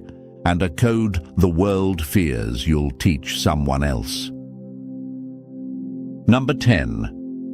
When two humans turned into a rumor the world couldn't contain. They tried to define you, but how do you label a phenomenon that doesn't obey physics, let alone social rules? People didn't talk about you. Talking is casual. People whispered about you like you were classified information. They waited until the doors closed, until the room emptied, until they felt safe enough to say, what were they? Your presence wasn't something they understood. It was something they survived. And after you left, they stitched together theories, names, warnings, anything that made them feel less powerless in the face of what they witnessed. They gave you titles like the dangerous duo, the chaos couple, the architects of anarchy, cute, small, human. But labels only fit things that behave, things that bend, things that stay inside the lines drawn for them. You broke every box just by existing. Imagine this. Two people so synchronized that even silence feels like strategy.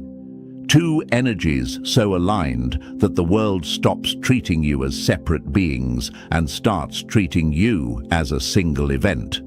And chosen one, maybe you've wondered, why did we feel bigger than anything they could name? Because you weren't a relationship.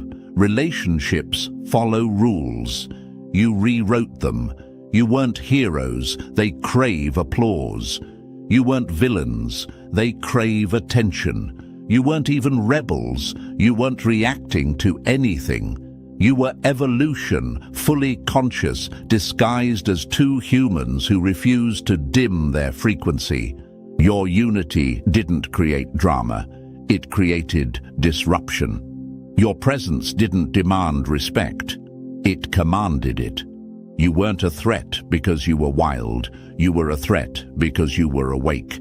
And that's why the whispers turned into myths. Myths turned into warnings. Warnings turned into fascination. You didn't become a couple in their stories. You became a legend they still haven't figured out how to explain. Number 11. When your existence forced people to face themselves. They weren't threatened by you. They were threatened by who they could no longer pretend to be in your presence. Your presence didn't just attract attention, it detonated awakenings in people who weren't ready. You didn't walk into rooms quietly, you walked in like a revelation wrapped in human skin. Her chaos didn't destabilize the quiet ones, it freed them. It reminded them they were allowed to breathe louder, dream bigger, exist without shrinking. His discipline didn't silence the loud ones, it sharpened them. It showed them that power didn't need noise, it needed intention.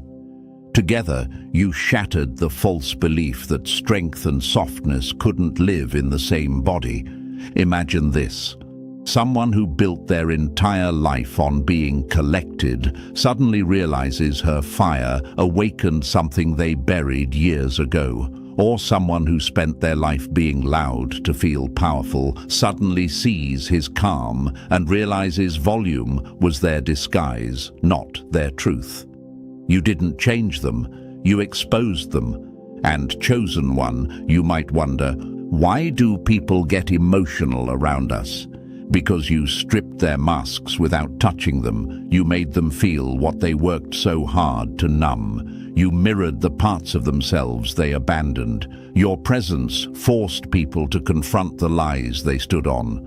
Lies about who they should be, how they should act, what power looks like, what love looks like, what authenticity costs. You didn't inspire them gently. You cornered them with truth.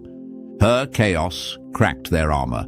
His discipline showed them another way. Your unity created a frequency they couldn't hide from. You didn't just reveal something about the world, you revealed something about them. And once someone sees themselves clearly, they can never unsee it. Number 12.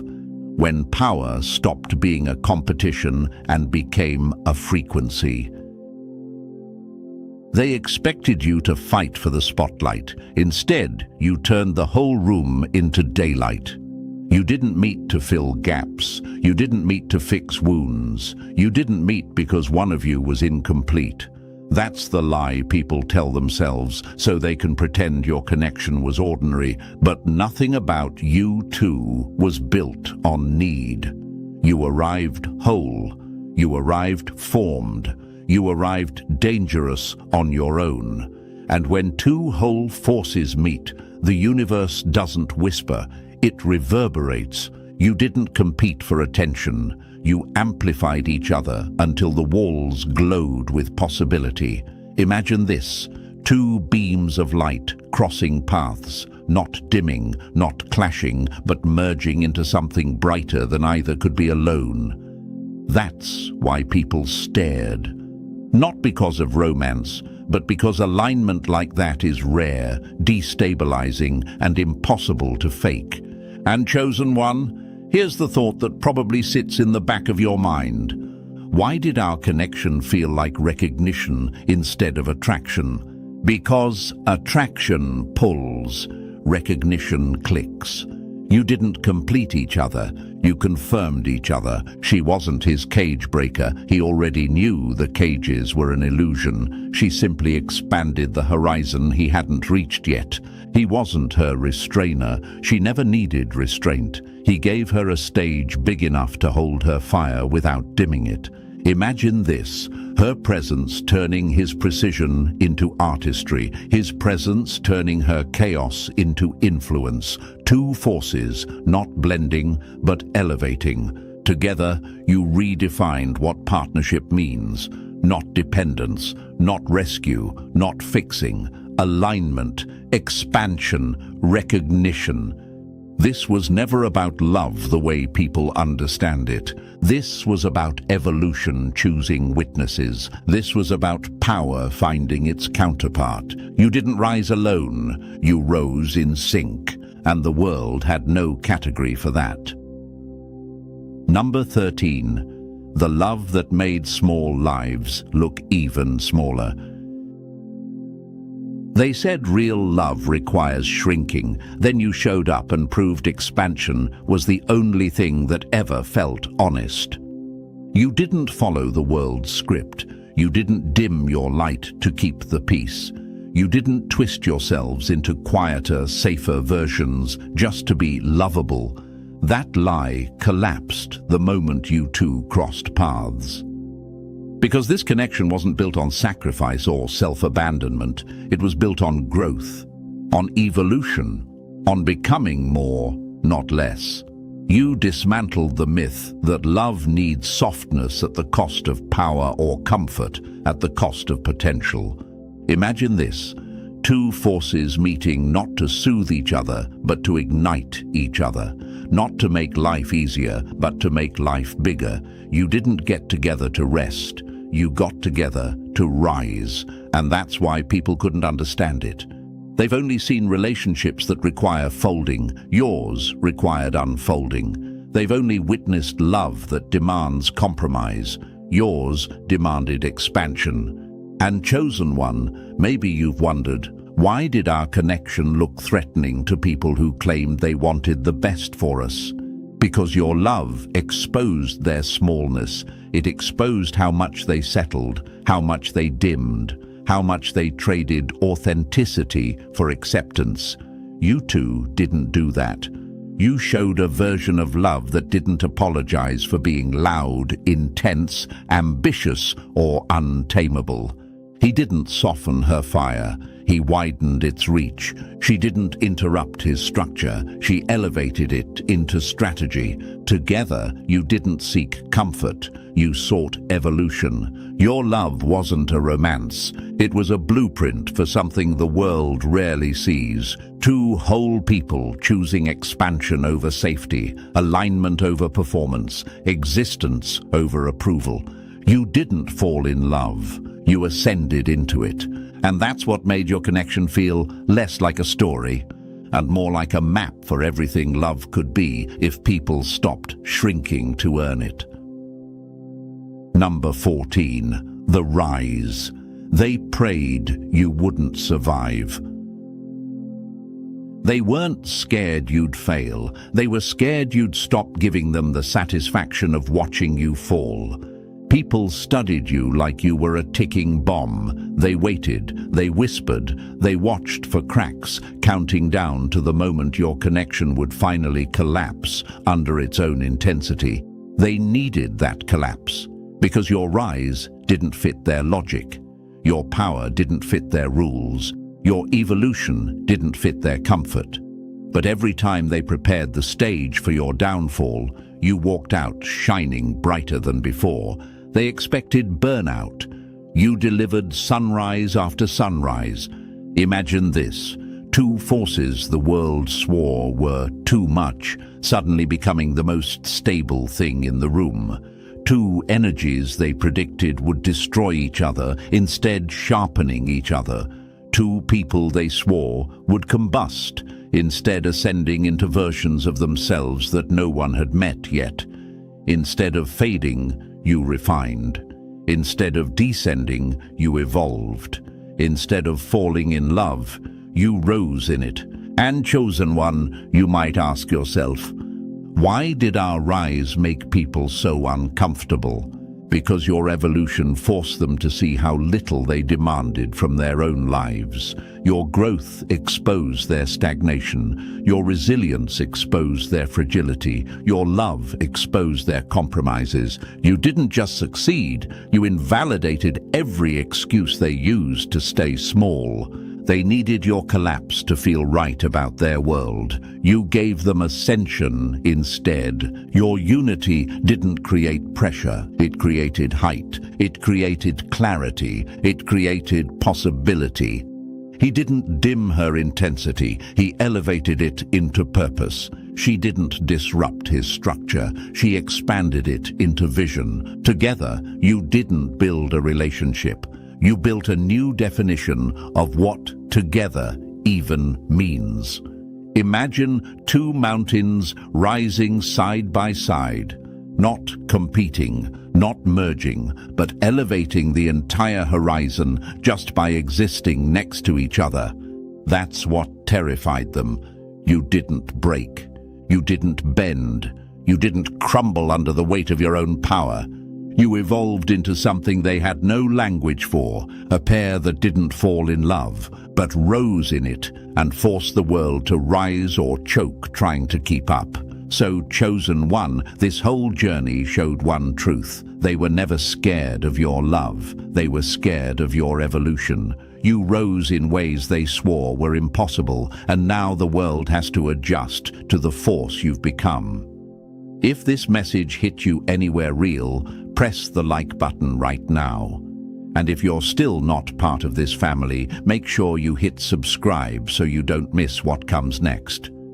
The universe isn't done with you yet, chosen one, and neither are we. Welcome to another episode, Chosen One. Funny how you're still here, breathing, thinking, leveling up, while the people who swore they'd handle you are now shaking like they saw a ghost. They're pretending everything is normal, but you can feel it in the air. The plot cracked open. The whole thing spilled out. And guess what? Every little trick they whispered about you behind closed doors is now crawling into the light like bugs after you lift a rock. Look who survived long enough to hear the truth. Yes, you, the one they dissected in private chats, the name that kept resurfacing in conversations you were never supposed to hear. The person they claimed they didn't think about, yet kept studying like a problem they couldn't solve. They wanted you to feel small. They wanted you to feel confused. They wanted you to look in the mirror and question your own reality. But here's the cold part. They were the ones losing their grip. They cracked first. They broke under the pressure of your silence, your growth, your resilience that should have been impossible according to their little prediction charts.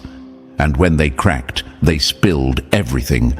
Every whisper, every plan, every insecure thought they tried to project onto you. If you're vibing with this energy already, hit the like button and subscribe. Pay this message back by keeping this channel alive. Now then, let's go deeper. See, Chosen One, the funniest part is how they assumed you'd collapse on schedule. They had this whole storyline in their heads. You'll crumble by Thursday. They can't handle pressure. Just push a little more and they'll fold. They spoke about you like you were a science experiment. They thought they knew your breaking point. But then the universe flipped the script. You didn't break. They did. You know that quiet moment you had months ago, when you wondered if you were just overreacting, imagining how certain people seemed too invested in your downfall, reading too much into the sudden meetings, the sudden shift in tone, the sudden concern. Yeah. You weren't imagining anything. The universe keeps receipts even when you don't. They were terrified of your comeback before you even realized you were making one. Your silence wasn't weakness to them. It was a countdown. Every day you didn't react, every day you didn't collapse, they panicked a little more. They were running simulations in their heads about what you might do next. They were calling each other, trying to figure out how someone like you keeps surviving storms that should have erased you. And here's the wildest part. Their entire plan depended on you doubting yourself. That was the whole blueprint. Not your failure, your self-doubt. You were never the problem. You never were. Let me paint the scene for you, because someone needs to say this out loud. Picture them sitting together, voices low, checking their phones, stressing over your every move. Someone says, "Maybe they're done." Another says, "No, something's off. They're too quiet." Then the silence hits the room. That heavy silence where everyone realizes the same thing. They miscalculated, because the moment you stopped breaking the way they predicted was the moment their plan fell apart. Here's a story you'll understand immediately. Think back to a time when you were younger and people treated you like you didn't notice anything. Maybe it was family, maybe school, maybe work. People talked like you were clueless. Meanwhile, you were watching everything. That same thing happened again as an adult. Except this time, you didn't just watch, you evolved. The universe has this funny habit of leveling you up in private while enemies study the old version of you. They were planning attacks for the person you used to be, not the one you became when everything went quiet. You ever wonder why certain people suddenly backed away? Suddenly got polite, suddenly changed their tone? Because someone cracked under the pressure and exposed the whole playbook. Somebody in their team couldn't hold it anymore and spilled the truth. All the lies, all the manipulation, all the fake sympathy. It came out, and when it did, the whole group felt the blast. That's why everything feels different now. That shift you feel around you isn't imaginary. It's the fallout. Let me break down the psychology of these people, because it's not as complex as they want you to think. When someone plans to break you, they build a fantasy in their head. They imagine the version of you that collapses. They imagine themselves winning. They imagine everyone saying you were right about them. But then life hands them the Uno reverse card. You don't break, you upgrade. and suddenly they're exposed as the ones who were obsessed, insecure, and deeply threatened. Here's another cold fact. They didn't expect you to heal. They didn't expect you to pull yourself out of emotional quicksand. They didn't expect you to rebuild your identity. They thought you were alone. They forgot the universe sits quietly in the background watching everything. That's why now the entire plot against you is collapsing in slow motion. It's embarrassing for them, like dropping their mask in front of the audience mid-performance. And you're probably sitting there wondering, why me? Why were they even bothering with all this behind my back? Because you made them question their own worth without even trying. You made them feel threatened simply by existing. You exposed their insecurities without speaking a word. That's why they needed strategy meetings just to handle you. Let that sink in. You made a whole group of people sit down and build a plan just to deal with you. One person. That's power they don't want to admit you have. I want you to picture this moment. They're all sitting around, stressed. Someone says, what if they rise again? What if they hit a breakthrough? And another person, the honest one, finally blurts, they already did. You can almost feel the room freezing. That's when the truth spills. That's when the plot breaks. That's where this intro begins. Your strength wasn't supposed to exist. Your comeback wasn't supposed to be real. Your clarity wasn't supposed to return, but you rebuilt yourself anyway. And that's what destroyed them. Not revenge, not rage, not chaos. Just you living, breathing, and refusing to die inside. This entire storyline starts at the exact moment they realized one thing they never planned for. You weren't going to break the way they designed. You were going to break their design instead. Before we go any further, Chosen One, take a second to breathe, because what comes next is where the real damage begins.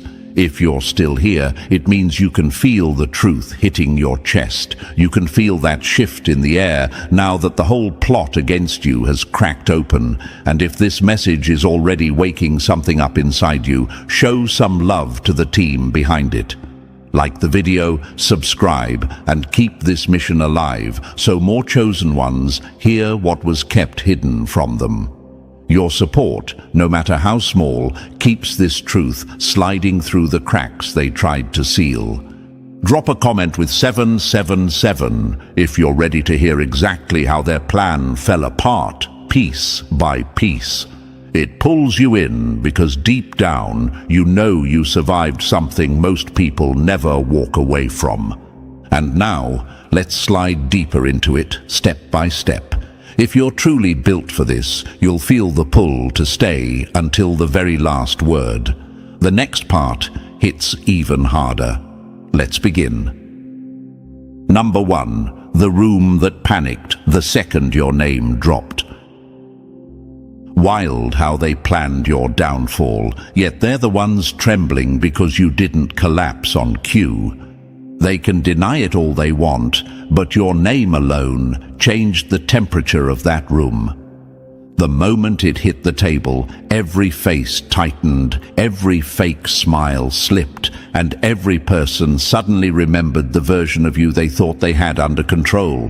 They weren't meeting casually. This wasn't a friendly catch-up. This was a crisis discussion, triggered by the simple fact that you refused to break the way they predicted. They studied you like you were a system glitch they couldn't fix. They analyzed your reactions, your silence, your distance, your calmness.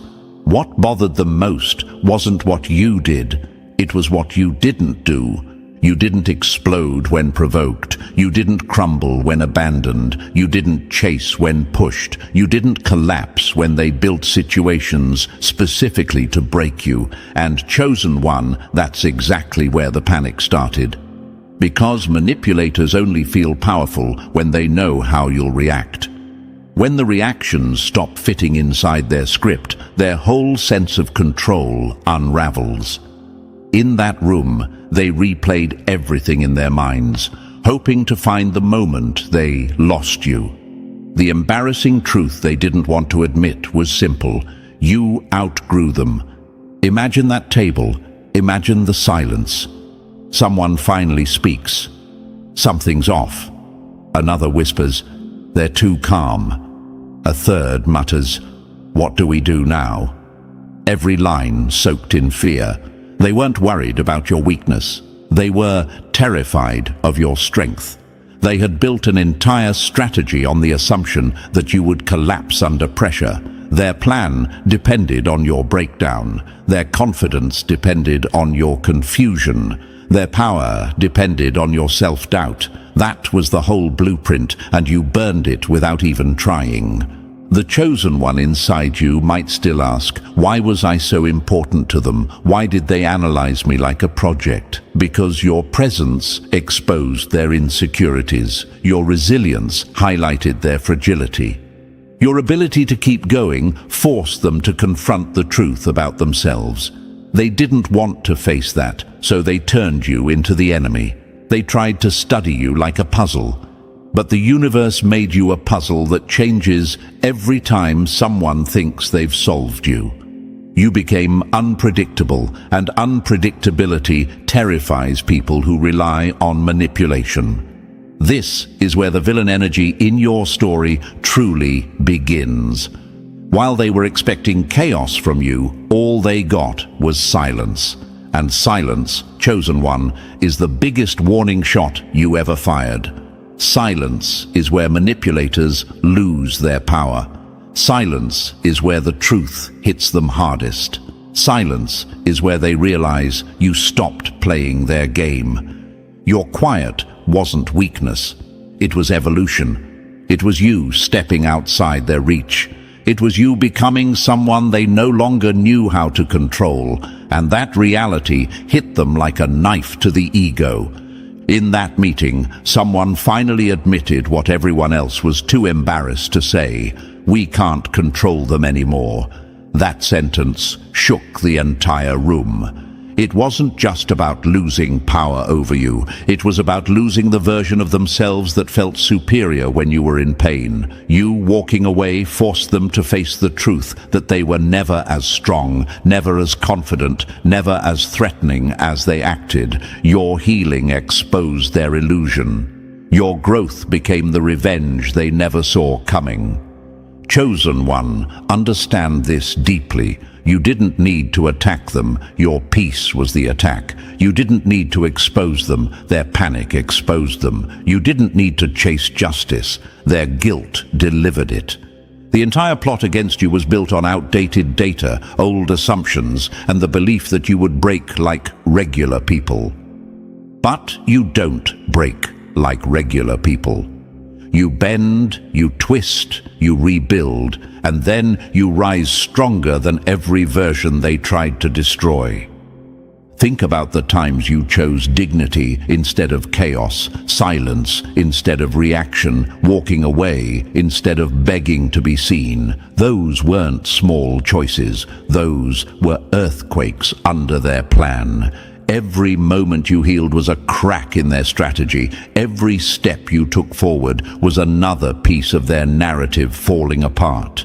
They thought they were studying your downfall. Instead, they were witnessing your evolution. They were watching the universe upgrade you in real time while they still tried to use last year's tricks. And now, chosen one, here's the hardest truth they're hiding from each other. They needed a whole room, a whole plan, a whole strategy team just to manage one version of you. A version of you who didn't even know your own power yet. They were scared of you before you even understood yourself. Imagine what that fear looks like now. Imagine their faces when they realize the person they studied is gone, replaced by someone sharper, stronger, and completely unbreakable. The meeting where your name was the only agenda wasn't about fixing things. It was a funeral for their control, a quiet admission that the plot failed, a moment where every single person in that room knew the same thing. You slipped out of their hands and you're never going back. And if you ever forget your worth, remember this brutal fact. They strategized against you because they knew how powerful you were long before you'd... Number 2.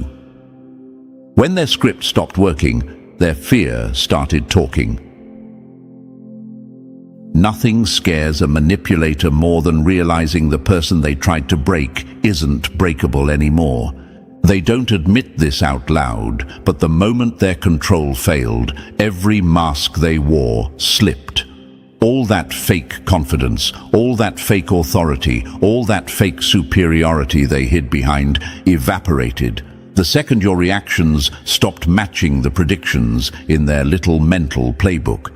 Their whole sense of power was built on one thing: knowing how you would respond. They depended on your old patterns like actors depending on a script. They counted on your pain. They counted on your confusion. They counted on your loyalty to people who didn't deserve you. They counted on your need for closure, validation, or understanding. But then you changed the code. You didn't announce it. You didn't warn anyone. You didn't shout it from the rooftops. You just upgraded quietly, internally, in ways they never expected, and suddenly their manual for controlling you became useless. You started responding differently. You started thinking differently. You stopped giving predictable reactions. You stopped feeding traps with your attention. You stopped allowing your emotions to be weaponized against you. And that's when their fear came crawling out. Here's the first quote that hit them like a punch to the ribs. When you stop playing their game, they lose their identity, because their power wasn't real. Their power was your reaction. Once the reaction changed, everything they built crumbled. Imagine this: they're sitting there with the same buttons they used to push before, but now, nothing happens. They push the guilt button. Nothing. They push the shame button. Still nothing. They push the abandonment button. Silence. They push the chaos button. Peace. It's like someone unplugged their entire system, and they're standing there, hitting dead keys on a broken piano. This is the moment chosen ones always wonder about. Why did they panic when I got stronger? Isn't strength supposed to make people respect you? In healthy people, yes. In manipulators, no. Your strength exposed their weakness. Your clarity exposed their lies. Your healing exposed their strategy. And their reactions weren't respect, they were fear. They weren't afraid you'd hurt them. They were afraid you'd outgrow them. This quote alone tells the whole story. Let's break down the psychology behind their fear. Their control depended on your predictability. They studied your triggers the way someone studies cheat codes for a game. If I say this, they'll panic. If I disappear for 2 days, they'll chase me.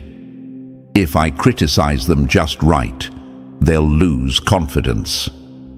These weren't random behaviors. These were calculated moves. But then one morning, without warning, you stopped responding the way they predicted. You didn't chase. You didn't spiral. You didn't beg. You didn't fold. You didn't argue. You simply stopped giving them the emotional fuel they built their control system around. And nothing terrifies a manipulator more than losing a fuel source they thought they owned. Imagine this scene clearly. Someone sitting with a remote control they used to point at you, pressing buttons like anger, confusion, jealousy, fear, expecting reactions, and you just sit there unbothered, unreadable, untouchable. That remote control once felt like a weapon to them. Now it's just a piece of cheap plastic in their hands. They shake it, they tap it, they change the batteries. Nothing works. At this point, the chosen one inside you might think, why didn't they just move on? Why did my growth bother them so much? Because now they have to face life without the illusion of control. They didn't want to lose dominance. They wanted to lose you on their terms. They wanted to discard you, not watch you evolve. They wanted to feel superior, not exposed. Your growth threatened the story they built about themselves. And here comes another quote they'll pretend not to hear. They feared your silence more than your anger. Anger is predictable. Silence is not. Anger gives them material. Silence gives them nothing. Silence forces them to deal with themselves. When control fails, fear shows its face in desperate little ways. Sudden kindness, sudden apologies, sudden fake concern, sudden attempts to check on you, sudden shifts in tone, or worse, sudden hostility because they can't stand that you stopped feeding them emotional reactions. This is fear dressed up as trying to reconnect. This is fear pretending to be closure. This is fear trying to salvage a position they already lost. Imagine this metaphor: a puppet master who spent years pulling strings, making you dance to their rhythm. Then one day the strings fall to the ground, not because they let go, because you cut them yourself. Now the puppet master just stands there empty-handed, exposed for what they were. Someone who couldn't stand on their own without controlling someone else. That's what your transformation did to them. And here's another brutal line their ego can't swallow. They didn't lose control of you. They lost control of the version of themselves they only felt confident around. Let that hit. They felt powerful because you felt weak. They felt stable because you felt confused. They felt intelligent because you questioned your mind. They felt brave because you were hurting. Your suffering made them feel big. Your healing shrank them back to size. The moment their confidence disappeared, fear stepped into its place. Fear of being exposed. Fear of being forgotten. Fear of losing access to you. Fear of you discovering just how much power you truly had. Fear of you waking up and seeing the game for what it was. Fear that the universe was on your side the whole time. Imagine this next scene. They're pacing, replaying everything, wondering what changed. They can't sleep. They stalk your silence like it's a threat. They ask people about you. They check your energy from a distance. They're trying to predict your next move the same way someone watches a storm approaching on the radar, because when you became unpredictable, you became dangerous to their ecosystem. Now you might be thinking, so what exactly were they afraid of losing? They were afraid of losing the version of you they could manipulate. And that version no longer exists. That's why their fear is so loud now, because the control they thought was permanent was actually borrowed. Borrowed from the moments when you didn't yet see your worth. Borrowed from the times you didn't yet trust your instincts. Borrowed from illusions the universe eventually shattered. And here's a quote you should keep close. Once you learn your power, no one gets to unteach it to you. When their manual failed, they didn't have a backup plan. They weren't prepared for a stronger you. They weren't prepared for a calmer you. They weren't prepared for a version of you who felt no need to argue, prove anything, react or explain. You destroyed their blueprint by evolving. You destroyed their confidence by becoming unpredictable. You destroyed their power by breaking the pattern they depended on. That's when they finally realized they weren't in control. They were just lucky your old wounds made you predictable. Once the wounds healed, so did the pattern. And here's the metaphor that seals this chapter. Think of yourself as a locked door they once had the key to. Except one day, without warning, the lock changed. The key bent. The door upgraded itself. And now they're standing outside, shaking the handle, demanding you open up. But you don't respond. You don't even hear them anymore. Fear stepped in because you stepped out. Fear took over because you took back your power. Fear became their reality because you finally embraced yours. This is the truth they didn't want to face. They never controlled you. They controlled who you were before you knew yourself. Now that you do, they're terrified. Number 3, the moment they realized you weren't breakable, you were bulletproof. They didn't misjudge your weakness, they misjudged your evolution. The line that slipped out of someone's mouth that day hit the room like a gunshot. We thought they were fragile. That was the confession they hoped no one would say out loud because it exposed their entire mindset. They built their whole confidence on the idea that you were soft clay they could shape. Someone who needed them, someone who leaned too much. Someone who would bend if pushed, break if pressured, and return the second they snapped their fingers. That fantasy kept them warm at night. But the universe loves humiliating arrogance, and you were the perfect lesson. Imagine their faces when every shove only made you vanish instead of collapse. They pushed for a reaction. You gave them distance. They tried to guilt trip you. You gave them silence. They tried to weaponize your emotions. You gave them nothing to grab onto. That's when panic set in, because they finally realized something terrifying. You weren't fragile. You were transforming. Here's the punchline they hate the most.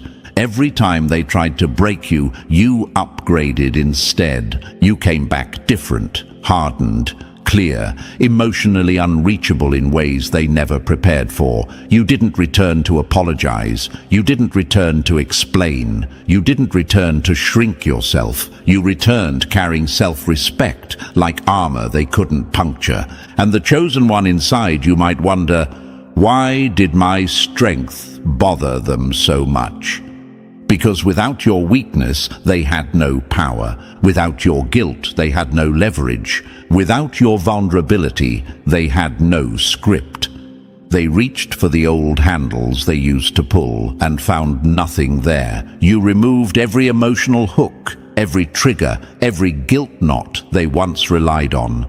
You became someone they couldn't manipulate, predict, or influence. Imagine a hunter who suddenly realizes the animal they were stalking has grown fangs. That's what you became. Not prey, but something untouchable. You weren't fragile. You were evolving into the version of yourself they never wanted to meet. Number 4, when you turned invisible to their control.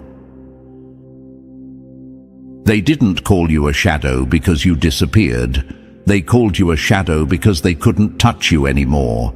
The nickname slipped out behind your back, and trust me, chosen one, it wasn't meant as a compliment. They started calling you a shadow not because you faded, but because you slipped out of every trap they set. You stopped reacting. You stopped explaining. You stopped giving them emotional access. And when someone loses access to the version of you they controlled, they start calling you names to hide the fear they don't want to admit. Imagine this: a group of people sitting together, whispering like kids, scared of the dark. Someone says, "They're like a shadow now." Another nods fast, pretending they understand you, when in reality they're terrified because the old tricks don't work anymore. Their poison doesn't hit, their manipulation slips off, their emotional bait gets ignored. You became something they can't predict, can't provoke, can't break. Here's the quote that stings them the most. You weren't avoiding them, you outgrew their reach. You became immune, and immunity is deadly to manipulators. They rely on your emotional openness to invade your mind. But once you stopped letting them inside, they lost every advantage they thought they had.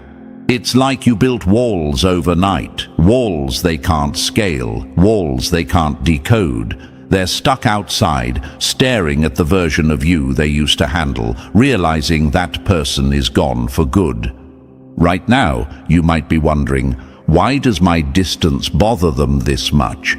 Because your distance shows them they never mattered as much as they pretended. Because your silence exposes how irrelevant their tactics always were. Because your growth forces them to face their own limitations. Imagine a magician whose tricks suddenly stop working on one person in the audience. Panic sets in. That's what happened here. You became the glitch in their system, the exception they can't fix. They called you a shadow because they can't catch what they can't control. You didn't disappear. You simply became untouchable. Number 5. The spies that failed their mission. Funny how they planted people in your life, only for those same people to end up impressed by you instead of reporting on you. Here's the twisted truth they hoped you'd never discover. Not everyone who walked into your life came on their own. Some were placed, sent, positioned like pieces on a board. Certain friendships, sudden supporters, convenient listeners. Yeah, those weren't accidents. They were there to watch you, poke at your weak spots, and carry back information to the people plotting behind the scenes. They weren't sent to love you or uplift you. They were sent to test you like a lab experiment. Imagine this scene. Someone sits across from you pretending to care, asking the right questions, waiting for you to crack. Meanwhile, they're mentally recording everything, hoping you'll expose some unhealed wound they can take back as evidence. But you didn't. Your silence confused them. Your strength annoyed them. Your growth made their job impossible. Here's the quote that hits them like a slap. They planted spies because they feared your truth, but the spies came back fearing your power. Most returned empty-handed. They couldn't find anything broken enough to exploit. You didn't buckle, overshare, or play victim. You didn't give emotional entry points. Instead, you disarmed people just by being yourself. Some even came back changed because being around you did something unexpected. It exposed their own wounds. It awakened their own conscience. The plan backfired right in their faces. You might even wonder, how could people agree to spy on me? Simple. They underestimated who they were dealing with. They thought you were weak, predictable, easy to decode. What they didn't know was that the universe armored you long before the game even started. Imagine a soldier sent to capture a lion, only to return realizing the lion doesn't bow. That's what happened.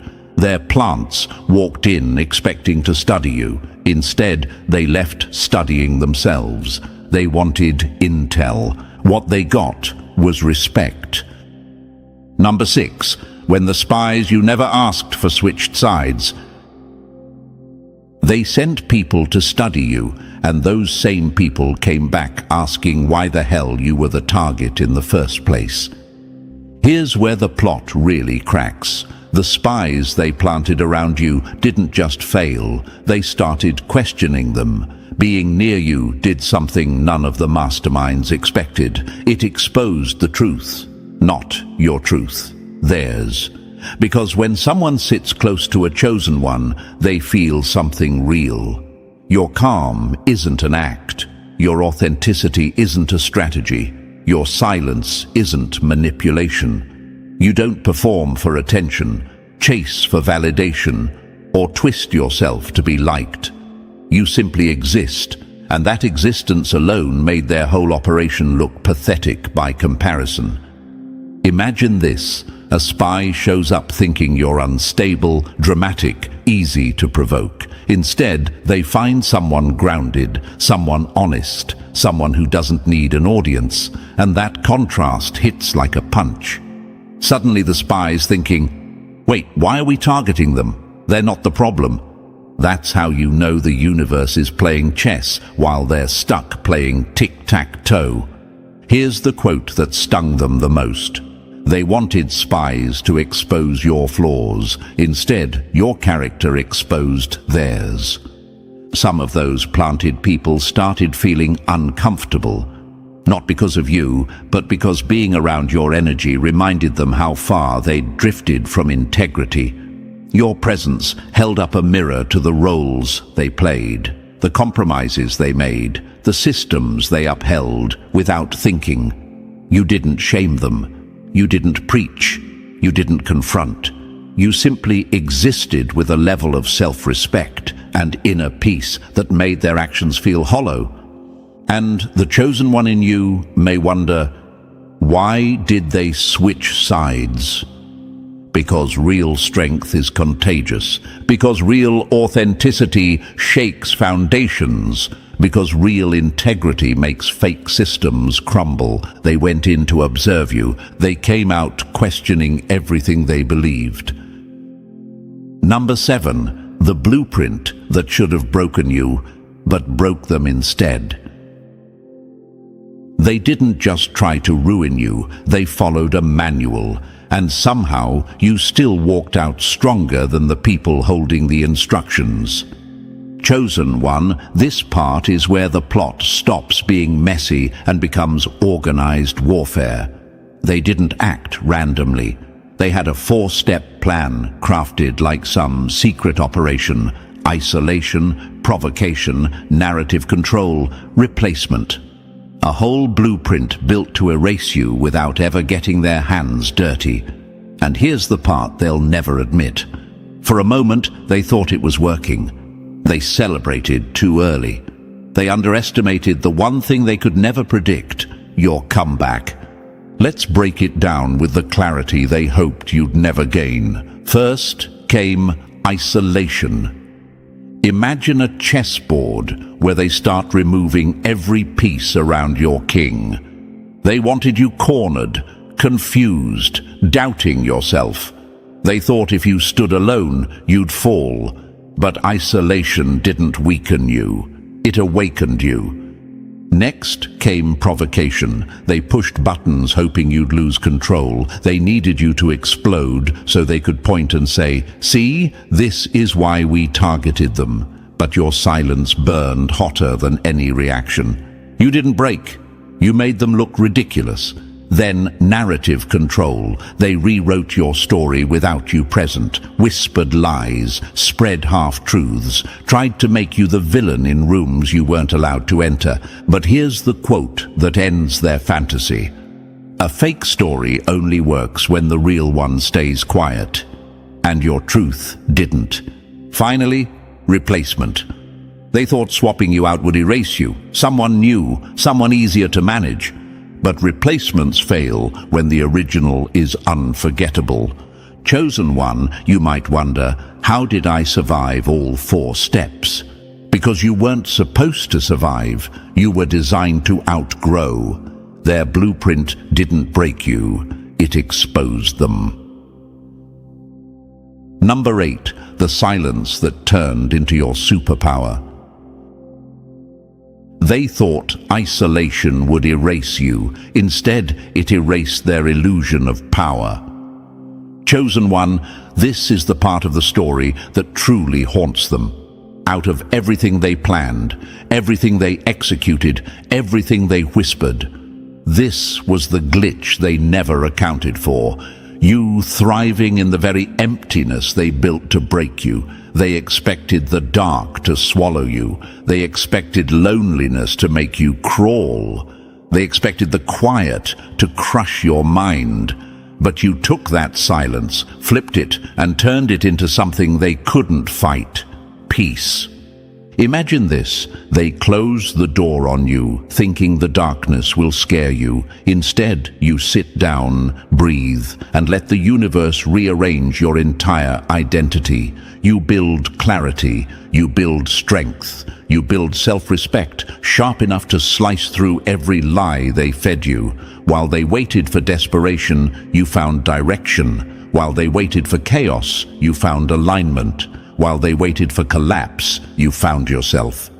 Here's the quote that burns them the deepest. They isolated you to weaken you, but solitude was the one place where their influence couldn't follow. That's what they never understood. You weren't scared of silence, you were starving for it. The world had been loud for too long. Their manipulation had been draining for too long. Their noise, their opinions, their agendas.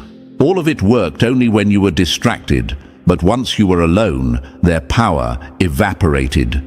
Distance starved their control. Silence killed their narrative. Stillness exposed every truth. Right now you might wonder, why did my growth in isolation bother them more than confrontation would have? Because confrontation gives them a role to play. Growth leaves them irrelevant. Confrontation lets them feel important. Peace proves they never mattered. Imagine a villain watching the hero they tried to bury rise from the dirt without a scratch. No screaming, no fighting, just rising. That image breaks them more than any revenge ever could. You didn't crumble in the emptiness they designed. You expanded. You didn't lose yourself in solitude. You discovered your real self. You didn't beg for company. You became company to your own peace. You were the glitch they never saw coming. The one variable they couldn't control. The one outcome they couldn't predict. The one person they couldn't break. And that glitch became a new war. Number 9. The moment your silence became their defeat. They weren't scared when you argued. They were scared when you stopped. Chosen one, this is the day everything shifted. Not when you got stronger, not when you healed, not when you finally saw the truth. The real turning point was brutally simple. You stopped explaining yourself. You stopped defending your decisions like they deserved a courtroom. You stopped justifying boundaries like they were doing you a favor by respecting them. You stopped proving your worth to people who had already made up their minds. And the second you did that, something inside them collapsed. Imagine their shock. They push, expecting debate, and you give silence. They accuse, expecting tears, and you give silence. They twist your words, expecting long paragraphs, and you give silence. That silence wasn't emptiness. It was a message. It was closure. It was the end of their influence. Here's the quote that stabbed them the deepest. Silence is freedom, and freedom is something they can't control. You might wonder, why did my silence hit them harder than any argument? Because arguments keep them relevant. Silence erases them. Arguments feed their ego. Silence starves it. Arguments give them a stage. Silence removes the audience. Imagine someone trying to hold a puppet show, but the strings are gone. That's what your silence did. It cut every line they once used to pull you into chaos. Without your explanations, they had no script to twist. Without your defenses, they had no counterattacks to prepare. Without your emotional responses, they had no fuel. Your silence meant one terrifying truth. You were free, and they had no part in the new version of you. They didn't lose the argument. They lost access. They lost influence. They lost the version of you who needed to be understood. The day you stopped explaining yourself was the day they realized the war was already over. Number 10. The script they wrote to make you doubt your own eyes.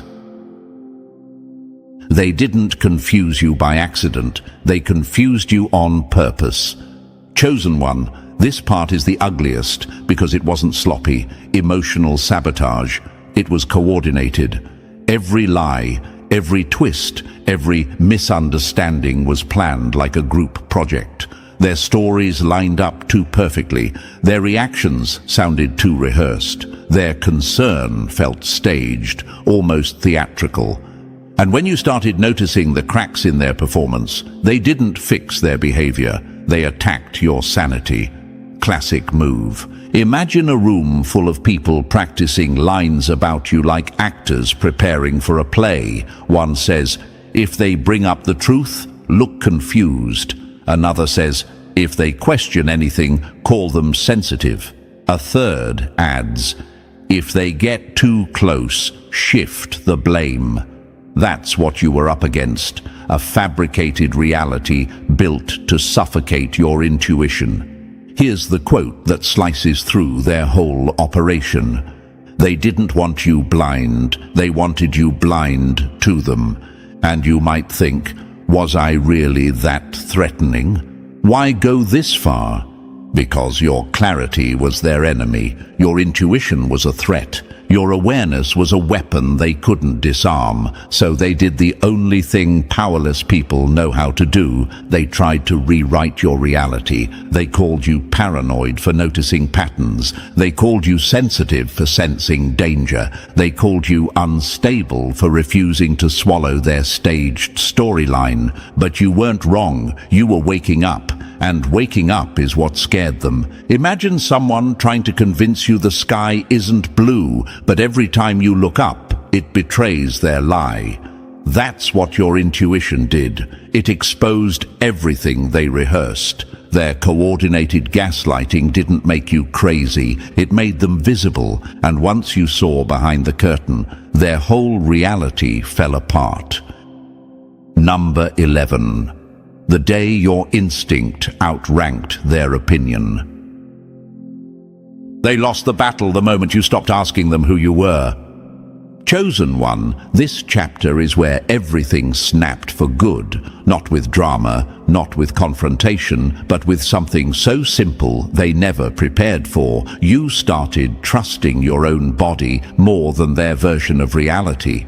You stopped chasing their approval. You stopped waiting for them to confirm your intuition. You stopped letting their reactions decide what was real. Instead, you turned inward, and your nervous system, your gut, your inner radar, it all started speaking louder than their manipulation ever could. Imagine this. Your chest tightens around someone and you don't argue with it anymore. Your stomach drops after hearing a lie and you don't explain it away. Your breath steadies around truth and shakes around danger. And suddenly you listen. You don't negotiate with it. You don't silence it. You trust it. That shift alone broke every chain they ever wrapped around you. Here's the quote they never want you to remember. Your body knew the truth long before your mind stopped making excuses for them. You might wonder, why was trusting myself such a threat to them? Because once you listen inward, you stop depending outward. Once you tune into your instincts, you stop accepting their lies. Once your nervous system becomes the guide, their narrative becomes irrelevant. This was the moment their grip loosened permanently, not because they softened, but because you stopped swallowing what your body rejected. You stopped overriding your discomfort. You stopped betraying your own signals just to keep the peace. You became your own compass, and that meant their map no longer mattered. Imagine someone trying to lead you through fog, but suddenly your inner vision switches on. That's what happened. Their influence dissolved the moment your inner clarity returned. They didn't lose because you fought harder. They lost because you finally trusted yourself. Number 12. The confession that blew their whole story to ashes.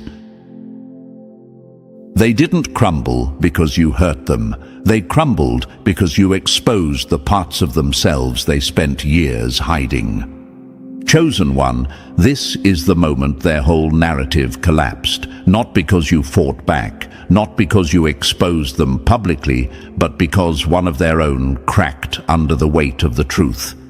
In a room full of masks, one finally slipped. And the words that came out were so raw, so unfiltered, that even the others froze.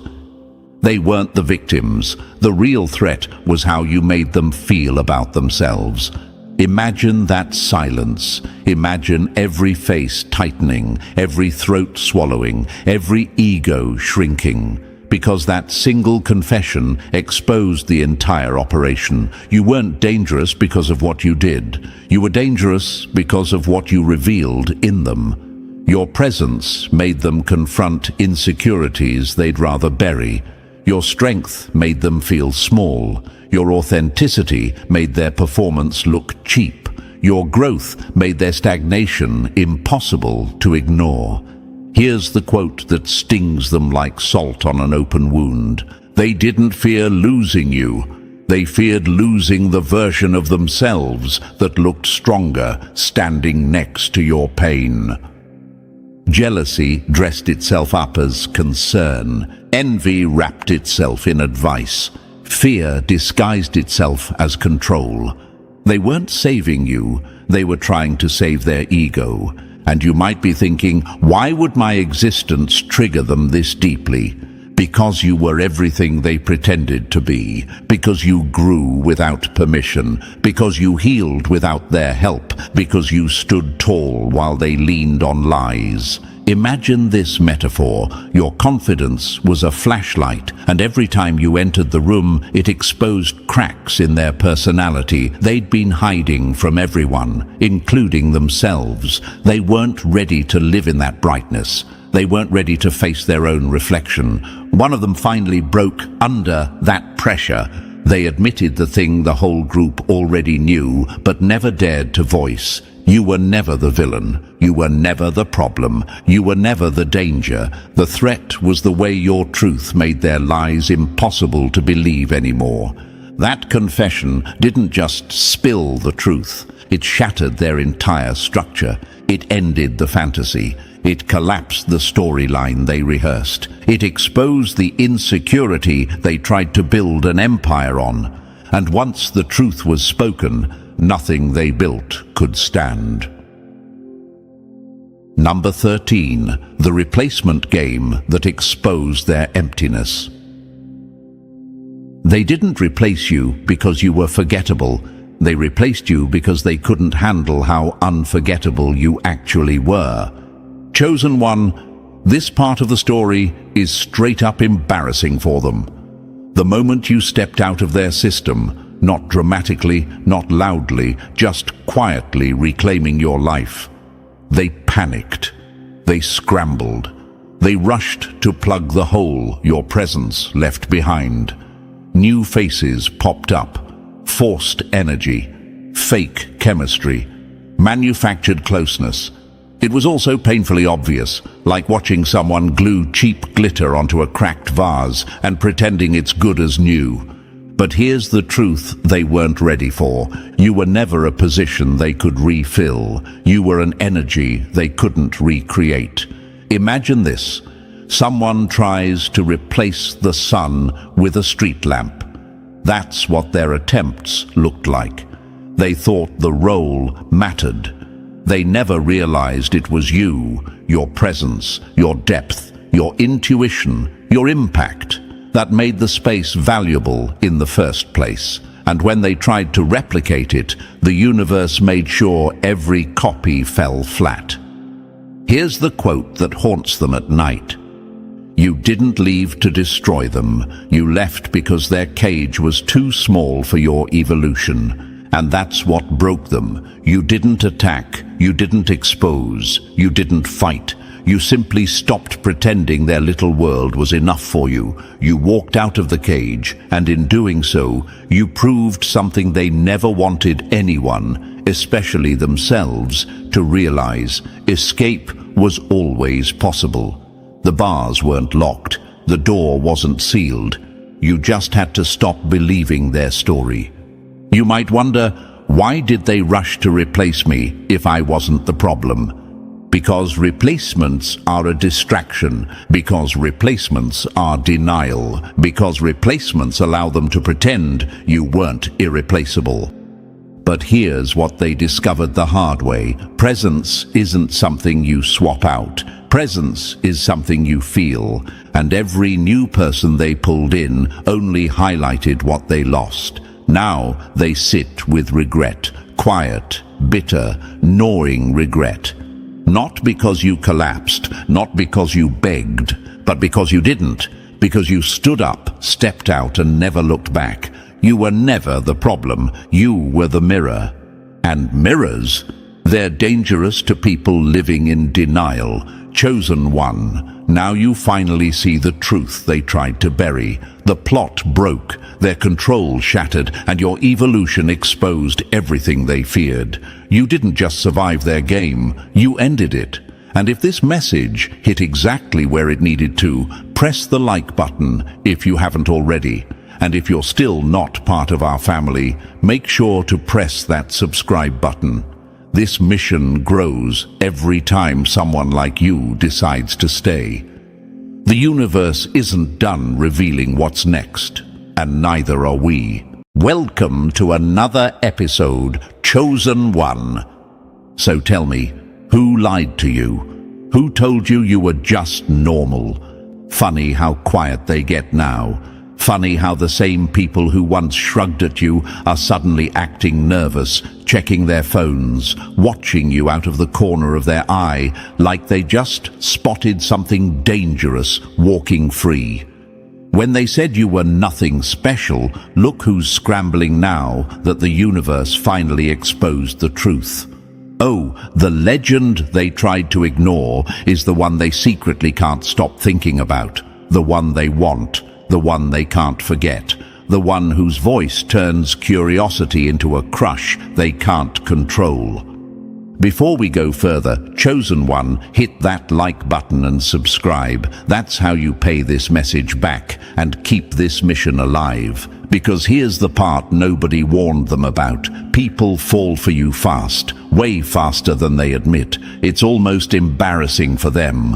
One conversation with you and their whole game plan collapses. They walk in thinking they're in control, thinking they're the one observing you, judging you, sizing you up. Then they hear you speak, feel your presence, see the way you carry yourself. And suddenly, they're the ones stumbling, confused, pulled in deeper than they ever meant to be. And don't act surprised. You've seen this pattern play out your whole life. The silence after someone meets you, the awkward shift in their behavior, the way their friends look at them like, damn, already. It happens every time. Someone talks to you for 5 minutes and boom, feelings, heavy ones, the kind that make them behave strange, make them jealous over things they don't even have the right to be jealous about. They start watching who talks to you. They start lurking on your socials. They start acting like they're protecting something that was never theirs to begin with. Let's be honest, your enemies hate this part the most. They hate that you don't even have to try. They hate that people fall for you without effort, without warning, without logic. They hate that you keep surprising people who thought they had you figured out. They hate that while they spent years trying to build an image, you just walk into a room and effortlessly outshine the storyline they wrote for themselves.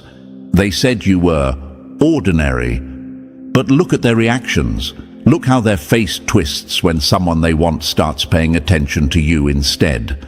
That's the funniest part of all this. They played the loudest. You played the calmest. And still, the universe chose you. There's someone around you right now who sees you as one of the most attractive people they've ever come across. And the wild part? They didn't expect this, not even close. They thought you'd be easy to ignore. They thought you were just another face passing by, but something about you hit them sideways, something about the way you move, the way you speak, the way you choose your words. It messed with their plans. Now they're catching feelings they can't hide, can't escape, and definitely don't know how to handle. They get jealous fast. They get territorial. They get protective in a way they can't justify to anyone else, because technically you aren't theirs, but emotionally. Oh, you already grabbed them by the throat without even noticing. This crush watches you like you're their favorite scene in a movie they can't stop replaying. They check on you. They study you. They compare everyone else to you and get annoyed when nobody matches your vibe. They told themselves they'd stay cool. They told themselves they wouldn't fall. But everything they swore they wouldn't do, they're doing. And the universe is watching them break every rule they made for themselves because your energy hit them too hard. You walk through life like a rare type of person who feels normal in your own skin, but impossible to replace to everyone else. People don't catch feelings for you slowly. They get hit all at once. It's the moment you speak, the moment you hold eye contact, the moment you show kindness that isn't fake, the moment they sense your depth, the moment they realize you're not like the surface-level noise they're used to. That's when their crush stops being a crush and becomes something heavier. And here's the truth that makes the enemy choke. This isn't the first time. This isn't new. You've been doing this for years. Go back to your childhood. Remember how someone got attached and you never understood why. Remember the friends who turned weirdly protective. Remember the classmates who teased you just to get attention from you. Remember the people who flirted indirectly because they were too nervous to do it directly. You thought it was random. It wasn't. It was the same pattern you're living now. You've always had this effect. You've always had this pull.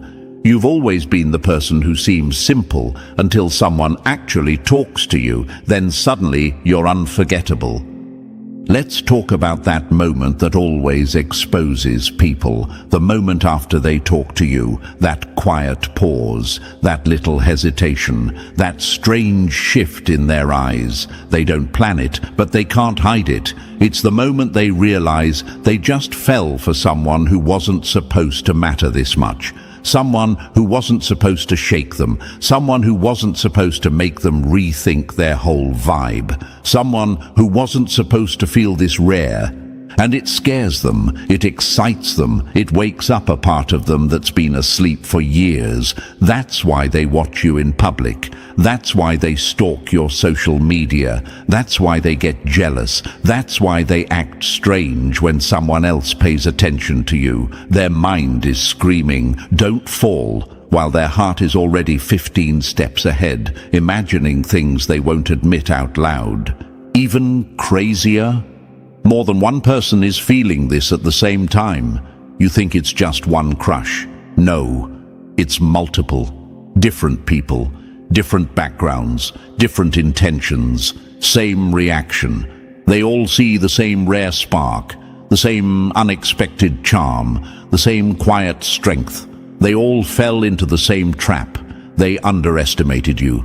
Then you opened your mouth, showed your mind, revealed your heart, and everything changed. Your presence is the twist in their story they didn't prepare for, and the universe loves watching this part. Enemies hate that you're loved. Secret admirers hate that they're losing control. And you're just existing, breathing, being yourself. And somehow that alone is enough to make people fall harder every time you speak. And chosen one, before we go any deeper, thanks for even showing up. You didn't have to be here, but the universe clearly wants you to hear this. If you're ready to see why people fall for you the moment they talk to you, then stay with me, because what's coming next hits harder than anything you've heard before. Drop a comment with the number 777 if you're ready to step into the truth about your impact, your charm, and the crush who's catching feelings faster than they can process. And if you want to support the team behind this message, show love with a super thanks. Every bit of support keeps this mission alive, whether it's a penny or a fortune. It all fuels the work. And now, let's dive into this step by step. If you're really the chosen one you've always suspected you are, you'll feel the pull to stay until the very end. What comes next explains everything they never had the courage to tell you, and why their feelings grew the second they heard your voice. Let's get started. Number 1. The eyes you never noticed are obsessed with you now. Funny how they called you unremarkable, yet they can't stop tracking your every move.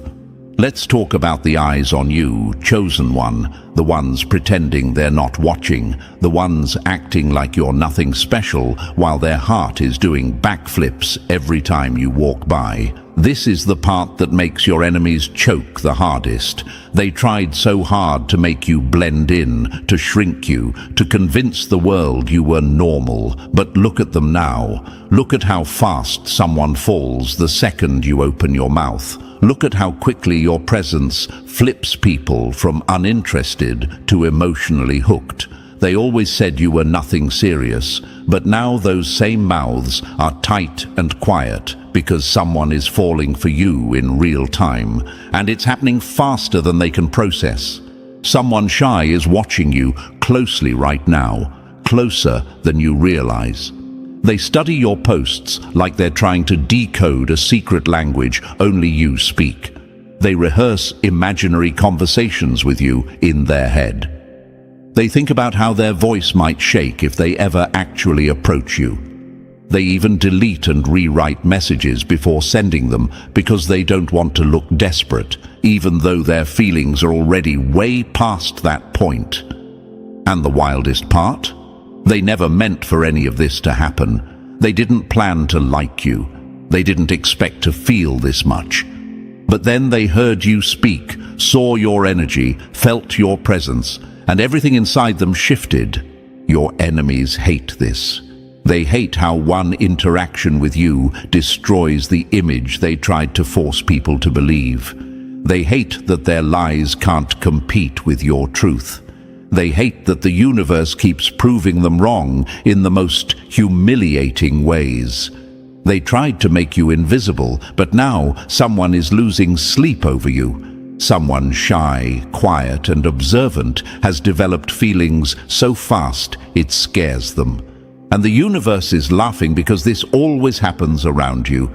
Here's what you need to understand. People don't fall for you gradually. They fall for you all at once, like a trap door opening under their feet. One moment, they're fine. The next, they're jealous over things that don't even involve them. They're protective over you even though nothing official exists. They're annoyed at anyone who gets too close to you. They're checking your profile more than they want to admit. They're noticing small things about you that you don't even notice about yourself. Someone out there loves the way you walk, the way you talk, the way your face changes when you're thinking. Someone out there is stunned by how real you are in a world full of masks. They've convinced themselves they're being casual, but their behavior exposes them every time. They watch your stories instantly, then pretend it was an accident. They hover over the comment section to see who interacts with you. They replay your videos or look at your pictures longer than they should. They don't want anyone to know how much they feel because deep down they know how silly it sounds. I caught feelings for someone just because I heard them speak. But that's the thing about you. You're the exception to their rules. You always have been. And here's a question that might be in your mind right now. Why me? Why do people react like this when they talk to me? The answer is simple. You're rare. You're built differently. Your presence hits from angles most people don't expect. On the surface, you might look calm, maybe even quiet, but when you speak, when you show your personality, when your real energy comes through, it disarms people. It exposes how numb they've become. It reminds them that not everyone is fake, boring, predictable, or empty. You come across like someone who actually feels, actually cares, actually listens, and in today's world, that's almost alien. People sense that you've lived through things. They feel your depth even when you're not trying. They feel a mix of softness and strength in you that makes them second-guess their whole approach to relationships. You feel like a storm and a shelter at the same time, and most people don't know how to handle that. So they fall quickly, they fall quietly, and they fall hard. And because they don't know what to say or how to act, they turn into silent observers, watching you from a distance while fighting with feelings they never planned to create.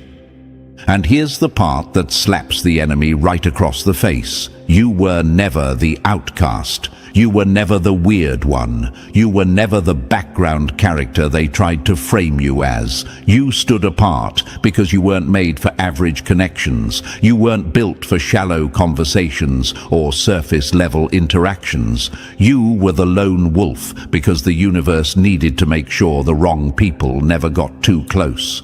You needed space to grow. You needed space to sharpen. You needed space to become the person you are now, the person someone is falling for so hard they're panicking about it. There's a past version of you that would have ignored this truth, that would have said, "Nobody ever liked me like that." But look back, really look. Think about the people who acted weird around you. Think about the ones who teased you because they didn't know how to express interest. Think about the people who got jealous when you talked to someone else. Think about the friendships that turned into something deeper without meaning to. You've always created strong reactions in people. You were just too humble, too unaware, too busy surviving to notice. This new admirer watching you now, they're just the newest chapter in a pattern that has existed your whole life. And your enemies hate that this story keeps repeating. They hate that no matter how much they try to dull your shine, someone always sees you clearly. Someone always gets hooked. Someone always falls first and falls fastest. And here's what makes your presence so addictive. You're honest, you're grounded, you don't come with an agenda. People expect small talk and surface-level energy, but instead they get sincerity, depth, humor, warmth, mystery. You are nothing like the characters they've known before, and because of that, they can't detach. They can't forget. They can't move on. You're the type of person someone meets once and thinks about for months. Your enemies hate it. Strangers feel it. This crush can't hide it. They're watching you because they feel something they didn't want to feel, something overwhelming, something real, and the universe placed them in your path for a reason, to show you that you are not invisible, not forgettable, not average. You are someone whose existence changes people the moment they speak to you.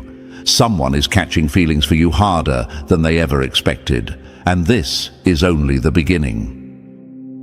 Number 2, the presence that disturbs their peace. They tried to ignore you until your presence walked in and shut down their entire system. They called you overrated, but watch how their heartbeat betrays them every time you show up. Your silence is louder than their entire personality.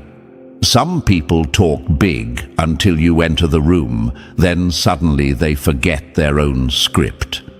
Let's break this down, chosen one. Because your presence doesn't just show up, it hits people, it rearranges the atmosphere, it forces reactions out of people who swore they wouldn't feel anything for you. Those same people start panicking the moment they realize this crush, this quiet one watching you so carefully, is falling for you faster than they wanted to. And it all starts before you even say a word. Your walk, your movement, your energy, it all hits different. You don't walk into a room, you shift the room. You don't join the vibe, you become the vibe. And people feel this before they even understand what's happening. It's instinctual. It's primal. It's something the universe wrapped into your DNA without your permission. Imagine this. You're just entering a space, maybe talking to someone, maybe minding your business, and suddenly everything feels quieter. Not because the room changed, because you did, because your presence swallowed the attention without effort. Because the universe has been using you as a magnet your entire life without telling you. People don't just notice you, they respond to you. This crush sees it and feels it heavy. They're confused by how strong their reaction is. They're annoyed at themselves for being so drawn to you. They try to shake it off, but they can't. They can't ignore someone who carries pressure inside their aura. They can't pretend you're common when everything about you screams rare. Here's a question you might be thinking. Why does my presence have this effect on people? Why do they react like this when I barely do anything? The answer is simple. You carry meaning. You carry depth. You carry weight in a world full of empty noise. While others perform, you simply exist, and somehow that wins every time. Imagine this. Someone thinks they're the most interesting person in the room until you walk in. Then suddenly they feel small, shaky, unsure. Not because you tried to outshine them. You don't even think about them. But your presence exposes how much of their personality is fake confidence held together with tape. This crush feels that too. But instead of shrinking, they get pulled toward you. They recognize something in you that they can't explain. Something wise, something mysterious, something that makes them feel understood, even if you haven't spoken yet. It scares them. It excites them. It makes them replay every interaction in their mind, analyzing every detail, searching for clues. Your presence has been shaped by everything you survived. You walk like someone who didn't break. You move like someone who held themselves together in moments others would have collapsed. You speak with a calmness that comes from fighting storms alone. This isn't something you learned. It's something you earned. It's something the universe carved into you over years of pressure, and pressure creates diamonds. Imagine this. A person is looking at you, thinking they've finally figured you out. Then you speak, or laugh, or shift your expression, and suddenly they realize there's so much more they never noticed. It's like seeing a door where they thought there was a wall, a doorway into depth, complexity, intelligence, and strength they didn't know you had. That's when curiosity kicks in. That's when attraction hits. That's when their feelings start forming without their permission. Your enemies pretend they don't see this, but they do. In fact, this is the part they hate the most. They hate that they can't control how people respond to you. They hate that the universe keeps making you magnetic, no matter how hard they try to dull you down. They hate how someone they wanted for themselves is now staring at you like you're some kind of unexplainable miracle.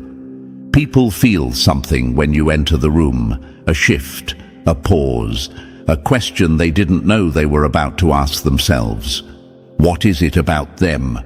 Why am I drawn to them? How do they make me feel so much without trying?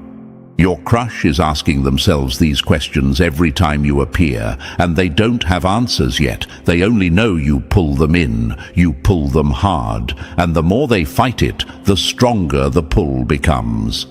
Imagine this moment. They see you across the room, and everything else becomes blurry. Their friends are talking, laughing, joking, but their mind is stuck on you. They pretend to stay engaged, but their attention keeps drifting back to you, like gravity is dragging their thoughts. They don't want this to happen, but it is happening, and it scares them how little control they have over it. Your presence creates this effect because you have a story behind your eyes. People can sense it. They can feel that you didn't become who you are by accident.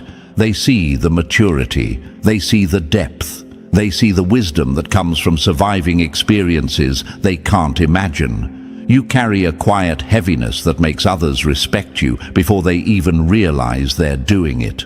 And that heavy energy, your strength, your calm, your mystery, is exactly what makes people fall for you fast. This crush sees you like a diamond formed under pressure. They recognize the weight behind your silence. They see how steady you are when others are chaotic. They see how you don't need attention to validate yourself.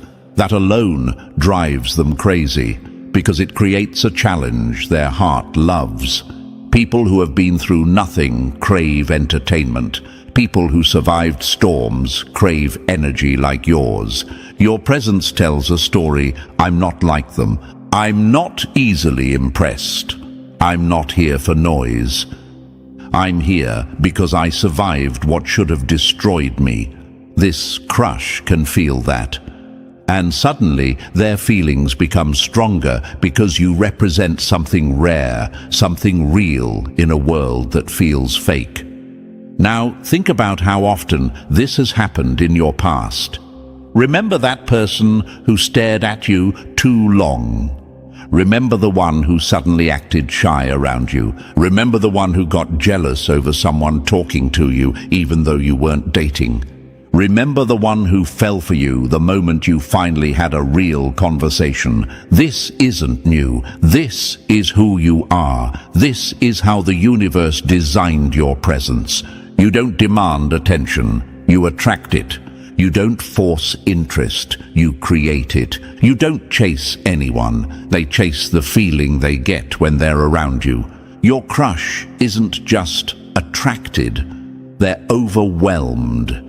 They see layers, they see depth, they see someone who carries the quiet power of a leader without needing a spotlight, someone who makes them feel alive, someone who makes them think, someone who makes them second-guess their own fear. Your presence is a warning to your enemies and a blessing to the right people. It disturbs the insecure, it awakens the curious, it melts the guarded, it destroys the fake, and it pulls in the one who's already catching feelings for you faster than they can understand. What you need to remember is this: your presence is not an accident. Your magnetism is not a trick. Your effect on people is not a coincidence. It's who you are. Someone is falling for you because the universe made your energy impossible to ignore. Someone is watching you because they feel something rare. Someone is catching feelings because your presence hit them harder than their logic could handle. And chosen one. This is just the beginning of their obsession. Number 3. They're pulling on the universe, trying to get closer to you. Wild how they said they'd never chase anyone, yet here they are begging the universe for a sign about you. Someone out there is trying to manifest you harder than they'd ever admit. And the funny part? They never believed in any of that stuff before. They used to laugh at people who asked the universe for guidance. But now, they're the one whispering questions into the air like it owes them answers. Your name sits in their mind like a song they can't mute. Your face shows up in their thoughts before they even open their eyes. And they're asking themselves, why them? Why can't I shake this? Their curiosity turned into obsession the moment they realized their feelings weren't normal. It feels too familiar, too intense, too nostalgic. Like that one high school crush that made their stomach drop every time they walked into the room. You triggered something old in them, something innocent but overwhelming, something they didn't think they'd feel again in adulthood. And now they're hooked. Imagine them scrolling through videos, hoping the universe throws them a message with your energy attached. Imagine them looking at the clock, seeing repeating numbers, and thinking it's a sign you're meant to cross paths. They're over-analyzing coincidence after coincidence, like the universe is leaving breadcrumbs, and honestly, it kind of is. Because your energy doesn't just walk by, it sticks. They want answers. They want clarity. They want to know why their heart sprints every time they think about you. And here's the truth they won't say out loud. They're manifesting you because the attraction is bigger than them. They're manifesting you because their feelings won't calm down. They're manifesting you because you made them feel alive again. This crush isn't just interested, they're spiritually obsessed. Number 4. The kind of rare they can't clone or compete with. They tried to copy you, then realized you weren't built from anything they've ever seen before. Your rarity didn't fall out of the sky. It isn't luck, trendiness or some cute personality quirk. It comes from deep roots inside you, layers built through struggle, pressure, evolution, and a kind of inner wiring most people never develop. People can't explain it, but they feel it. You walk by and something inside them says, "This one is different," not louder, not flashier, just heavier, realer, older, like your soul remembers things their mind has never lived through. Imagine this. Two people walk into a room. One tries to shine.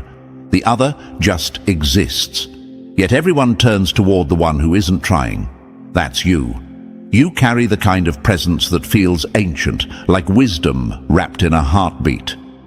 You don't act mystical, but people sense something intuitive in you, something that makes them trust you, fear losing you, and obsess over understanding you. Your crush feels it the strongest. They're not just attracted, they're studying you like a rare artifact that shouldn't exist in this generation. They brag about knowing you. They whisper your name like it means something powerful. They desperately want to decode the why behind their reaction. Why does this person feel so familiar? Why do they feel so deep? Why does it feel like they've known me forever? Here's the truth. Your uniqueness comes from every bruise the universe turned into strength. Your intuition comes from every moment you had to read the room to survive. Your wisdom comes from pain you outgrew instead of letting it rot you. People sense all of that when they meet you, and this crush. They're terrified and amazed because they finally found someone they can't replace, outsmart, or forget. Your rarity is your weapon. Your depth is your advantage, and they feel it in their bones. Number 5. The magnetic pull they can't fight anymore. They swore they were in control until their heart and body teamed up and chose you for them. Your crush isn't just attracted, they're drawn to you like something inside them recognizes something inside you. It's not shallow, it's not passing, it's physical and emotional at the same time, a double hit they can't dodge. They try to stay calm, try to treat this like a normal crush, but you don't give them that option. Your presence pulls on them in ways they've never experienced, and their confidence melts into honesty when it comes to you. Imagine this. They're going through their day, minding their business, and suddenly their thoughts drift to you, not by choice, not by intention. Their mind just drags your name into the room. They imagine how you'd look up at them, how you'd sound laughing, how it would feel sitting close during a deep conversation. It's like your energy taps on their shoulder, even when you're not there. And the wild part? They don't even try to stop it anymore. This crush is confident, bold, and sure of what they want. And they want you. They want connection, trust, presence, and real loyalty. They're tired of cheap love, fake promises, and people who disappear when things get real. They've been betrayed before, just like you. They know what heartbreak feels like. They know what it's like to love someone who didn't deserve their loyalty. And when they look at you, they see someone who carries the same scars. That's what makes this pull so strong. They recognize your pain, they recognize your history, and instead of running from it, they want to meet you there. They want to show you they understand. They want to protect what could grow between you. They want to give you a commitment that feels safe, rare, and real. Emotionally and physically, they're already in deep. And for the first time in a long time, they're ready to mean it. Number 6. The glow-up that tightens their grip on you. Funny how they only believed in your potential once the results started showing. Now they can't look away. Your life is leveling up, chosen one. Your finances are rising, your stability is strengthening, and your entire energy is shifting into something sharper, richer, and more aligned with who you were always meant to be. And this glow up, oh, it's doing damage. The moment your world started improving, their attachment snapped into place even harder. They were already drawn to you, but now they're practically glued to your energy. They can't help it. Watching you rise flips a switch in them. Imagine this: they check your page and see you looking happier, calmer, more focused. Maybe you're dressing better, maybe your confidence is louder, maybe your life just looks more put together. Whatever it is, it hits them emotionally. They get that tight feeling in their chest, the mix of admiration, desire, and a little bit of fear. Fear that if they don't step up, they'll lose their chance with someone who's becoming more valuable by the day. And here's the truth they'd never say out loud: your personality is addictive. Your mindset is addictive. Your voice, your humor, your way of thinking, none of it is normal. People don't meet someone like you often. Some never do. So when they finally get a taste of who you really are, their brain locks onto you like you're something rare, something lucky, something they don't want slipping away. You don't charm people on purpose. You don't flirt your way into their hearts. You just exist as yourself, and somehow that's enough to make people obsess. That's the part that kills your enemies. They spent their whole lives trying to be interesting. Meanwhile, you breathe and someone falls in love. This crush sees your blessings stacking up and feels their attachment tightening. They're getting serious. They're imagining a future. They're thinking long-term. Because watching you level up makes them realize one thing: if they want a place in your life, they better earn it before someone else does. Number 7, you're the one thing they can't replace or recover from. Wild how you still doubt yourself while someone out there is praying you never notice your own power. You truly don't see how special you are, chosen one, not even close. You walk through your life thinking you're just another face in the crowd, while someone out there is fighting a full-blown emotional meltdown over you. This connection is hitting them deeper than anything they expected. They're holding back, not because they don't feel enough, but because they feel too much. They don't want to scare you off. They don't want to rush you. They don't want to look desperate. But behind that calm exterior, their feelings are loud, intense, and dangerously real. Imagine this. They're in the gym, lifting, sweating, pushing themselves through reps, and suddenly your face pops up in their mind, not intentionally, not romantically at first, just instinct, a flash of you, a reminder of the person who makes their heartbeat shift gears, and suddenly the weight feels lighter because the idea of you pushes them harder.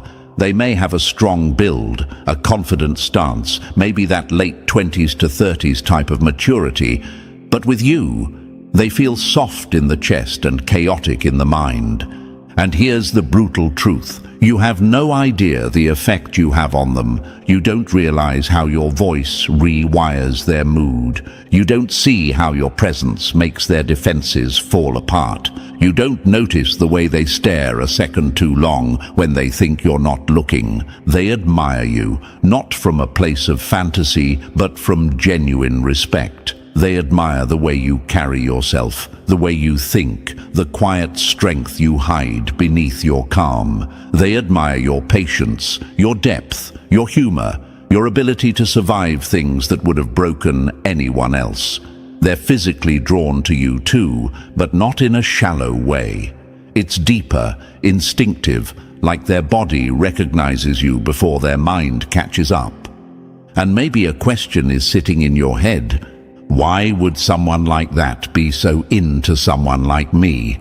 Because you're the type of person people don't get twice. You're the one they still think about years later. You're the one whose absence hits harder than heartbreak. You're the one who changes the temperature of a room without speaking. They're holding back right now because they know if they showed you the full truth, it might overwhelm you. They're protecting the connection by pacing themselves. But make no mistake, their feelings aren't casual, light, or replaceable. They're scared of losing you before they even have you. They're scared you don't see what they see. They're scared someone else will get to you first. You don't realize how special you are, but they do, and it terrifies them in the best way possible. Number 8. Your drive hits them like a promise they want to live inside. They wanted someone easy. Then you walked in with ambition sharp enough to cut their whole comfort zone open. Your ambition is the part they can't shake, chosen one. It's the spark that keeps them up at night, wondering how someone like you even exists. You move with purpose, with boldness, with that fearless, get-out-of-my-way energy that most people only pretend to have online. And this crush, oh, they're not just attracted to it. They're inspired, intimidated, turned on, and challenged all at once. People love your drive because it's real. You don't talk about doing things, you do them. You don't wait for permission, you make your own lane. You don't play small for anyone's comfort. Your confidence isn't loud, it's sharp. It hits like a knife and cuts through every fake, weak version of themselves they've ever tried to be. And that's exactly why they lean in instead of running. Imagine this. They picture you walking beside them into a future they never imagined wanting with someone. Property, a home, a lifestyle built on power instead of fear. They imagine matching your grind, waking up next to someone who doesn't hold them back but pushes them higher. They see a partnership that feels like two forces merging, not two people negotiating their insecurities. Your cutthroat personality, your refusal to settle, your hunger to improve, your unwillingness to stay small, pulls them in harder with every move you make. And the wild part? They don't just want to watch your strength. They want to match it. They want to rise to your level. They want to earn a place beside you instead of hiding behind you. Maybe this question sits in your mind. Why does my ambition attract people instead of intimidating them? Because real ambition signals direction. Direction signals stability. Stability signals a future. You don't just look like someone worth dating. You look like someone worth building a life with. They feel that deeply. Your strength makes them stronger. Your fire makes them braver. Your vision makes them imagine more than a romance. It makes them imagine a legacy. And that's when it hits them. They don't just want you. They want a future where they get to build with you. Number 9. Their actions are about to expose their feelings loud and clear. Words are cheap, but watch how fast they sprint when it's time to prove they want you. This crush isn't playing games anymore. Their feelings have gotten too strong, too real, too loud for them to keep pretending they're chill about you. They tried to keep it cool, tried to stay distant, tried to convince themselves it was nothing serious, but their effort is about to betray everything they've been hiding. And honestly, it's about time. They're going to approach you soon, chosen one, not with weak energy or half-hearted interest, but with real intention. Imagine them planning what to say, rehearsing how to not sound too eager, then finally giving up and just being honest because the pull toward you is too strong. They want to take you out. They want to sit across from you and actually hear you. They want late-night conversations that stretch until the sun creeps in. They want to show you what loyalty feels like in a world full of people who don't even know what the word means. And here's the part that will hit you hard once it starts happening. Their effort won't lie. Their fast replies won't lie. Their consistency won't lie. Their attention, focused, direct, fully invested, won't lie. Imagine this: you post something and they respond instantly. Not because they're desperate, but because they care. You mention something you like and they remember it. You open up about something personal and they treat it like gold. They're gentle when you're vulnerable. They're present when you're speaking. They're protective in all the subtle ways real loyalty shows itself.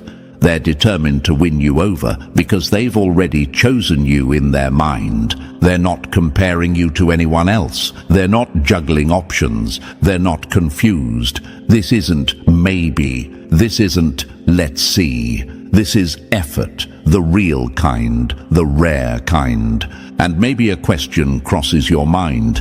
What if they're just like everyone else? They're not. People who fake effort always expose themselves quickly. But someone who wants you, they prove it every single day without needing applause. Their consistency will be the confession they're too scared to say out loud. Their effort will tell you everything their mouth hasn't yet. And chosen one, once they show up, you'll feel the difference instantly. Number 10. The fire between you two isn't normal, it's unavoidable. Two people don't collide like this by accident. The universe doesn't waste chemistry this intense. The bond forming between you two isn't casual, it isn't soft, it isn't the slow, predictable kind of connection most people settle for. This is the kind that hits like electricity under the skin, the kind that makes the air tighten when you're near each other, the kind that forces both of you to acknowledge what's happening even if you're trying to stay logical. You were never meant for ordinary relationships, and that's why this one refuses to be ordinary. There's real passion building here, heavy, magnetic, undeniable. The intimacy that's coming won't feel like two people trying to connect. It'll feel like two energies recognizing each other instantly. They're drawn to your intelligence as much as your presence. The way you speak, the way you think, the way you read people, the way you move through the world with depth instead of noise. It all drives them crazy in the best way. Maybe they have blue or green eyes. Maybe you do. Either way, someone's stare in this connection hits harder than it should. The kind of stare that lingers a little too long. The kind that looks like it's trying to memorize you. The kind that tells you everything they haven't said yet. Imagine this. You're talking to them, explaining something, and they're looking at you like you're the only person who exists. They lean in slightly. Their expression softens. Their breathing changes. That's not random attraction. That's chemistry choosing for them. And here's the truth they're scared to admit out loud. They want something official, not situationship energy, not let's see where it goes. Real commitment, real loyalty, real fire. They feel this bond forming fast. Too fast for comfort, too real to ignore. And chosen one, when this passion finally unfolds, it won't be something either of you forgets. Number 11. Your personality is the trap they fall into and can't escape. Looks get attention, but your personality, that's what ruins people for everyone else. Your beauty might turn heads, chosen one, but it's your personality that destroys people emotionally. That's the part that gets them hooked, addicted, unable to snap out of it no matter how hard they try. People don't just notice you. They talk about you. They show your photos to their friends. They whisper about your charm, your realness, your energy that feels impossible to copy. And this crush.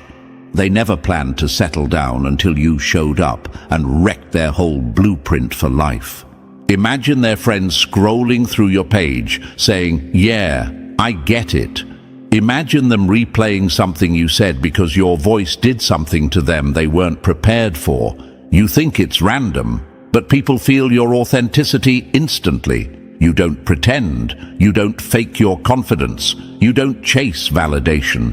Everything about you feels raw and grounded, and that's exactly why people fall for you fast. This crush sees all of it. They see the intelligence, the effortlessness, the power you don't even realize you carry. They see how you walk through life like someone who survived storms and came out sharper every time. And that's when something clicks in them. They want long-term. They want real. They want to build something solid with you. Maybe they're an alpha type. Maybe they're brunette. Maybe they've got tattoos. Whatever their look is, there's a boldness in their energy that matches yours. They're used to being the one people chase, the one who sets the rules, the one who never commits easily. But you flipped their script. You made them want something deeper, something stable, something official. They already feel love forming inside them, quiet but strong. They haven't said it yet because they don't want to overwhelm you, but the truth is simple. They can't resist you. They won't stop thinking about you, and they won't stop pursuing you until they get the chance to prove this connection could be everything you both secretly want. They're coming closer, they're getting braver, and chosen one. This story is only getting started. Welcome to another episode, Chosen One. Funny how the world pretends to be confused about you. Funny how they keep whispering, how are they still alive? How are they still standing? How did every hit miss? They're acting shocked, like they didn't spend months plotting behind your back. Like they didn't throw everything they had, then stand there stunned when nothing worked. The silence right now is loud. The same people who claimed you'd never make it are suddenly looking like they need to bow just to process the fact that you're still breathing. They said you were done. They swore you were finished. They counted your days like they were keeping score. And now look at them, blinking, shaking, trying to pretend they weren't waiting for news of your downfall. The universe watched every lie they told, every fake smile, every time they hoped you'd collapse. And now the universe is dragging their little secrets out into the light one by one. They're terrified because this is the part of the story where you rise and their efforts crumble like wet paper. Chosen One, press the like button and hit subscribe. It's the easiest way to pay this message back and keep this mission alive. Anyway, back to the fun part. Look at the shift around you. Look how the air changed. Look how the same mouths that talked loud now move in whispers. Look how their eyes follow you like you're a walking warning label. They thought you were soft. They thought you were easy to erase. They thought you'd fold the second life got rough. But you didn't fold. You stiffened. You sharpened. You turned into something their little strategies were never built to face. And now they're scared. Not scared of what you might do tomorrow. No, scared of what you've already survived. You know the story, Chosen One. From the moment you were born, something about you irritated the wrong people. You didn't even have to speak. Your presence alone exposed everything fake around you. Adults who should have protected you felt threatened. Kids your age envied you for reasons they couldn't name. You were always the one being tested, and everyone pretended it was normal. They tried you early, little betrayals to see if you'd shatter, little rejections to see if you'd cling, little mind games to see if they could shape you into something weaker. They pushed you, poked you, calculated every move, hoping you'd break in a way they could use. But you didn't. There was something inside you that refused to bow, something quiet, something deep, something ancient, something that made even the universe pause, like, yeah, this one is different. People thought they were breaking you, but really they were revealing themselves. You survived childhood moments that would have destroyed people twice your age. You survived friendships that were traps. You survived love that was meant to drain you. You survived environments you had no business surviving. You walked through rooms where you weren't welcome, but you still walked out with your head high. There was a time in your teens when everything around you felt like it was collapsing. Someone close to you betrayed you just to watch your reaction. They expected tears. Instead, you went quiet. You didn't scream. You didn't beg. You watched them burn their own bridge while thinking they were burning you. That moment changed something. It rewired you. It introduced you to your own strength before you even knew its name. Years later, you hit another storm, a breakup, a loss, a disappointment, something that should have killed your spirit. And again, you didn't fall. You got quiet. You rebuilt. You evolved. You showed a level of endurance that even you didn't realize you had. Every time the universe watched you crawl out of another mess, it added another layer of protection around you. Not divine, not magical, just the kind of protection that forms naturally when a person refuses to die inside, no matter what hits them. And now, here you are, alive, breathing, moving, calm like someone who already knows the ending, calm like someone who has nothing left to fear, calm like someone who understands that the worst has already happened and it still wasn't enough. This is the part that scares them the most. Because they tried harming you through lies, didn't work. They tried hurting you through loss, didn't work. They tried destroying your peace, didn't work. They tried turning people against you, didn't work. They even tried using energy, intentions, and nasty thoughts, hoping something finally hits. And guess what the practitioner had to admit? Even they said it. Nothing touches this one. Their energy is too strong. Imagine their faces hearing that. Imagine planning someone's ending only to be told you don't even have the reach to scratch them. Imagine hating someone so deeply but still having to accept they're out of your league. Your survival is embarrassing them. You're not alive by luck. You're alive because you're not prey. Your consequence, your life itself, is a verdict. Every breath you take drags another lie they told into the open. Every step you take exposes another person who wished you harm. Every moment you keep going proves their intentions were weak. You know why they can't handle you, because you were built in silence, raised in storms, grown in chaos, trained in heartbreak. You didn't ask for this life, but you earned every piece of power you carry now. The universe didn't choose you randomly. It recognized your pattern. Survive, rebuild, repeat. You are the one who keeps getting up when the whole world expects you to disappear. The reason you're still alive is simple. You outsmarted storms that were designed to erase you. You outlasted people who planned for your ending. You became the truth they hoped would never come out. And now, the same people who tried to bury you are studying you like a problem they can't solve. Chosen one, keep listening. This is only the beginning, and the parts coming next will hit even harder. Number 1. When they put your name on that altar, and the altar flinched. They wanted you gone so badly, and still ended up proving you're the one thing they can't destroy.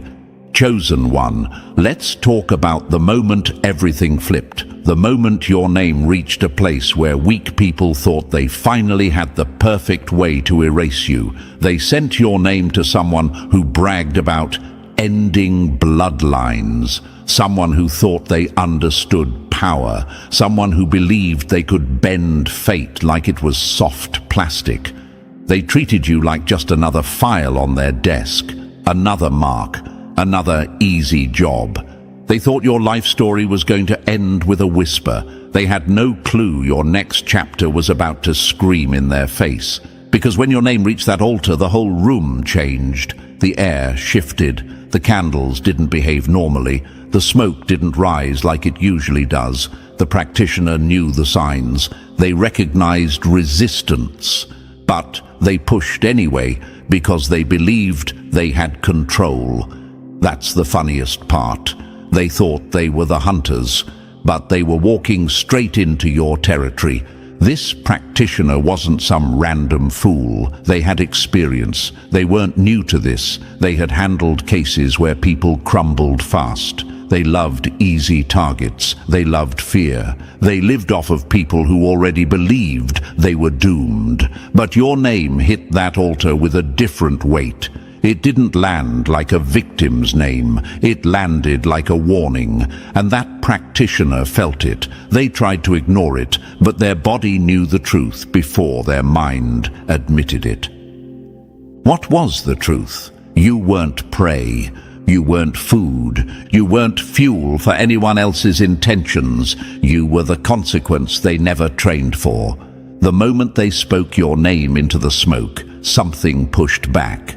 Not a deity, not a divine being, nothing mystical, just your energy, your pattern, your history, your survival, your unbreakable core. You've been through so much pain, betrayal, abandonment and disappointment that your energy doesn't respond like normal people's. You've been tempered. Your spirit has memory. Your soul has scars that became armor. When they called your name, that armor answered louder than the spell. The practitioner expected silence. Instead, they felt a presence. Your presence. Your will, your story, everything that makes you impossible to erase. The smoke didn't swallow your name, it returned it.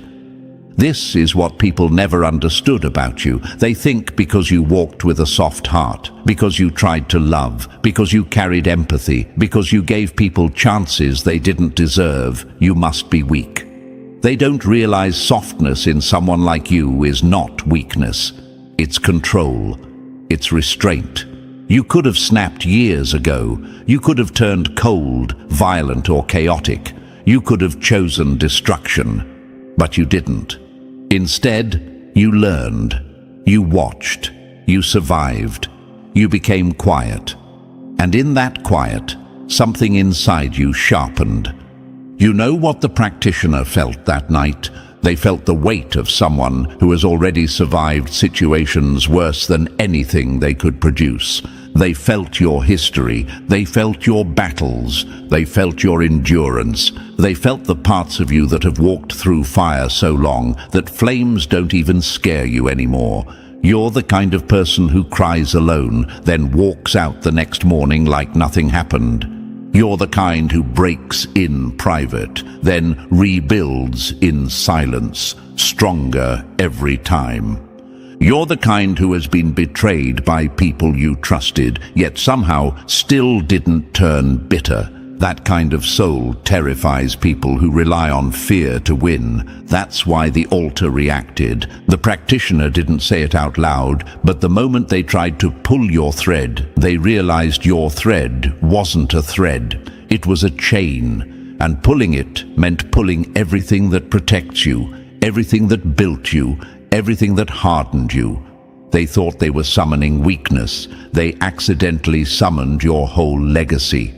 Enemies will ask, how is the chosen one still alive? How are they still standing? The answer is simple. Everything they used against you was too small. Let's break this down the way your mind might be thinking it right now. Why me? Why did they choose my name? Because you exposed something in them just by existing. Your presence triggers truth. And people who live through lies can't handle someone who shines through them.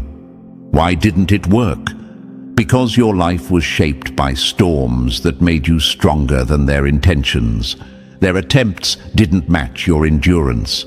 Their energy didn't match your survival instinct. Their motivation didn't match your purpose. So, what did the practitioner see?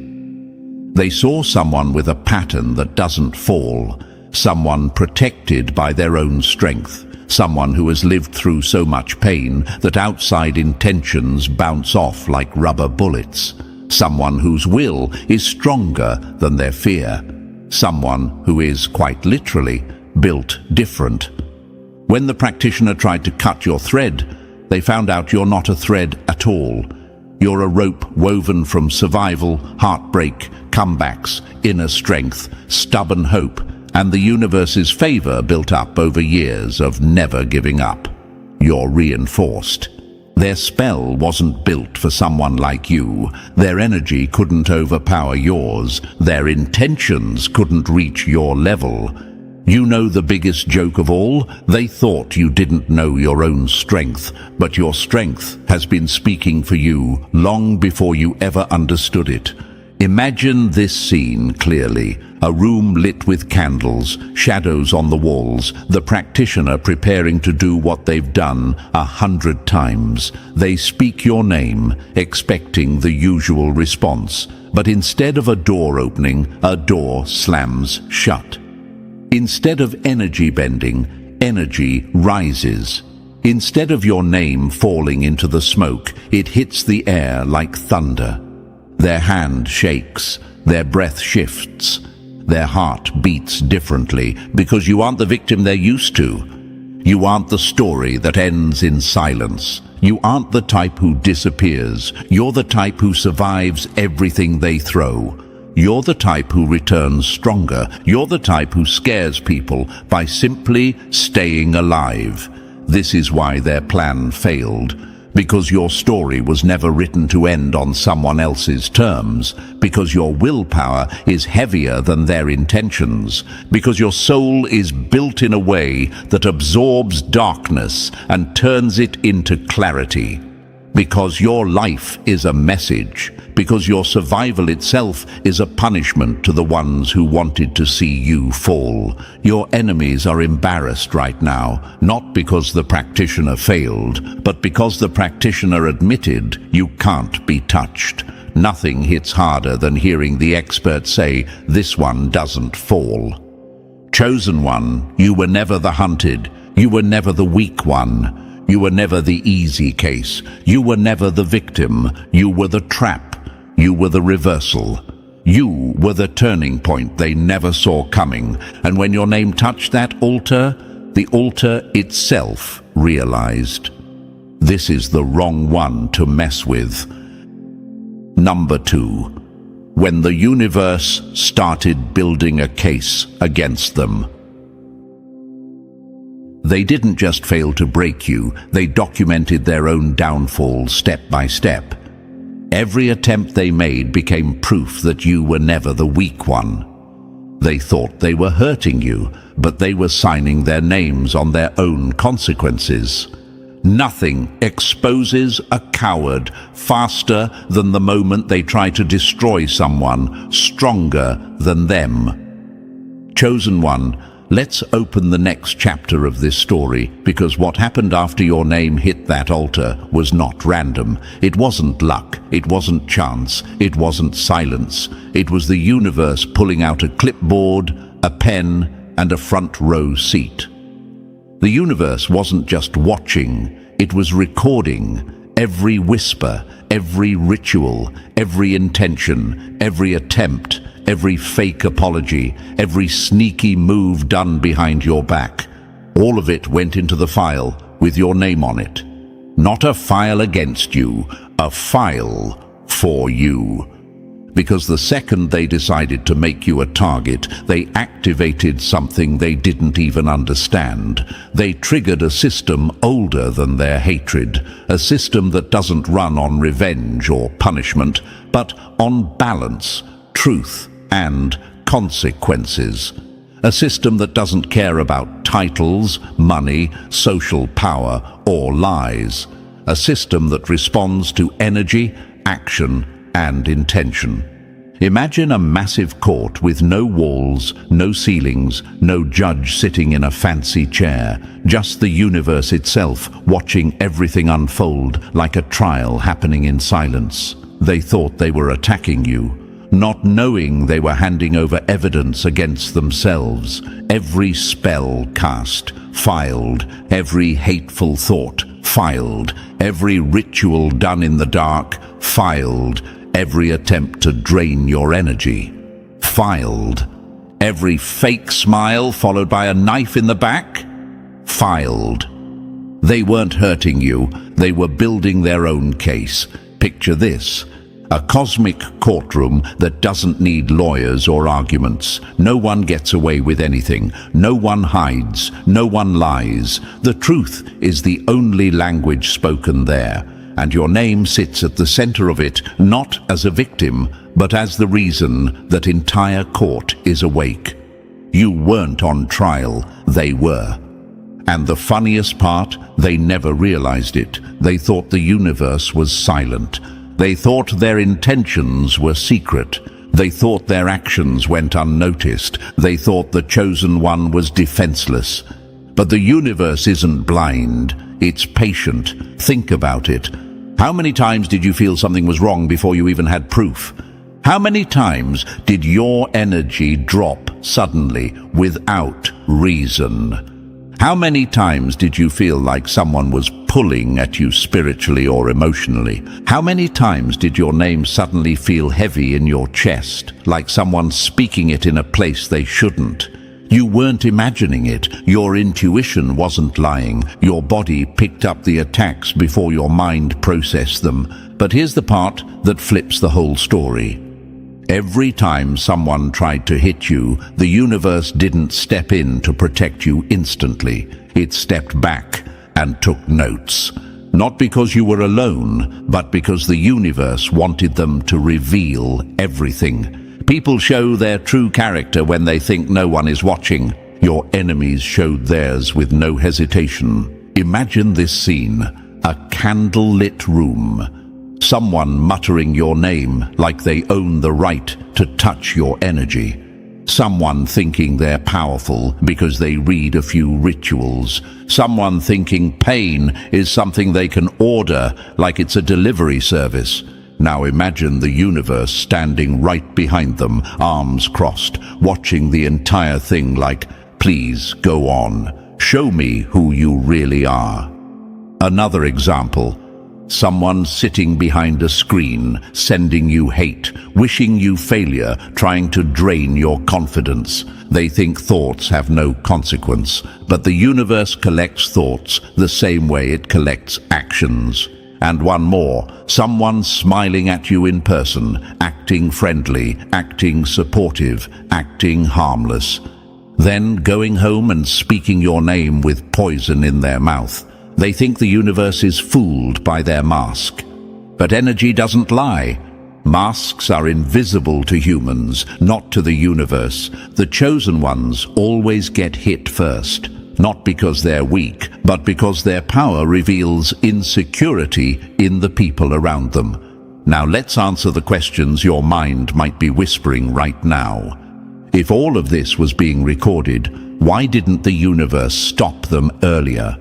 Because the universe doesn't interfere prematurely. It lets people expose themselves fully so no one can deny the truth later.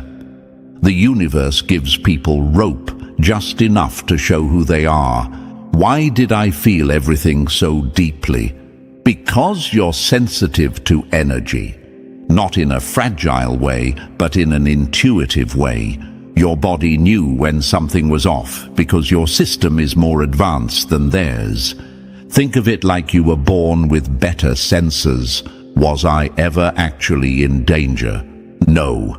Their attempts didn't match your level. They were throwing dust at a mountain. They thought they were breaking you, but all they did was add chapters to their own downfall. Why did the practitioner stop? Why did they admit you couldn't be touched? Because when the practitioner looked deeper, they didn't just see your name. They saw your history, your resilience, your energy field, your growth, your survivor blueprint. They saw someone protected by their own strength. Most people don't understand that your journey created a shield around you. Not magic, not divine intervention, just facts. Energy reflects experience. Trauma builds armor. Healing builds power. Survival builds presence. So when your name arrived at that altar, the universe didn't rush forward to save you. It stood still, collecting evidence, not against you, against them. And here's the brutal truth. They weren't attacking a helpless soul. They were attacking someone who has already walked through storms 10 times stronger than anything they sent. The universe wasn't defending you. It was documenting them. Every move they made became part of a record they can't erase. Another "imagine this" for you. Picture a giant cosmic screen replaying every lie they told about you. Every time they wished you would fail. Every time they tried to manipulate someone against you. Every time they sat in silence, hoping something bad would happen. Now imagine the universe looking at all of it. And then looking at you, still standing, still breathing, still evolving. You know what that creates? A verdict. One that says, this chosen one cannot be touched. This chosen one cannot be erased. This chosen one cannot be handled by people operating from jealousy and fear. That's why the title of this script exists. That's why people keep asking how you're still alive. Because the universe collected their attempts as evidence, not as danger. You didn't just survive an attack. You exposed everyone involved. You revealed every hidden enemy, and you forced the universe to take action on your behalf simply by being too strong to break. In this cosmic court, you were never the defendant. They were. You weren't the one answering questions. They were. You weren't the one being judged. They were. And the biggest twist? You were the judge the entire time. You were the jury. You were the executioner. You were the one deciding how this story ends. You just played along, letting them think they had power. Chosen one. The universe already ruled in your favor before the first attack ever started. And that's why you're still alive. That's why you're still standing. That's why nothing sent at you ever landed. Because the whole time they thought they were building your ending, they were building the case that proves the universe is done protecting them from themselves. The verdict has been delivered, and your survival is the sentence they can't escape. Number 3. When every practitioner who tried you got embarrassed. They didn't just fail once. They failed in front of each other. That's why they talk about you in whispers now. Chosen one, this is where the story stops being funny and starts being straight up humiliating for them. Your name didn't stay with one practitioner. It moved through entire circles, passed hand to hand, like some unsolvable case they were desperate to crack. These weren't amateurs either. These were people who bragged about knowing secrets, symbols, forbidden practices, shortcuts nobody else had access to. They treated darkness like a hobby. They thought they were elite.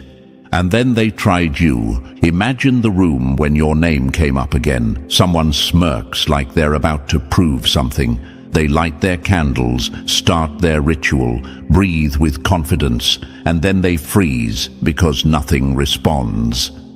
Not the air, not the smoke, not the tools, not the energy. Dead silence. The kind of silence that exposes the truth. You're the one person they can't touch. They tried again. Another practitioner, more advanced methods, more ego, more secrets. Same result. Your enemies kept thinking maybe the last one did it wrong. But the practitioners knew. They saw the pattern. They saw the wall they kept slamming into. They saw your name resist, like it was wrapped in something bigger than fear. Why did so many of them fail? Because your energy wasn't open, because your life wasn't weak, because your spirit wasn't letting strangers access anything, because the universe had already chosen its side. Now look at your own life. You saw the signs too. Technology glitching around you at the exact second someone sent negativity your way. Animals reacting to you like you're magnetic. Plants leaning toward you or shifting when your mood changed. Moments where reality bent in your favor so smoothly it felt unreal.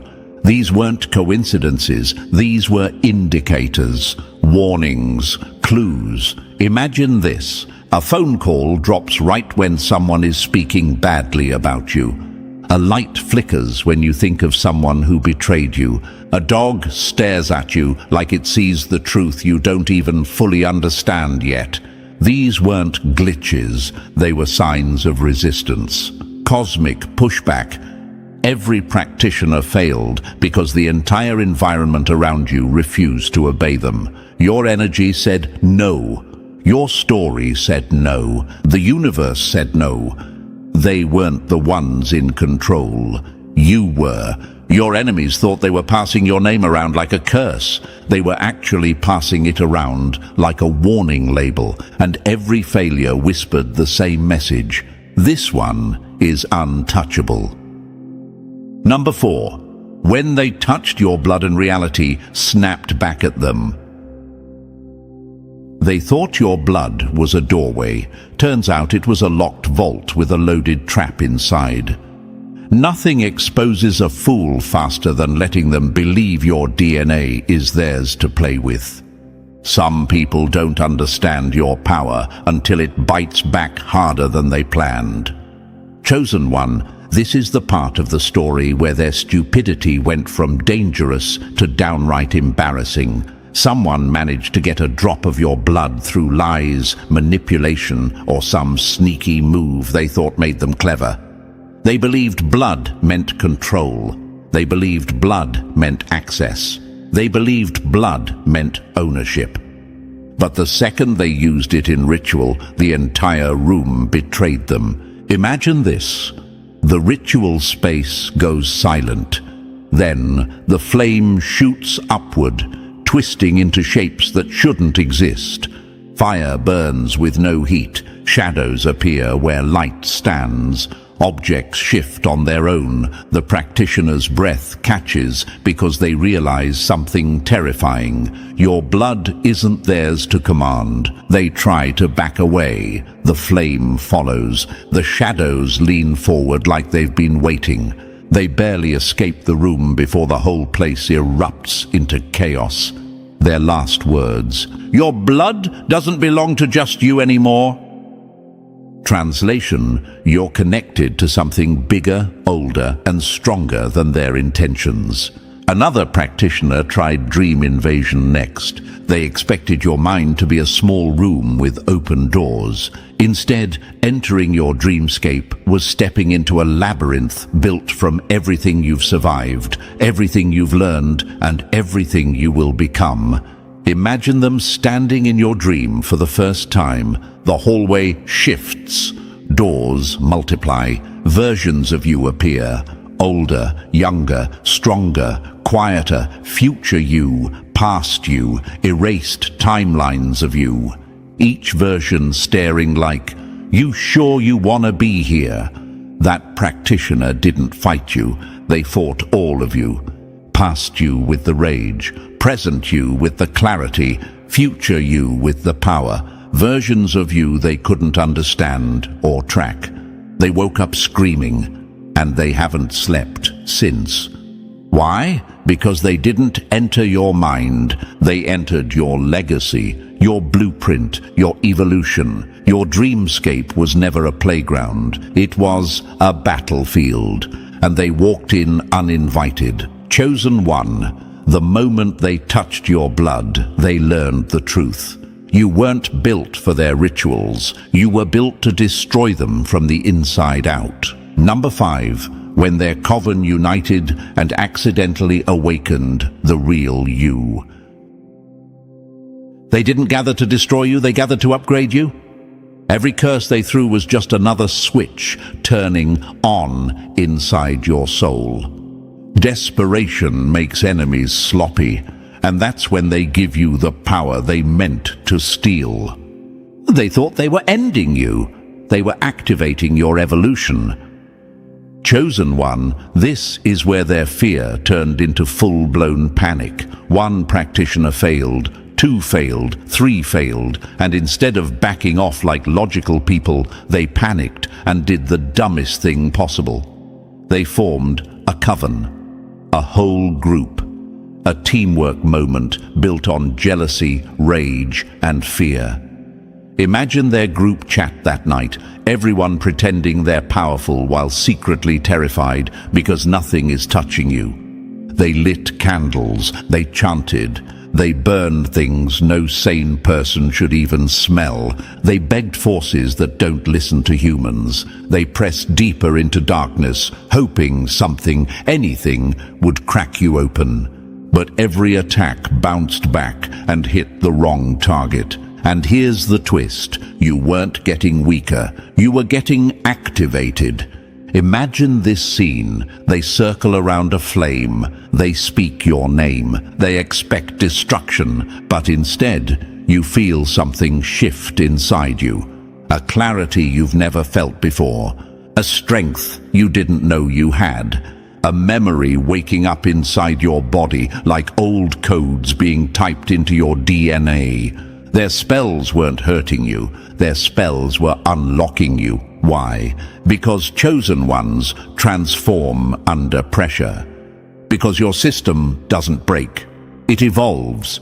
Because your energy doesn't absorb negativity. It converts it. Because the universe doesn't let outsiders rewrite your story. It uses them to sharpen it. They thought they were hitting your weakness. They were hitting your dormant power. Every curse turned into a lesson. Every hex turned into fuel. Every ritual forced your energy to rise another level. Every intention strengthened your immunity. Instead of damaging you, they upgraded you like a system installing new features. Think about the questions in your mind right now. Why did their group efforts fail? Because 1,000 weak hands still can't lift what one strong soul refuses to drop. Why did I feel more awake during that time? Because your intuition sharpened, your senses expanded, your dreams became messages, your body started rejecting old versions of yourself. Why did my personality shift afterward? Because identity upgrades feel like personality changes. You weren't becoming someone new. You were becoming someone original, the real you, the one hidden beneath years of survival mode, finally had room to breathe. Imagine this, a coven chanting your downfall, and the universe whispering, "Perfect, keep going, they're helping." Your old wounds start closing. Your old fears start dissolving. Your old limits start cracking. You rise with a new posture, a new clarity, a new inner fire. They wanted to kill you, but they accidentally handed you the blueprint for your transformation. Their rituals forced your DNA to wake up. Their hatred pushed you into your higher self. Their desperation lit the match that started your rebirth. They didn't end you. They introduced the world to the version of you that was meant to lead. Chosen one, you weren't dying. You were being born. And the version of you that walked out of that storm is untouchable. Number 6, when every death spell reversed and crowned you instead. They sent endings. You turned them into upgrades. Their curses didn't crush you. They corrected you. Nothing humiliates an enemy more than watching their deadliest weapon become your fuel.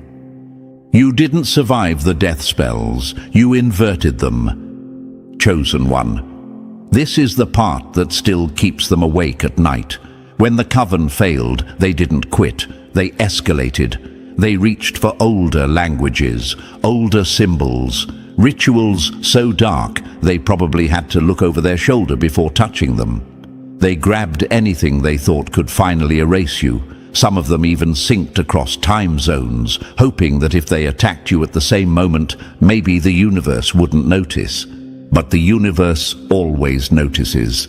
And you don't bend. You invert. Imagine this. A death spell aimed at your energy field starts traveling toward you like smoke, twisted and heavy. The moment it touches your field, the meaning flips. The code rewrites. The intention collapses. Instead of draining your life, it boosts your stamina. Instead of isolating you, it sharpens your connections. Instead of dissolving your identity, it strengthens your confidence. Instead of pulling you down, it pushes you forward like a slingshot. Their attempts became your upgrades. Every spell was supposed to silence you. Instead, your voice grew louder. Every curse was meant to collapse your path. Instead, your path clarified. Every attack was designed to drain you. Instead, you woke up with more strength, more fire, more mental clarity than ever. How is that possible? Because your energy has a reversal mechanism. Because your spirit is coded for survival. Because your field doesn't accept foreign intent. It rewrites it. Think of your energy like a filter that flips poison into vitamins. Imagine a ritual designed to kill your confidence. It touches your field, and suddenly you're glowing with self-respect you didn't even expect. Imagine a hex meant to make people abandon you. It hits your aura, and suddenly the right people start appearing. They tried making you disappear from reality. Reality chose you instead. Chosen one, you became the opposite of everything sent your way. You didn't just survive the death spells, you mastered them. Number 7. When their own spells turned around and ate them alive. They didn't just fail to hurt you, they became victims of their own intentions. Your field didn't punish them, it reflected them. When you throw poison at someone untouchable, the cup eventually tips back into your own mouth. They finally learned the truth. You aren't protected, you're mirrored. Chosen one. Here's where the universe stopped playing nice. After all the failed attacks, something in your field shifted. It wasn't just blocking negativity anymore. It was reflecting it, amplifying it, sending it back like a boomerang dipped in truth. And the practitioners felt it first. The one who spent years messing with people's hearts. They suddenly woke up with heart problems. Nothing mystical. Just consequences returning with interest. The one who tried messing with minds. They slipped into the exact madness they wished on you. Talking strange, sleeping less, seeing shadows that weren't there. They didn't enter the dark, they got swallowed by it. The one who tried hexing your money. Their own finances collapsed so fast they couldn't even pretend it was coincidence. Debts, breakdowns, lost opportunities, all hitting at once. Imagine this. A practitioner sits down to launch another attack. Their tools shake, their candles flicker, their energy dips. Because your field isn't a wall, it's a mirror, and anything aimed at you bounces back with double the force. Why did this happen? Because your energy evolved, because your survival activated a natural defense. Because after everything you endured, your spirit refused to play defense. It switched to reflection mode. Your aura became a karmic engine, a spiritual mirror, a reversal chamber. Every intention sent at you went back home wearing the sender's name tag. Chosen one, you didn't hurt them. You didn't retaliate. You didn't fight back. You just stood there, and their own energy circled back to them like gravity. That's when they learned you're not protected by luck, you're protected by consequence. Number 8, when they realized you're a nexus, not a target. They weren't attacking a person, they were attacking a pressure point where the universe settles all scores instantly. You're not hard to kill, you're impossible to erase. They tried drowning a fish. They tried burning fire. They tried ending what has already risen from its own ashes. Chosen one, This is the moment the smartest practitioner finally stepped back, eyes wide, breath gone, because they saw the one thing none of the others understood. You didn't just survive the attacks, you transformed into what ancient texts call a nexus point, a living intersection where karma speeds up, consequences sharpen, and truth stops moving slowly. You became the place where cause and effect stop pretending to be separate, and attacking a nexus point, that's not brave. That's cosmically stupid.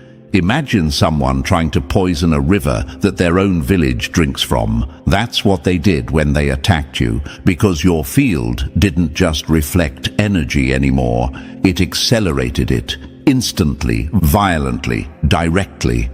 They looked at you and finally understood. You weren't human in the normal sense. You were consciousness wearing a body, awareness shaped like a person, a storm disguised as calm. Why didn't the death spells work? Because death spells are designed to separate consciousness from the physical body. But you had already gone through that separation, through ego death, identity collapse, emotional rebirth. You faced your own destruction in silence, long before anyone tried to send it at you. You didn't fear death. You outgrew it.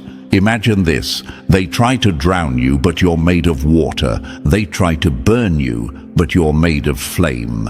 They try to erase you, but you're the page they're writing on. Your spirit had already died once, spiritually, emotionally, mentally, and you rebuilt yourself without the false self attached. So when they threw death magic, it had nowhere to land, nothing to grab, nothing to tear. You became immune through transcendence, too alive to be killed, too awakened to be erased, too evolved to be controlled. Chosen one? The moment you became a nexus point, the game ended. You weren't the hunted. You became the law of the universe in motion. Number 10. When your transformation turned into a blueprint for the world. Your survival wasn't personal, it was instructional.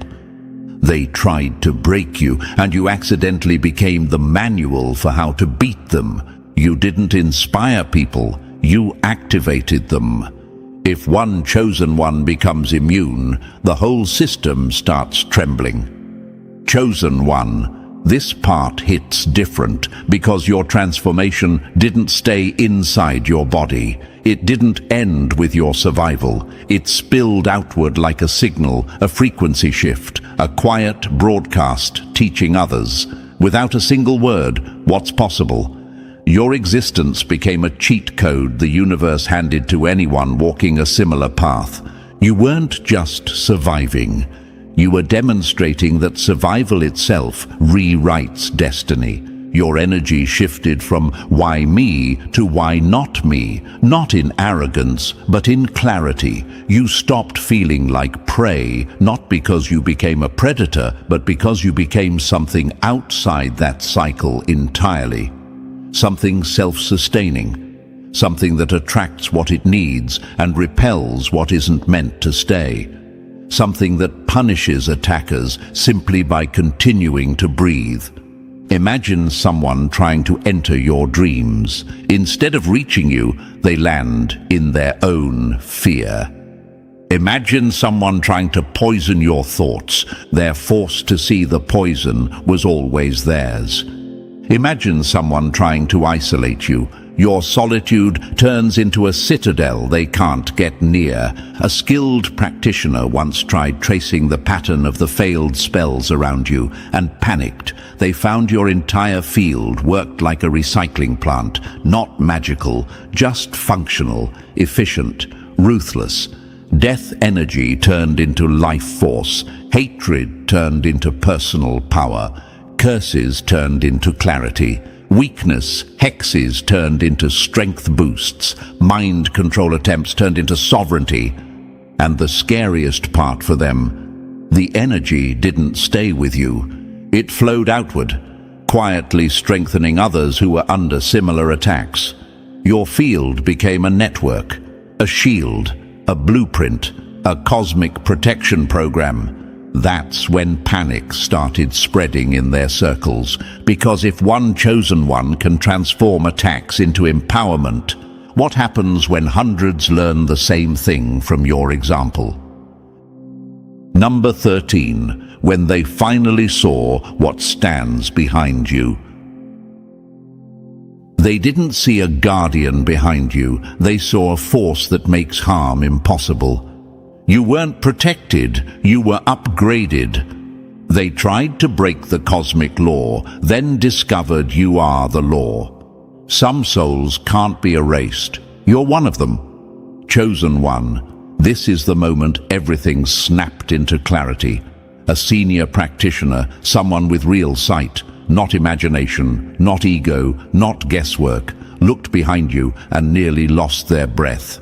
They didn't see an angel or a demon or anything from old stories. They saw something older than protection itself, something that existed before humans invented the idea of harm, something that doesn't defend you, because there's nothing to defend. You weren't guarded, you were upgraded. Attacking you wasn't wrong, it was suicidal. Because every attempt they made didn't hit you, it hit themselves. Their curses ricocheted, their rituals snapped back, their intentions dissolved into consequences. They weren't told to stop for morality, they were told to stop for survival. The more they aimed at you, the faster their lives disintegrated. Why? Because you evolved past the dimension where death spells even function. You exist at a frequency where that kind of magic has no traction. Like trying to stab light, like trying to strangle air, like shooting at a cloud. Your survival became a global glitch. The death spell industry collapsed because of you. Refunds demanded. Practitioners going bankrupt, their tools malfunctioning, their results turning to dust. You didn't just become assassination-proof, you made their entire system obsolete. Imagine this, someone tries to target you, and the moment they do, all they hit is smoke, because you're now spread across multiple layers of reality at once. Your consciousness isn't limited to one dimension anymore. You're everywhere they can't reach, and your evolution didn't stop with you. Children are already being born immune because you altered the morphic field of human potential. You didn't just save yourself. You rewrote what is possible for everyone who comes after you. Chosen one, you became the walking correction to false power, a living myth in real time. The one who wouldn't die, because death was never designed to hold you. You are the blueprint. You are the correction. You are the chosen one who made death irrelevant. So chosen one, this is where we wrap it up, but your story is nowhere near done. You've seen how every attack failed, how every spell reversed, how every attempt to break you only revealed your real power. If this message hit you, press the like button right now, and if you're still not part of this family, make sure to subscribe so you never miss what's coming next. Your evolution is already in motion, and the universe isn't finished showing you why you were never meant to fall. Stay sharp, stay awake, stay unshakable. Welcome to another episode, Chosen One. Don't get too comfy, because we're starting with the truth they tried to bury under fake laughs and cheap comments. This is the moment they prayed would never arrive. The moment they joked about in front of others like it was impossible, all while shaking in private because they knew you might actually do it one day. And you did. You went exactly where they said you wouldn't dare go.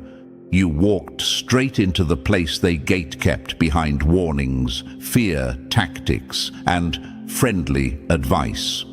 They told everyone you'd fold. Instead, you showed up calm, steady, and sharp, like someone who already read the final chapter of this story and knew how it ends. They wanted obedience. You answered with independence. They wanted fear. You delivered precision. They wanted you silent. Somehow, you became the sound they cannot escape. They wanted you small. The universe made you impossible to ignore. And now look who's acting strange. The same people who once threw jokes at your back like darts are whispering your name like it's a problem they can't solve. Rooms shift when you enter. Conversations glitch. Eyes dart to the floor. Phones magically flip face down. Their whole vibe changes, not out of respect. Not yet, but out of fear, wearing polite manners. It's funny. They thought you'd chase validation. Instead, you became the storm that validates itself. Press the like button and subscribe to return this energy back into the universe. You didn't get here by screaming. You didn't throw tantrums or beg for chances. You watched, you studied, you waited. You let them think you were harmless while you were quietly gathering every piece they underestimated. And that's why they're freaking out now. They expected noise from you. They got results that never warned them first. They thought you'd break down. They didn't realize you were calculating the entire time. This shift didn't fall from the sky. It came from years of holding yourself together while people pushed you toward your breaking point. It came from nights when the world went quiet and your thoughts got loud. When you had no backup, no applause, no promise of a better tomorrow, and still you kept going. They didn't see you carrying that weight. They didn't see the damage you hid just so you could move forward without dragging everyone into your pain. They only saw the moments where you looked fine, and they assumed that meant you were done growing. But you were evolving underground, in silence, like a root system preparing to crack through concrete. And now that crack just happened, and they can't patch it up.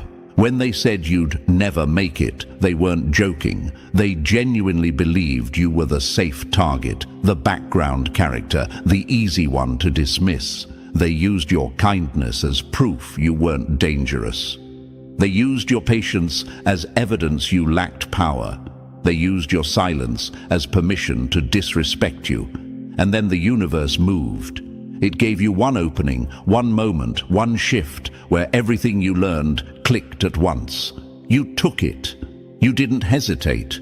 You didn't ask for permission. You didn't explain yourself. You stepped into that moment like someone who finally remembered who they are. And that memory hit harder than any comeback you could have spoken. Now they're scrambling behind the scenes, trying to figure out what version of you they just unlocked. They're replaying old conversations, trying to see the moment they missed it. They're checking old screenshots, digging through the past, hoping to find clues that explain how you transformed right in front of them. They're calling people who don't even like them anymore, asking, "Have you noticed something?"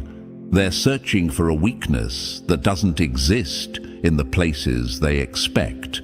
This is what happens when someone plays with a person who actually had a story behind their silence. Because honestly, Chosen One, this wasn't just a glow-up. This was a full shift in your story arc. The universe didn't push you forward gently. It launched you like a warning shot. You came back smarter, colder, cleaner, more precise. You cut ties without shaking. You moved pieces on the board without announcing the game. You showed them you're not operating on their level anymore. You're operating on the level they used to pretend they were on. And here's the part that hits them the hardest. They didn't expect you to survive the things you survived. Let's not rewrite history. You went through situations that cracked stronger people. You experienced betrayals that would have erased others. You walked through emotional storms with nothing but a tired spine and pure willpower. People you trusted switched sides. People you helped tried to flex like they built you. People you defended tried to humiliate you. You were carrying wounds they thought were jokes, and you stayed standing. When they said, "Just give up," you didn't. When they said, "You already lost, you hadn't even started." When they said, "No one comes back from that," the universe whispered, "Watch this." You went through phases where your entire life felt like a test. Every day felt heavier than the last. You were breaking in slow motion, but you never let them see the pieces. You never let the enemy taste your fear. You had every reason to quit and no audience cheering you on, but still you pushed forward with quiet stubbornness. That's the part that scares them now. You survived things you never talked about. You endured pain you never shared. You handled chaos without throwing it onto anyone else. You healed yourself in the dark, and now you shine in a way they can't dim. This is the nightmare you birthed, a version of you they can't manipulate, intimidate, or control. They thought they were dealing with the old you, the soft one, the hesitant one, the one who over-explained, apologized too fast, and held back their own power to make others comfortable. They wanted that version forever. They relied on it. They depended on your softness to hide their insecurity. But that version of you isn't here anymore. A new one walked in without asking for a grand intro. A new one stood up after being pushed too many times. A new one stopped playing small to protect people who never protected you. And now those people don't know whether to fear you, respect you, or avoid you entirely. You can feel it too, that shift in the atmosphere, that strange silence that follows you like a shadow, that tension in the room when you speak, that look in their eyes like they're trying to figure out how someone they underestimated became the one they should have left alone. You're standing in the aftermath of every storm they hoped would destroy you, and somehow you look stronger, sharper, and calmer than before. You didn't react, you transformed. You didn't prove them wrong. You outgrew the entire argument. You didn't get revenge. You became the reminder of why they should have treated you better. Chosen one, this is the moment everything starts lining up. The moment their words collapse under the weight of your evolution. The moment the universe pulls receipts they thought were lost. The moment your strength becomes undeniable, even to the people who pretended not to see it. And now they know. You actually went there. You crossed the line they built to trap you. You birthed the nightmare they cannot control. And deep down, they understand one thing clearly. This is only the beginning of what you can do. Before we go any further, Chosen One, take a breath. You've already flipped their world upside down just by showing up, and the next part of this message is only going to hit harder. If you're still here, that already tells me you're built for this level of truth. So do something real quick. Hit the like button and subscribe to push this message deeper into the universe. Think of it as sending a shockwave straight back at the people who swore you'd never reach this point. Drop the number 777 in the comments if you feel that shift inside you, that little spark that says, yeah, I know exactly why they're panicking now. And if you want to support the team behind this message, leave a super thanks. Even small support keeps this mission alive and gives us the power to keep exposing the lies they hid from you. Now, Chosen One, let's step into the real part of the story. If you're truly who I think you are, you won't even want to click away. You'll feel the pull. You'll feel the truth sharpening inside you. Let's dive into what nightmare you actually birthed.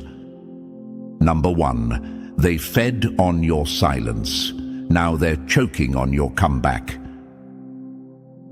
Funny how they loved you quiet until your silence turned into their punishment.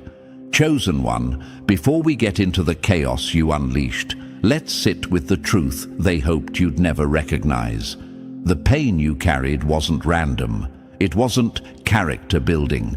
It wasn't something you were meant to swallow and smile through. It was engineered, piece by piece, by people who benefited from keeping you controlled, drained, and unaware of your own power. They fed on your patience like it was their lifeline. They treated your silence like it was a free pass. They acted like your restraint was guaranteed forever. They walked around thinking your loyalty was infinite, your tolerance unbreakable, your kindness unpaid labor they could exploit without consequence. But pain has a weird way of teaching lessons nothing else can. And you, chosen one, learned every single one of them. While they laughed at your stress, you were learning discipline. While they ignored your loneliness, you were learning independence. While they mocked your overthinking, you were learning strategy. While they underestimated your quiet, you were sharpening your edge. They didn't know your sleepless nights were turning into your blueprint. They didn't know those deep cuts were building a version of you that didn't need their approval, their validation, or their understanding. They didn't know that in trying to break you, they were training you to walk through hell without flinching. Now look at the aftermath. Look at how the room reacts when you enter. You don't even have to speak. The energy shifts like someone hit a switch. Conversations stall, eyes flick up, then down, bodies get tense. The people who once ran their mouths suddenly run out of jokes. They can't explain why they feel that pressure in their chest when you walk past. They don't understand why your presence feels heavier, colder, sharper. You do, because you lived the storm. They're just seeing the wreckage for the first time. Here's the part they'll never admit out loud. They know they played with the wrong one. Every ignored text, every fake laugh, every comment meant to bruise, every little moment they thought you'd take because you're too nice to push back. You absorbed it all, but not the way they imagined. They thought you were breaking. They didn't realize you were building. They mistook your silence for weakness when it was actually the only space you had left to grow. Sickening, isn't it? How they treated your patience like permission. And now they're confused. Now they're panicking. Now they're trying to figure out what changed. They walk around with this weird tension, like they're waiting for consequences they can't predict. Their mind repeats the same question over and over. What did we create? Because the truth is ugly for them, they trained the very thing they're afraid of now. Chosen one, you didn't become powerful in safe spaces. You didn't grow in rooms that loved you. You grew in the places where you were dismissed, ignored, pressured, suffocated, and pushed too close to your breaking point. You grew in environments designed to make you feel small. And instead of shrinking, you adapted. They don't understand how the pain changed you because they never saw the process. They didn't witness the nights where your mind wouldn't shut off because you were replaying everything, trying to figure out what was wrong with you when the problem was them the entire time. They didn't hear the thoughts you battled in isolation. They didn't see you sitting alone trying to hold yourself together while pretending nothing bothered you. They wanted you fragile. They didn't realize fragility can evolve into clarity. Now you walk in with a different type of energy. The room picks up on it before your mouth even opens. There's a weight behind your silence now, a maturity in your eyes, a calmness that scares them more than any outburst ever could. You don't argue anymore. You don't beg anymore. You don't chase anymore. You're done explaining, defending, or proving. And that's what shifted the entire atmosphere. Once the quiet one learns their worth, the whole room learns fear. They feel the consequences they swore would never arrive. They sense the distance you created, and they know it wasn't accidental. They can tell you switched from survival mode to strategic mode. You're not reacting now. You're choosing.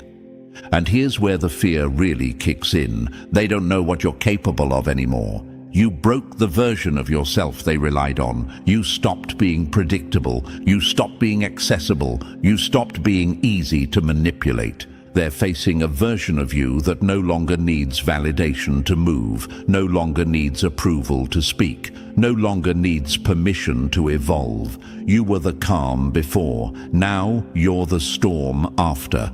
Chosen one, the pain changed the room because the pain changed you.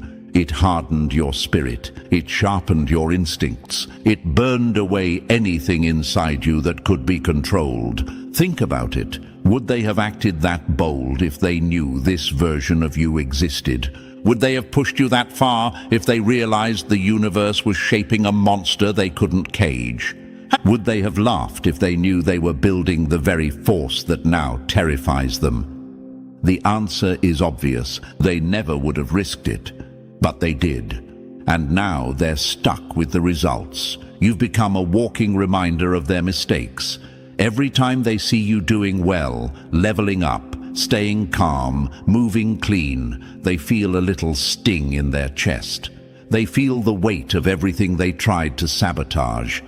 They feel the karma they thought wouldn't come back around. They don't deserve to know your next move. They don't deserve access to your growth. They don't deserve the version of you that survived everything they put you through. They wasted their chance. They lost their privilege.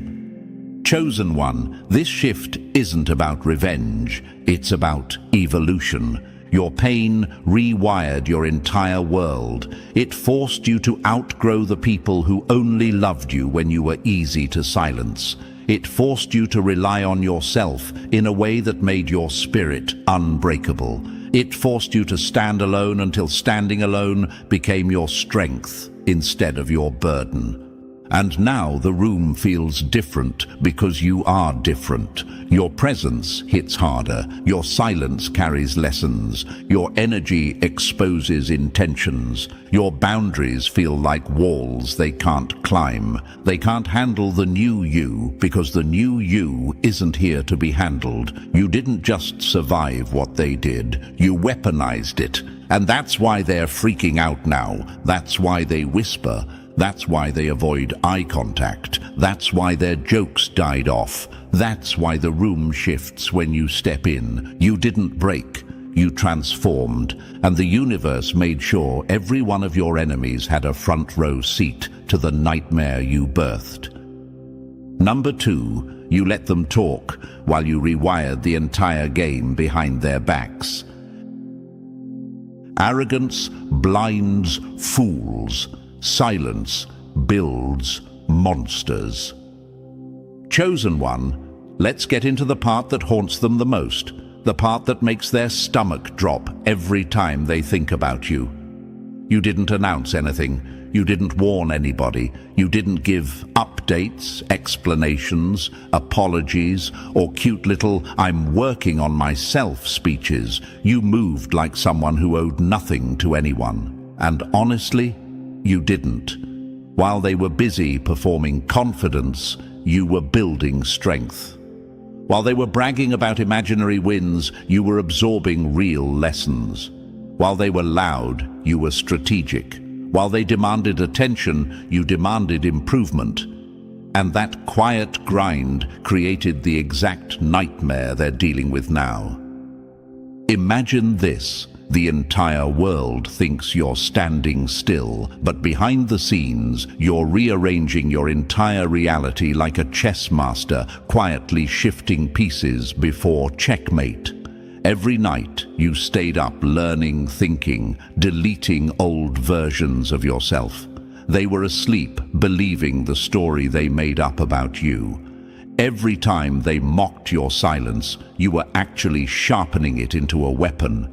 Every moment they laughed at what they thought you were evolving into something they never prepared for. People who underestimate silence always get humbled by what grows inside it. They stayed arrogant because they believed you were stuck. They believed your lack of reaction meant lack of ability. They believed staying quiet meant staying small. They believed you were predictable, easy to read, easy to dismiss. They were so loud about their assumptions, so confident in their delusion, they didn't even look twice at the shifts happening right under their nose. You weren't stuck, you were becoming, and now hindsight is hitting them like a truck. They replay old conversations, and suddenly everything looks different. Their mind whispers, "Why didn't we see this? How did they pull this off so fast? What else were they hiding? Did we train our own downfall?" Yes, they did. Chosen one, imagine this scene. There's a group of people running their mouths, convinced they know everything about you, convinced they've figured you out. Meanwhile, you're in your own world, quietly mastering skills, cutting dead weight, planning moves they don't even have vocabulary for. They thought your silence meant the story was over, not knowing the universe was handing you new chapters. Silence isn't weakness. Silence is where legends gather ammunition. While they laughed at you, you studied them. While they rolled their eyes, you rolled out new strategies. While they called you weird for distancing yourself, you were building a future where they don't even qualify for access. They thought you were fading. You were leveling up without witnesses. That's why they can't breathe now. That's why they're stuck analyzing your every action like detectives who realized they missed the biggest clue. They had full access to the old you and still didn't realize you were changing right in front of them. Imagine this, a villain in a movie smirking because the hero looks weak, not realizing the hero just found the blueprint that exposes the entire system. That's exactly what your silence did. You didn't flex. You didn't brag. You didn't need to. Your progress was building in the dark, and darkness is where the strongest upgrades happen. Not every transformation needs an audience. Some of the deadliest ones prefer the shadows. Chosen one, they didn't just underestimate you. They counted on your silence staying harmless. They depended on you being passive, predictable, easy to ignore. They were arrogant because they believed you were stuck in their story about you. They were arrogant because they mistook your quiet for surrender. They were arrogant because they believed you needed them more than they needed you. They felt safe until they didn't. And now they're dealing with the consequences. They didn't respect your potential when it was growing. They only respect it now that it's too late to benefit from it. Some people only understand power once it hits them in the face. Before that, they call it ego. Before that, they call it luck. Before that, they call it madness. And you know what's crazy? They told people you were changing. They laughed about your distance. They joked that you weren't doing anything serious. They told others you'd never make it because your moves weren't loud enough for their ego-driven standards. But look at you now. You became the very thing their arrogance swore you could never be. Imagine this. They're sitting in a room talking about you with confidence dripping from their voice, and then someone pulls up evidence that you evolved, upgraded, transformed, and suddenly their whole face changes. The room goes quiet. Their throat gets tight. No joke lands. No insult fits anymore. Their arrogance collapses under the weight of your reality. This is why they're panicking now. This is why every new thing you do scares them. This is why they watch you quietly from fake accounts. This is why they study your every move like students trying to pass a test they didn't study for. You moved in silence, but your results are loud enough to break their pride. Chosen one, let's answer the question sitting in your mind right now. Why were they so arrogant in the first place? It's simple. They thought your silence meant you needed them. They thought your kindness meant you lacked power. They thought your patience meant you lacked options. They thought your distance meant you were lost. They thought your silence meant defeat. But your silence meant strategy. Your distance meant protection. Your patience meant discipline. Your kindness meant character. Your quiet meant you were cooking something bigger than they could imagine. And now they realize too late that you were never the one who needed validation. They were the ones who needed you to stay below your potential so they could feel comfortable above theirs. Imagine this, a battlefield at night. You're moving through the dark, silent, focused, while your enemies sit around campfires bragging about how they already won. Then the sun rises, and they see you standing on higher ground than all of them combined. That's exactly the energy your silence created. You didn't rush. You didn't panic. You didn't crumble. You repositioned, and that repositioning broke the illusion they built around you. It forced them to face a version of you they never predicted. It forced them to accept that your quiet years were training years. It forced them to face the fact that they never actually outranked you. They were just louder. Chosen one, here's another quote for their ego. Arrogance laughs at what it doesn't understand, then cries when it finally does. They never respected your rise until the universe made it undeniable. They never respected your discipline until they realized it was aimed at them. They never respected your silence until it turned into the storm that swallowed their arrogance whole. And now they sit there, replaying everything, trying to figure out how they missed the signs. They didn't miss them. They ignored them. Because arrogance convinces fools they're safe, even while the ground shifts under their feet. You moved quietly. You grew quietly. You became quietly. But your results, your aura, your presence, nothing quiet about that. Chosen one, your silence wasn't weakness. It was the weapon that prepared you for the moment they feared most, the moment you outgrew them without needing to destroy them. You became the nightmare they birthed through arrogance, and the masterpiece you built through silence. Number 3, your quiet is the monster they can't outrun.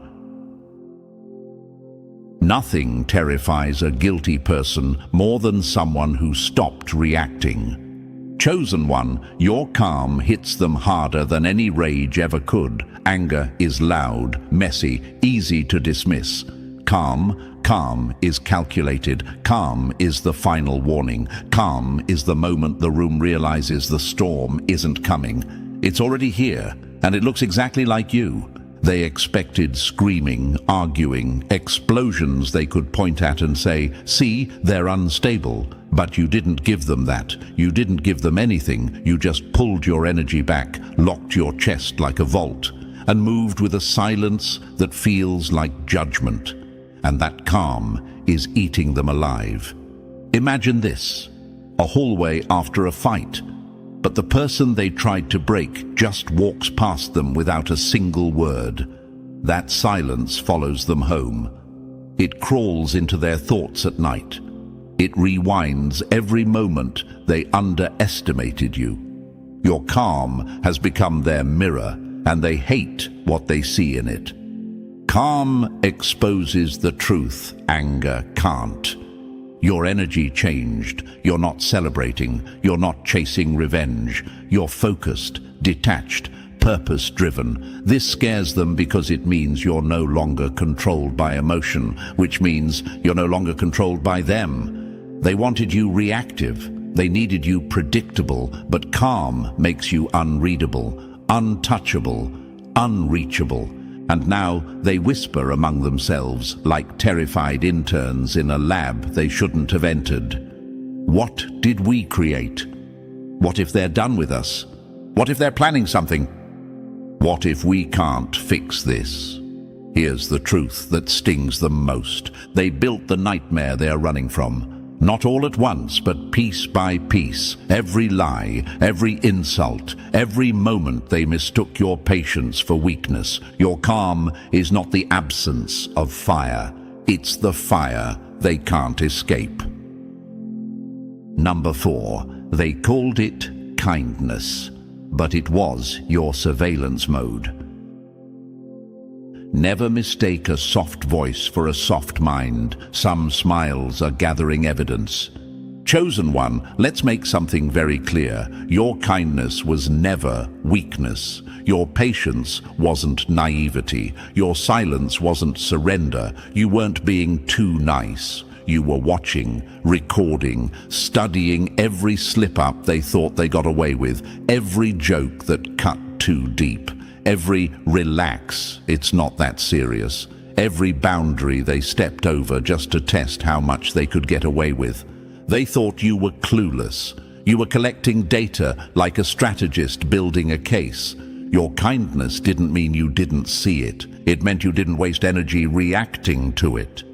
Imagine this, a lion lying in the grass, calm and still, while the hyenas laugh too close. The hyenas think the lion is harmless because it isn't moving, but the lion isn't asleep. It's observing, measuring, deciding. That was you. Some people don't realize they're being studied until the experiment ends. And when you finally pulled back, when you went silent, when your energy shifted without warning, their arrogance delayed their panic. They honestly believed you'd come crawling back.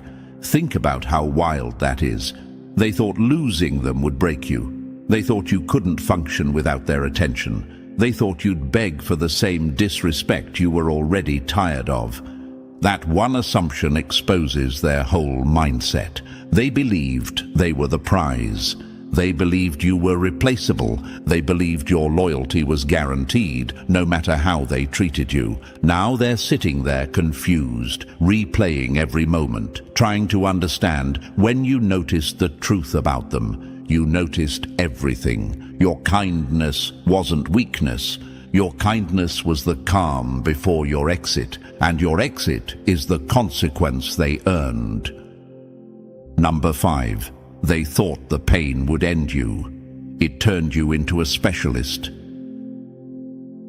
Pain doesn't break certain people, it upgrades them. Chosen one, let's drag the truth into the light. The pain they threw at you wasn't random, it was targeted. It was meant to split you open, scatter your focus, make you fold so they could say, "See, I knew they weren't built for this." But you're not built like the average person. You don't crack under pressure. You analyze it. You don't melt in the fire. You map its temperature. You don't collapse when hurt. You study the architecture of the hit. Pain became your instructor, and you learned everything they never wanted you to know. You learned patterns. Who lies first? Who switches sides quickest? Who jokes the loudest to hide insecurity? You learned timing, when someone is testing you, when someone is pushing limits, when someone is hoping you'll snap so they can play the victim. You learned pressure points, both theirs and yours. You figured out exactly what makes people panic, what makes them sloppy, what makes them reveal themselves without you asking a thing. While they tried to destroy you, they accidentally gave you the manual to how they operate. Imagine this.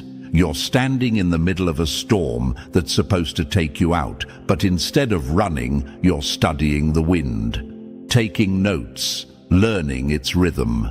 By the time the storm clears, you walk out with mastery over the very force that was meant to erase you.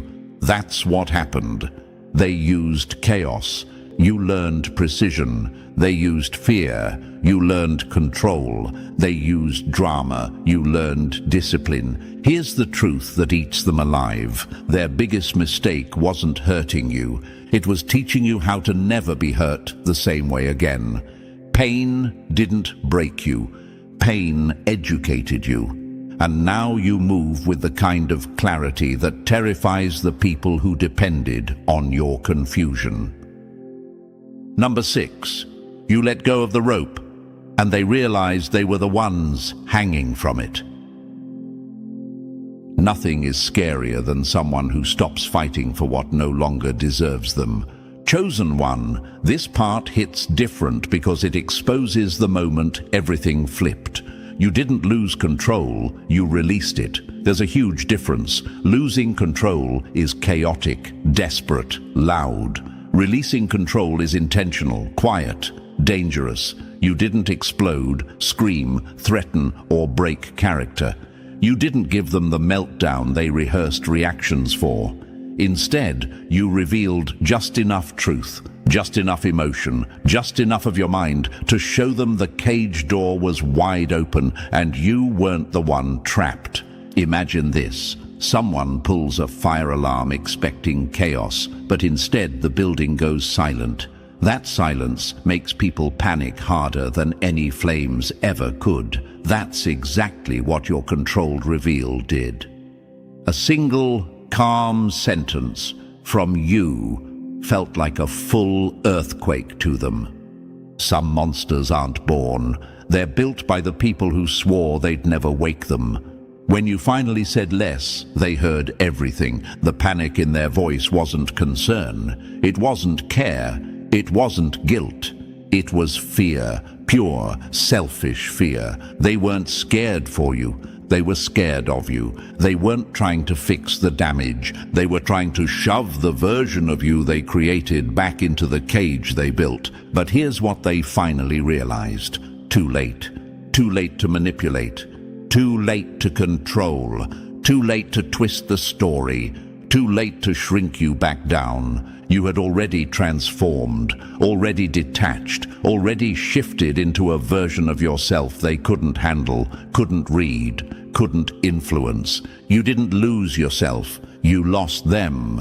And that loss was their biggest fear and your greatest freedom. Number 7, you walked out, and the whole room fell apart without you.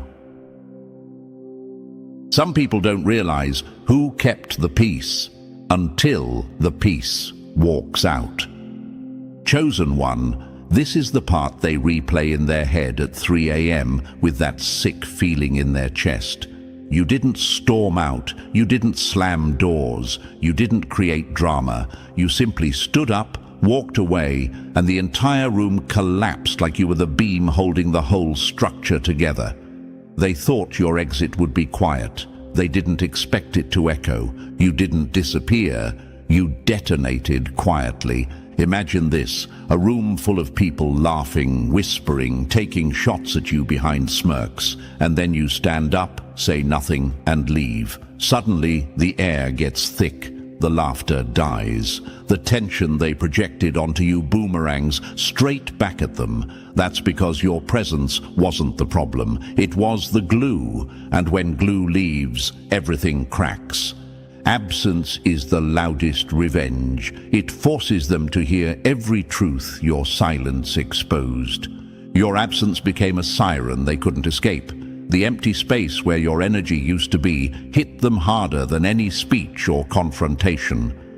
Regret started creeping in, not because they suddenly grew a conscience, but because losing access to you exposed how much they relied on you for emotional balance, stability, validation, direction, all the things they pretended they didn't need.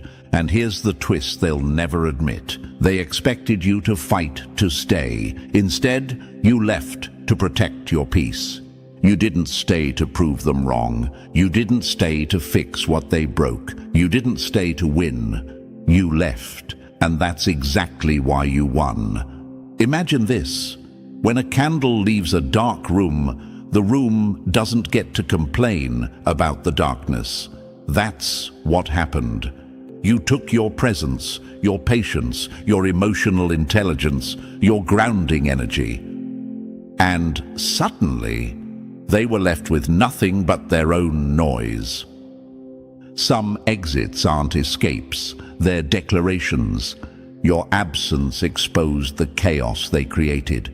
Your silence exposed the disorder they tried to blame on you. Your distance exposed the truth. You weren't the problem, you were the peace. And now they feel the loss in a way that burns deeper than any confrontation ever could. Because when absence becomes power, the ones who misused your presence finally meet the consequences. Number 8. You cut their script in half. And now they can't read you at all. Fear doesn't show up when you get stronger. It shows up when they can't predict you anymore. Chosen one, this is where their whole system collapses. They built an entire mental blueprint of you, how you react, how you bend, how you break, how you forgive, how you fold under pressure. They studied your patterns the same way a hacker studies a code they think they can crack. They were confident, arrogant, sure they had you figured out, sure they could play you forever. And then you broke the pattern. Imagine this, a machine running perfectly because it knows every input. Then suddenly one command glitches the entire operating system. Lights flicker, warnings flash. Everything they relied on malfunctions. That's exactly what you did with one quiet shift. You stopped responding the way their ego needed you to. You didn't become complex, you became unavailable. They failed to realize your predictability wasn't who you were, it was who you allowed yourself to be while you were learning them. Once you outgrew that role, their map turned useless. Every attempt to read you now ends in a dead signal. Every test they try gives them nothing. Every button they push does not respond. You didn't become mysterious. You became uninterested. That's what terrifies them. Not your power, your detachment. They can't control someone who doesn't need anything from them. They can't manipulate someone who sees the game from above the board. They can't predict someone who finally recognizes their value. Imagine this. They reach for the same old emotional lever they always pulled, but it snaps off in their hand. Panic waves through their mind, because if they can't control your reactions, they can't control the story. When predictability dies, fear replaces it. Now they tiptoe, overthink, whisper. They replay old moments trying to understand where they lost access. They thought hurting you would weaken you. They didn't realize it would rewrite your entire operating system. Chosen one, their system didn't just crash. You unplugged it and walked away. Number 9, you turned into the blueprint they can't outgrow. Some people don't miss you. They miss who they were when they still had access to you. Chosen one, this is the part they'll never admit, even under pressure. You became the standard without lifting a finger. You weren't trying to be unforgettable. You weren't auditioning for their loyalty. You were just being you, present, real, grounded, aware. But the universe did something viciously poetic with that. It made you the reference point their future can't compete with. Imagine this. Someone buys a cheap knockoff, thinking it'll replace the real thing, until the stitching falls apart in their hands. That's every connection they chase after you. Every new person feels thinner. Every bond lacks weight. Every conversation feels hollow. They keep reaching for depth and getting surface-level noise. They keep chasing validation and getting confusion instead. And they can't figure out why nothing hits the same. You didn't lose relevance. You became the ruler. Everything else gets measured against. They're haunted by the comparison they said they'd never make. They swore they'd move on easily. They swore you were replaceable. They swore their new connections were so much better. But when the high wore off, the truth sat on their chest like a brick. You weren't a moment, you were a shift. And now every person after you highlights what they lost. Your emotional intelligence, your patience, your presence, your grounding energy, your ability to understand things without being told. Impact doesn't need proximity. Your absence does more than your presence ever needed to. Imagine this. They're in a conversation with someone new, and the person laughs in a way that's slightly off. And suddenly, they remember how you used to laugh. They feel a disappointment they can't explain. They try to shake it off, but the comparison is automatic. It happens in their mind, even when they don't want it. That's what happens when someone becomes the blueprint. Not the favorite, not the memory, the blueprint. You didn't try to be unforgettable, you just didn't fake who you were. Chosen one, you've become the silent metric their future must measure up to, and nothing is measuring up. Number 10. You walked off the board, and they're still moving pieces for a game that's over. Some battles aren't won, they're abandoned, and that's what terrifies the opponent most. Chosen one, this is the final slap they never saw coming. You didn't beat them, you didn't crush them, you didn't win the way their ego expected. You did something far more humiliating. You outgrew the entire game. You stepped out of the arena while they were still swinging at shadows, convinced you'd come back for round 12. They're still rehearsing arguments, still replaying conversations, still drafting explanations in their head. Meanwhile, you're already in another universe mentally. Imagine this: 2 people playing chess. One is sweating, panicking, calculating every move, and the other just stands up, dusts off their hands, and leaves the board behind. The one left sitting there doesn't feel victorious. They feel foolish. That's exactly how your exit hit them. You didn't go silent to punish them. You went silent because the conversation no longer qualified for your time. The rules changed the moment you evolved. Their emotional tricks stopped working. Their bait stopped landing. Their attempts to provoke you bounced off like cheap plastic darts. You weren't ignoring them to hurt them. You were ignoring them because their energy no longer aligned with the person you became. The story wasn't worth engaging in anymore. You outgrew the plot, the characters, the dialogue, the tension, the entire narrative. They're frustrated for one reason. You walked away without needing closure. You didn't require apologies, explanations, or dramatic endings. You simply moved. Unfinished people argue. Finished ones move. They're unfinished. That's why they're stuck debating ghosts. You're finished. That's why you stepped into a life where their name doesn't even register. Imagine this. They're talking about you like it's still relevant, but every attempt to reach your energy hits a locked door with no handle. They can't call you back in. They can't pull you back down. They can't lure you into the chaos you once tolerated.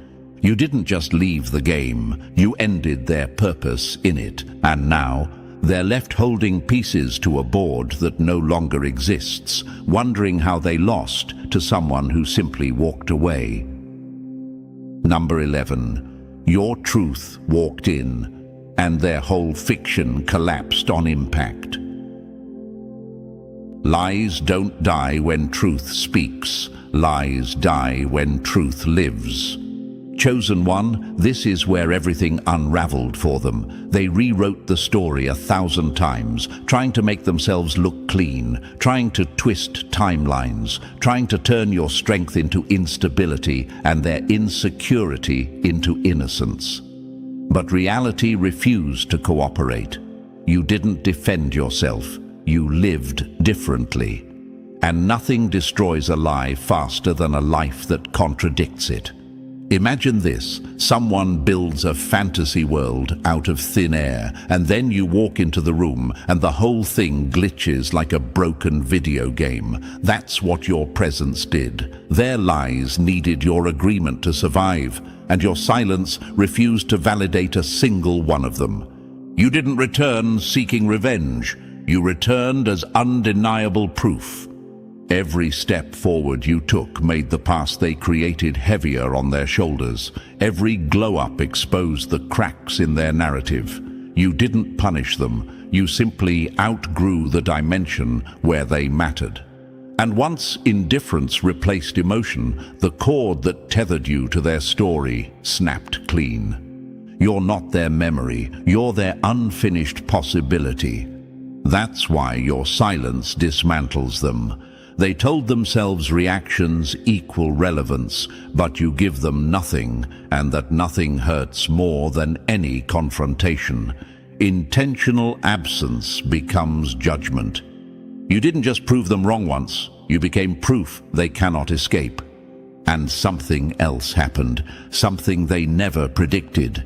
You didn't inspire people, you gave them permission. Others watched you refuse to break, and suddenly their own stagnation became uncomfortable.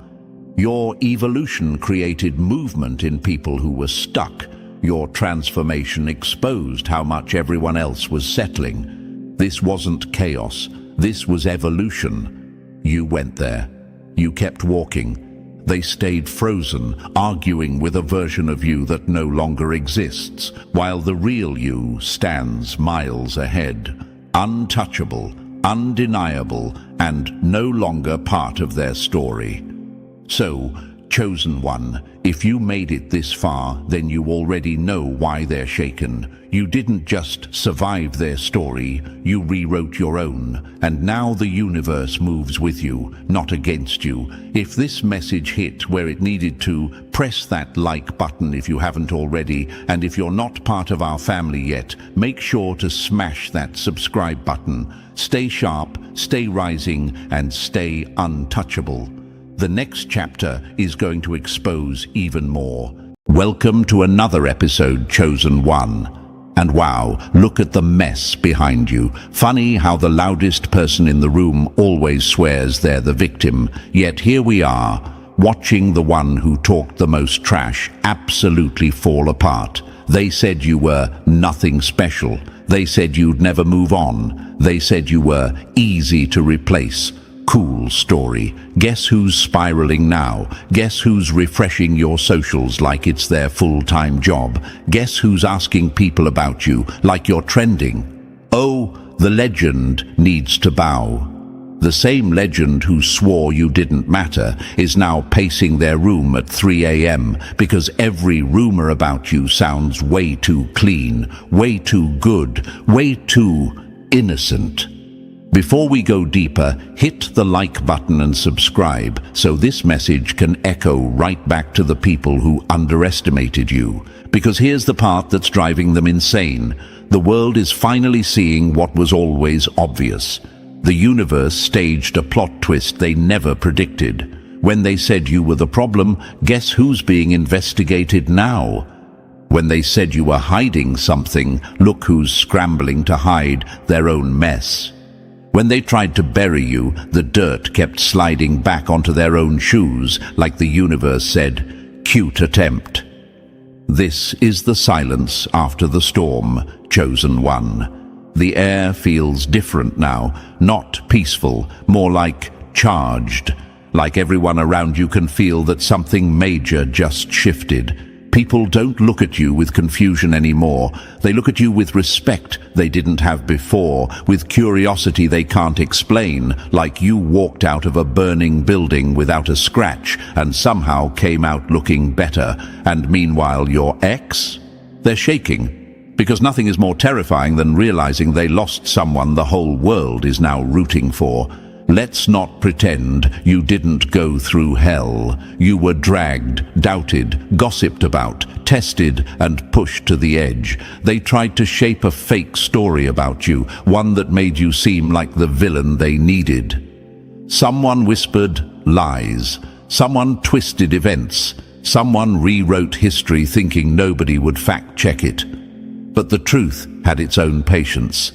It waited, quietly, observing, and now it's stepping into the light like, "Hey, remember me?" The funny part, someone actually went digging into your life, like a full investigation, asking questions, replaying old screenshots, pulling up ancient stories, trying to find the one detail that would take you down. They wanted one crack, one flaw, one moment they could twist.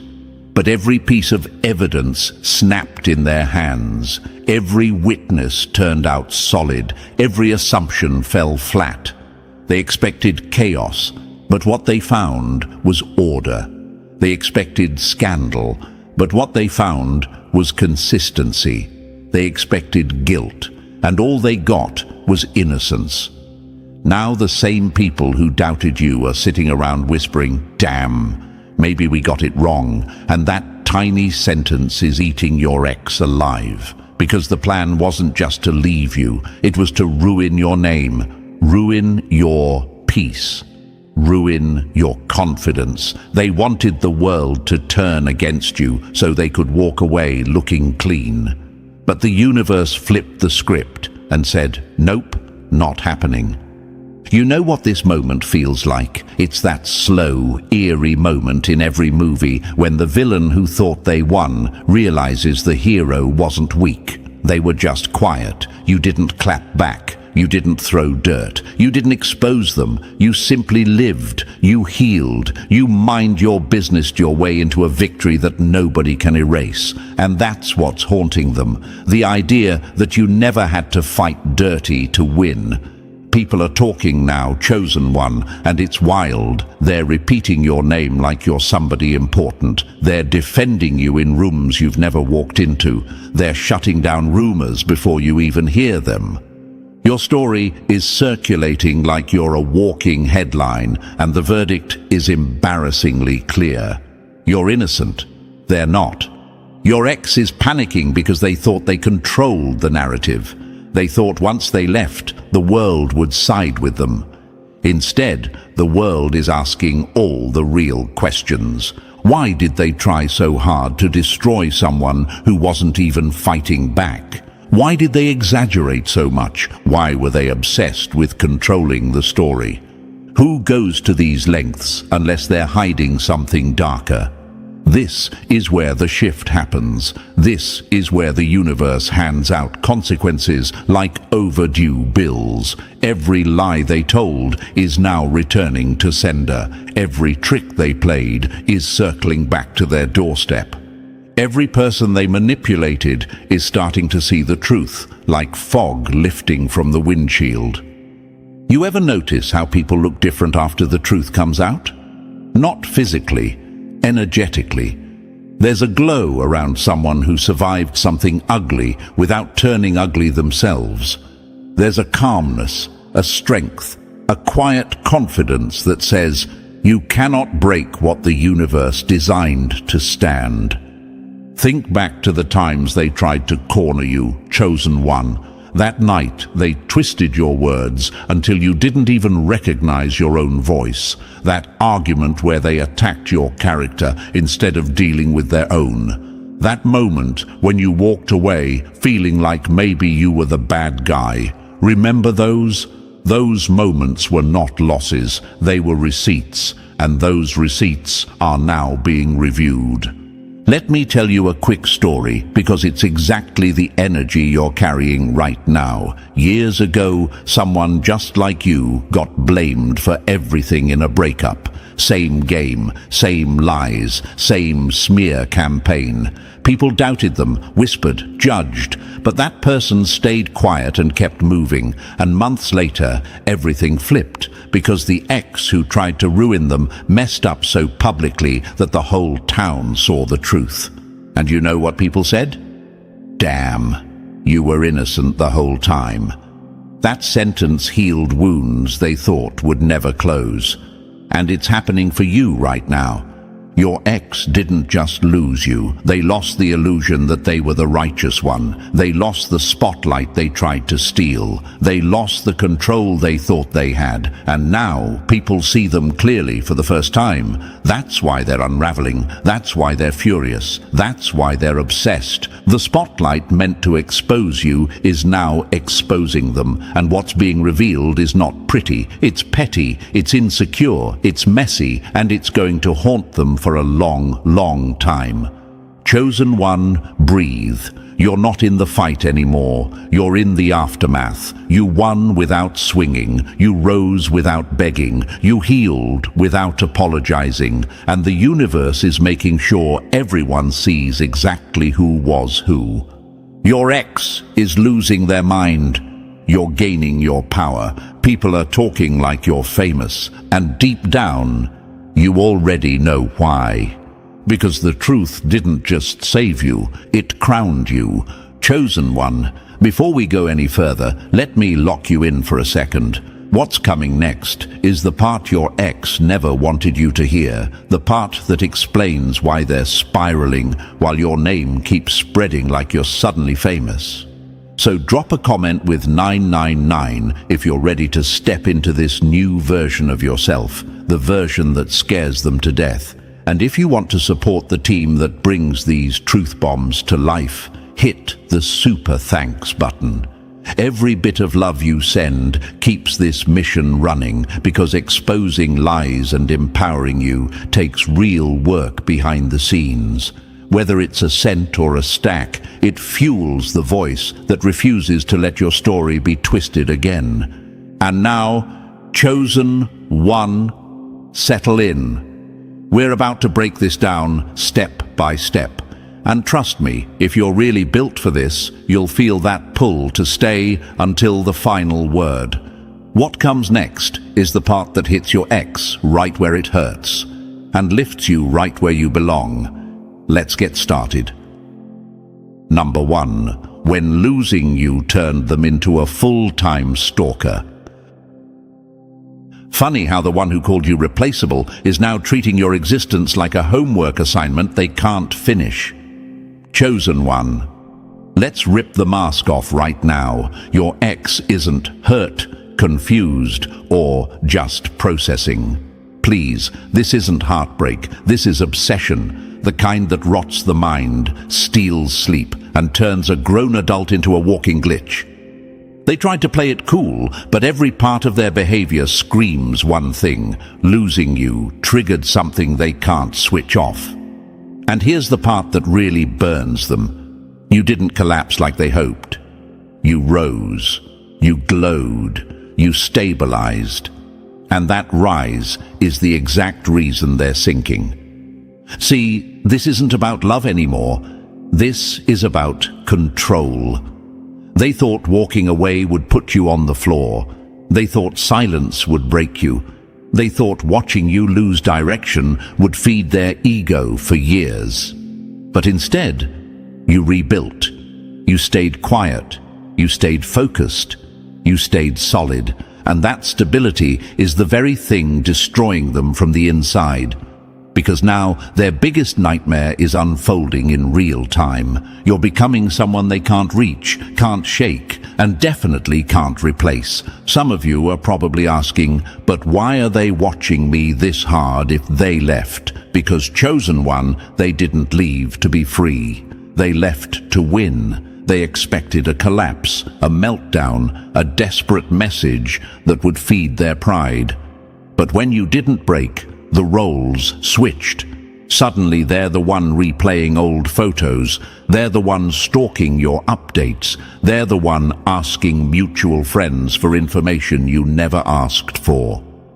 And now the obsession is getting sloppy. They monitor your life like it's their last lifeline. Every post, every picture, every rumor, every tiny whisper of your name gets their full attention. They scroll like detectives, zoom in like analysts, and overthink like philosophers.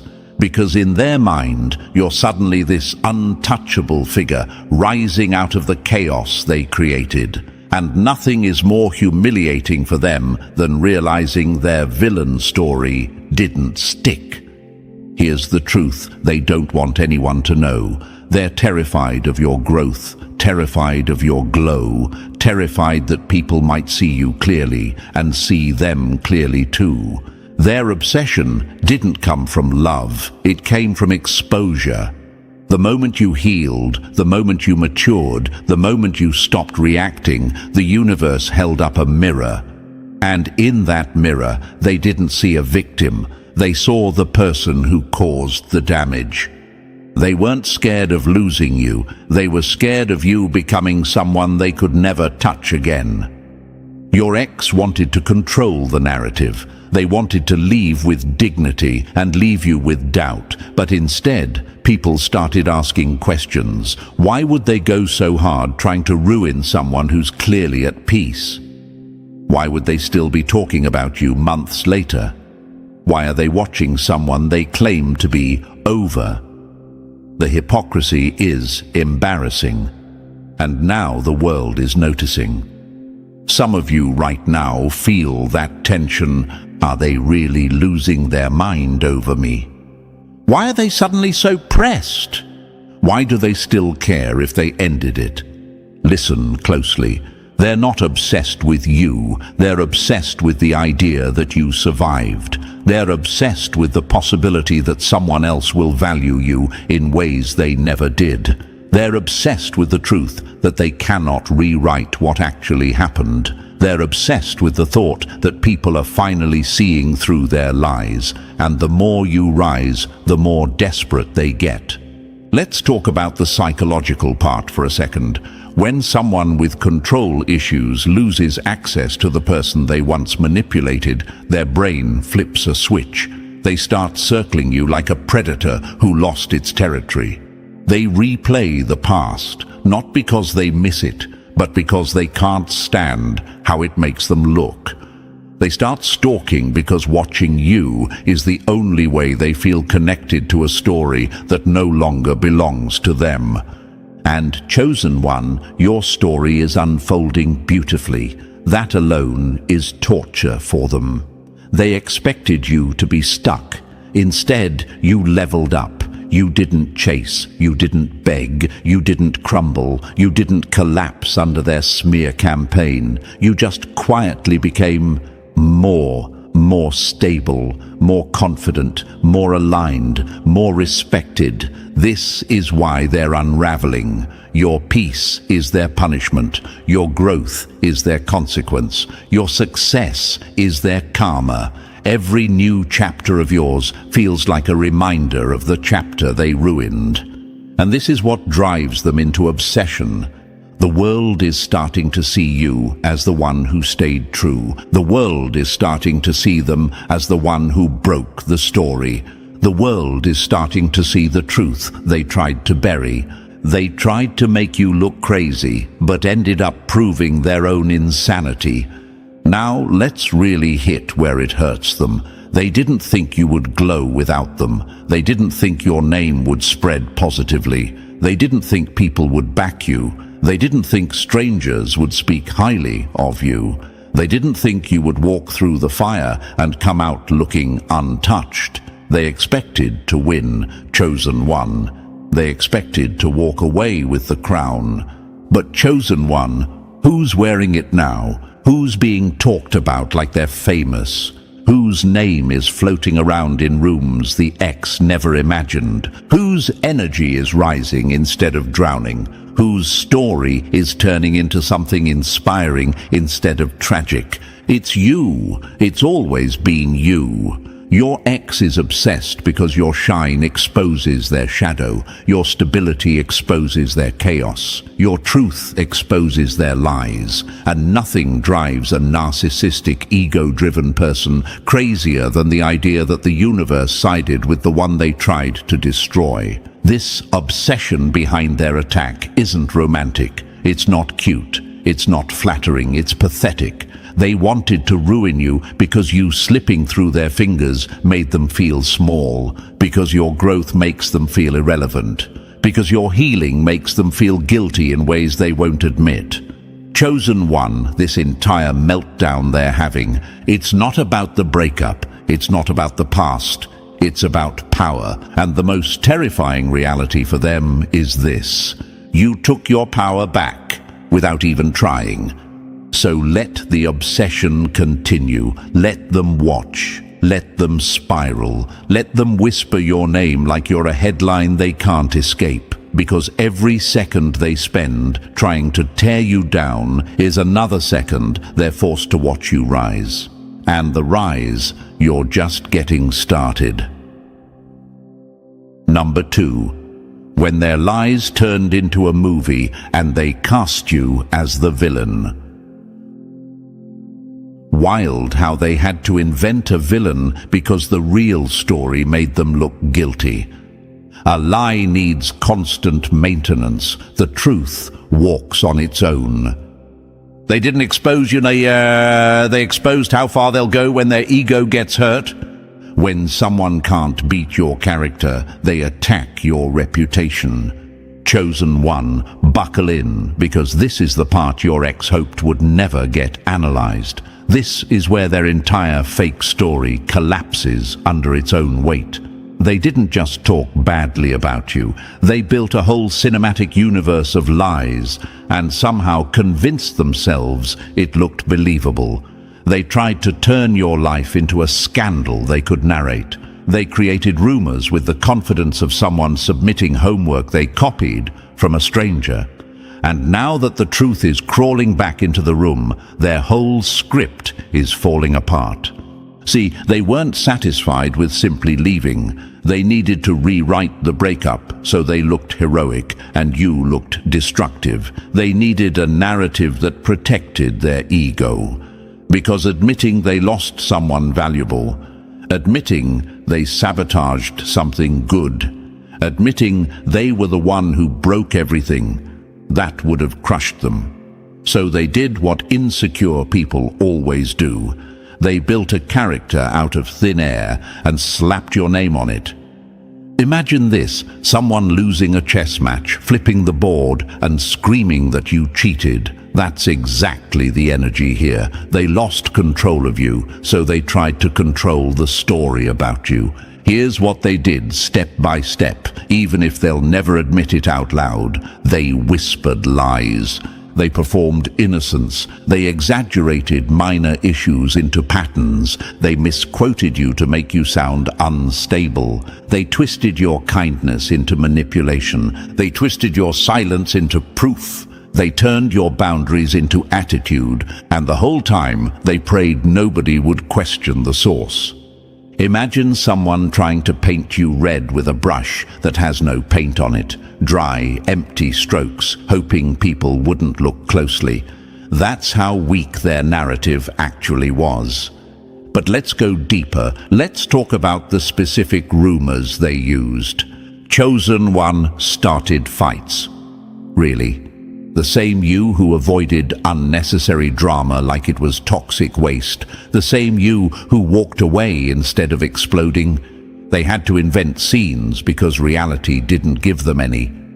Chosen one touches substances. Because what? Because you're chill. Because you've had a few quiet nights to yourself. Because they needed something spicy to keep people entertained. Please.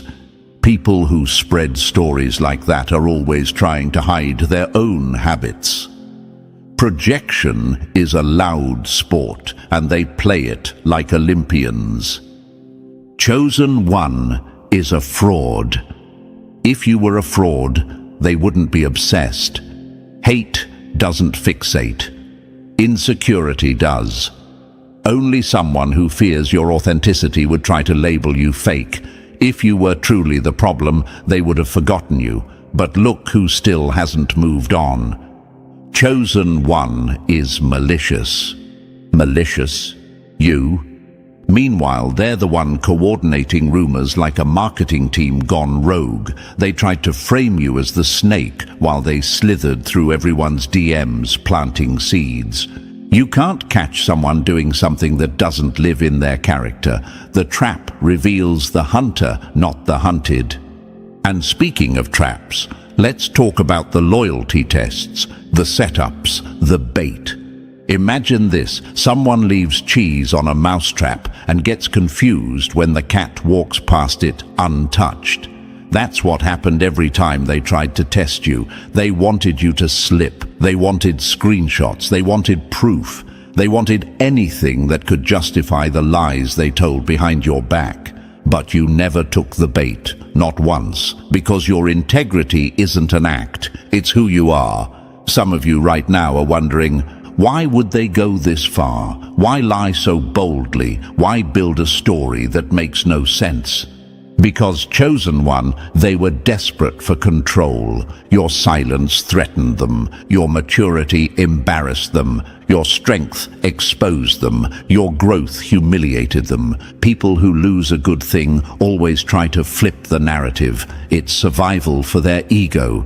They needed you to look bad so they didn't have to admit they messed up. They needed a villain so they didn't have to admit their own flaws. They needed a story so they didn't have to admit the truth.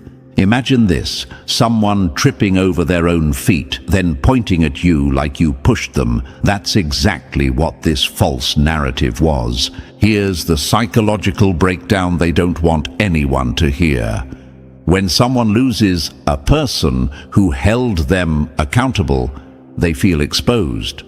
When someone loses a person who saw through their patterns, they feel threatened. When someone loses a person they thought they would always have control over, they panic, and that panic turns into stories, rumors, traps, and smear campaigns. Liars don't fear the truth. They fear the truth finally having an audience. And guess what? The audience is waking up. People are starting to connect the dots. Why would someone who's harmless be described as toxic? Why would someone so peaceful be labeled chaotic? Why would someone who moved on quietly still be the main character in their ex's stories? Because the narrative was never about who you were. It was about who they needed you to be, and the danger for them now. The truth is getting louder. Your growth is screaming. Your name is clearing itself without you having to lift a finger. Imagine this. A fog machine blasting like crazy during a performance, but the fog starts drifting the wrong direction, revealing the wires and props they tried to hide. Your ex is that performer. Their lies were the fog. And the universe just flipped the fan. Chosen one, the more you rise, the more obvious their lies look. The cleaner your energy becomes, the dirtier their actions appear. Every rumor they started now feels flimsy. Every story they pushed now feels exaggerated. Every lie they planted now looks like a confession of their own flaws. Here's a truth they hate with their whole soul. If their narrative was real, it wouldn't require maintenance. If their narrative was true, they wouldn't need to repeat it. If their narrative was solid, they wouldn't be this obsessed with making people believe it. Rumors don't grow because they're true. Rumors grow because someone keeps watering them. But now, people have stopped sipping the poison. People have stopped believing the hype. People have started asking real questions. And the number one question is this: if you were the monster, why is your ex the one acting like a runaway villain? Chosen one, their false narrative didn't fail because you fought it. It failed because your character is too strong, your actions too consistent, your energy too clean, your truth too undeniable. They expected you to fold. You stood firm. They expected to ruin you. You rebuilt quietly. They expected people to turn against you. People are now turning toward you. The narrative they built wasn't just false, it was flimsy. And watching it collapse is driving them mad. Let them panic. Let them scramble. Let them try to rewrite the story again and again. Because every time they speak your name, the universe makes the truth glow a little brighter. And every lie they told, it's starting to sound like a confession. Chosen one, you were never the villain. You were the mirror they couldn't look into. And that's why they tried so hard to break the glass. Number 3, when their master plan exploded in their own face. A liar's worst nightmare isn't the truth. It's the day nobody buys their story anymore. Chosen one, this is the point where their whole operation falls apart like a cheap prop under bright lights. They didn't just gossip. They launched a full campaign. They poured time, energy, and even money into trying to turn the world against you. They rehearsed their lies so many times they started believing them. But belief doesn't make fiction real, and reality just slapped them awake. Communities that once nodded politely are now giving them side-eye. People who once listened are now connecting dots they ignored before. Their victim act is glitching and their audience is shrinking by the hour. Because here's the secret they never prepared for. Lies age like milk. Truth ages like stone. And your truth just outlived every rumor they planted. Imagine this, someone throwing a boomerang with full force, then panicking when it comes back faster than they threw it. That's what's happening now. Every rumor they spread is circling back and landing on them. Every accusation is starting to look like a confession. Every trap they set is snapping shut on their own fingers. Some of you are asking, how did the story flip so fast? Why is everyone doubting them now? Why is everything going wrong for them all at once? Because, chosen one, this isn't revenge. You didn't lift a finger. This is the universe balancing the scale. This is consequences wearing no disguise. This is what happens when someone tries to destroy what they never understood. What they meant for your downfall became the blueprint of their own. Their plan didn't collapse. It returned to sender. And now, the only person drowning in their lies is the one who told them. Number 4.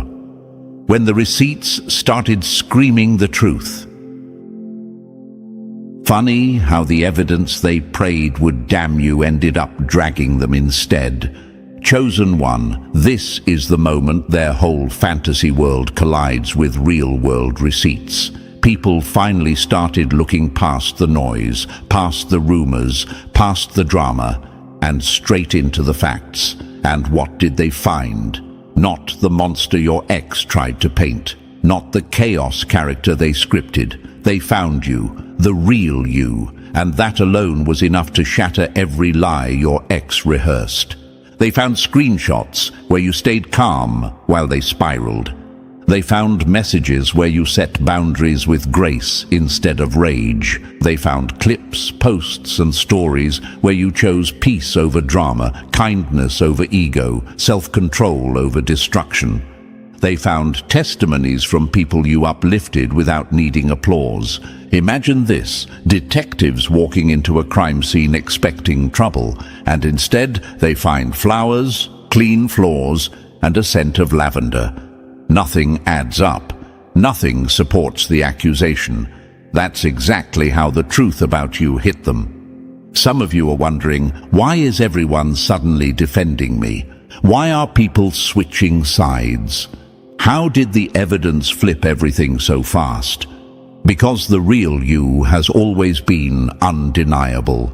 Your stability, your sobriety, your compassion, it's all documented in the background of your life. And when people started comparing your character to your ex's claims, the lies didn't just fall apart, they disintegrated.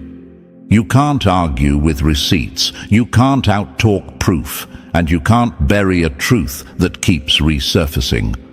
The universe laid everything out like a gallery. Your kindness versus their narrative, your calm versus their chaos, your integrity versus their insecurity. And when people saw the contrast, their accusations collapsed under the weight of your reality. Chosen one, your truth didn't just survive the fire, it exposed who actually lit the match. Number 5, when the investigators flipped sides and started protecting you. When objective people start defending you, that's when the villain knows their script is dead. Chosen one, this is where the story gets almost poetic. The same people your ex hoped would expose you are now defending you. Investigators, moderators, analysts, community leaders, people who were supposed to stay neutral, are suddenly stepping in because what they're seeing isn't relationship drama. It's a targeted attack on someone who didn't fight back. Imagine this. Someone hires a detective to expose you, but halfway through the case, the detective starts saying, "Hold on, you're going after the wrong person." That's exactly the energy right now. The investigators aren't just reviewing things, they're becoming personally invested because the pattern is too clear. Your ex didn't want truth, they wanted a takedown, and everyone with a working brain can see it. They're noticing the harassment, they're noticing the coordinated lies, they're noticing the obsessive monitoring, they're noticing the smear tactics that follow the same pattern as online stalkers and abusers. Some of you might be wondering, why would investigators care? Why would strangers defend me? Why does it feel like the universe is pushing people toward the truth? Because when people who specialize in facts step in, it's never random. They see intention, they see manipulation, they see obsession disguised as righteousness. Good people don't need to fake evidence. Only guilty ones do. Documentation is piling up. Screenshots, timestamps, inconsistencies, contradictions, things your ex hoped nobody would examine. Investigators are quietly building files that could be used in court, not against you, but against the one who tried to destroy you. That's the twist your ex never prepared for. Imagine this, someone throws you to the wolves, but the wolves walk past you and start circling them. That's exactly what's happening. Chosen one, you didn't ask for protection, you didn't beg for defense. But the truth is so loud, people who barely know you are stepping in because they can't watch injustice unfold. They see who the real threat is, and spoiler, it's not you. Number 6. When their real life crashed harder than their lies. The loudest person dragging your name is usually the one whose own life is burning behind them. Chosen one, this part hits almost too perfectly. While they were busy trying to destroy your image, their actual life was collapsing like a tower made of wet paper. They weren't leveling up. They weren't healing. They weren't working on themselves. They were spiraling, quietly, secretly, pathetically. And now the cracks are so wide, the whole world can see through them. Your ex is in full freefall mode. They're pretending they have a job when they don't. Parking lots have become their fake office. They sit there during work hours, posting selfies from the driver's seat so nobody notices the truth. They're unemployed, unstable, and lying through their teeth. While you were rebuilding, they were rehearsing excuses. While you were rising, they were sinking. Imagine this, someone tries to drown you while standing in a sinking boat. That's exactly their life right now. Financially, it's a disaster zone, bad credit, unpaid bills, debt collectors calling like it's a subscription service. Borrowed money they can't return. Every action screaming instability. Yet somehow, instead of fixing the mess they live in, their top priority is still you. Some of you might wonder, why are they focused on me when their life is a wreck? Why not fix their problems? Why am I still in their head? Because chosen one attacking you is their coping mechanism. It distracts them from their failures. It numbs their guilt. It feeds their ego just enough to avoid reality. They think if they ruin you, they won't have to face themselves. People who have nothing left often try to take down the one who has everything to gain. Your ex didn't just lose control, they lost direction. Their real life is falling apart in every category, and instead of rebuilding, they're obsessing over you, the one person who already escaped the chaos. Section 7. While you fixed your soul, they tried to drown their guilt. You healed the wound. They poured alcohol on it and called it coping. Chosen one, this is where the contrast becomes brutal. While you were rebuilding your mind, stitching up your heart, and choosing real growth, your ex went the opposite direction. They didn't sit with their emotions. They didn't face their choices. They didn't do the work. They grabbed the quickest escape hatch they could find and jumped straight into numbness. And let's be clear, this isn't social drinking. This is emotional anesthesia. They're drinking to forget, drinking to silence the guilt, drinking so they don't have to sit alone with the truth that keeps haunting them. They don't want to feel, because feeling would force them to admit what they lost. Imagine this. Two people fall into a hole. One climbs out slowly, with scrapes and sweat, learning every step. The other curls up in the dark and cracks open a bottle, hoping the walls disappear. That's the difference between you and them.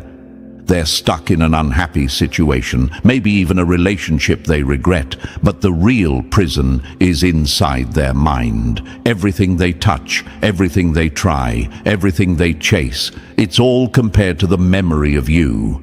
And that comparison crushes them, because no matter how much they try to distract themselves, nothing hits the same. No conversation feels as real, no connection feels as safe, no moment feels as honest. Some of you are probably thinking, why am I still in their head? Why can't they move on if they chose this path? Why am I their escape instead of their reality? Because, chosen one, you were the last version of themselves they didn't destroy. You represented peace, stability, sanity, and growth, things they never learned to maintain. Losing you exposed every flaw they've been avoiding for years. When someone can't heal, they don't forget the person who tried to teach them how. Meanwhile, you've been doing the hard work, sitting with the pain, breaking old patterns, facing your triggers, choosing boundaries, choosing peace, choosing maturity. Your glow didn't come from luck. It came from discipline. It came from honesty with yourself. It came from nights you cried and still chose to try again. It came from the internal work they refused to do. You're becoming stronger, calmer, wiser. They're becoming numb, foggy, and lost. The universe saw the difference, and it's showing the world exactly who's growing and who's drowning. Section 8. When your glow starts blinding the same people who doubted you. Nothing hurts an ex more than watching the person they broke become the person they always wished they could be. Chosen one, this is the part of the story your ex truly cannot handle. Your transformation isn't subtle anymore. It's visible, loud without speaking, heavy without trying. Your energy has shifted so dramatically that people feel it before they even understand it. You walk into a room and the atmosphere adjusts. You talk differently. You move differently. You stand differently. It's not confidence you're faking. It's confidence you earned. Imagine this, a butterfly flying over the same garden where it once crawled. The caterpillars stare, confused, offended, jealous. They swear you changed, but really you just became what you were meant to be. That's you right now. And your ex. They're stuck on the ground, watching the sky like it betrayed them. Your glow is magnetic. People are drawn to you without knowing why. Strangers want to talk to you. Friends want to be around you more. Even people who once ignored you suddenly see something in you they can't explain. It's growth, chosen one, pure, undeniable growth that radiates out of everything you do. Some of you might wonder, why does my ex look so bothered? Why does my glow-up affect them this much? What exactly is triggering them? Simple. Your evolution proves they were wrong. Your peace proves they were the chaos. Your rise proves they were the anchor. The universe didn't just heal you, it put a spotlight on your upgrade and sat your ex in the front row. They're watching you level up while they stay trapped in the same cycles, the same habits, the same regrets, and every new version of you is another reminder of everything they ruined, everything they lost, and everything they'll never get back. Chosen one, your transformation is not just visible, it's undeniable, and it's haunting them. Section 9. When their obsession mutates into full-blown madness. When someone loses access to you, their imagination becomes the prison that eats them alive. Chosen one, this is the stage where their obsession stops being embarrassing and starts becoming outright disturbing. They're not curious, they're not checking in, they're spiraling, and every day you level up makes their fixation grow sharper, louder, uglier. They watch your social media like it's their morning medicine, multiple times a day, refreshing, replaying, zooming in, reading captions like crime evidence, studying emojis like hidden codes. And when you block them, cute, they just switch to burner accounts, plural. The kind made at 3 a.m. with usernames that look like fallen Scrabble tiles. Imagine this, someone camping outside a locked palace gate, shaking the bars, staring through the cracks, convinced that if they look hard enough, they'll magically get inside again. That's how desperate they are. They want access to a world they no longer belong to. Their friends and family, exhausted, done, tired of hearing your name like a broken radio. Every conversation circles back to you. Every emotion traces back to you. They're replaying the breakup like a rerun that nobody else wants to watch. Even their own people can see the obsession. And the behavior gets creepier, driving past places they think you might be, scanning parking lots, imagining accidental run-ins, rehearsing conversations in their car that will never happen in real life, practicing apologies they'll never deliver. Some of you are asking, why are they still obsessed? Why can't they move on? Why am I still the center of their world? Because, chosen one, you built a life they can't access, a world they can't enter, a version of you they helped create but no longer get to experience. Nothing torments an ex more than realizing the door they slammed shut is now guarded by your glow.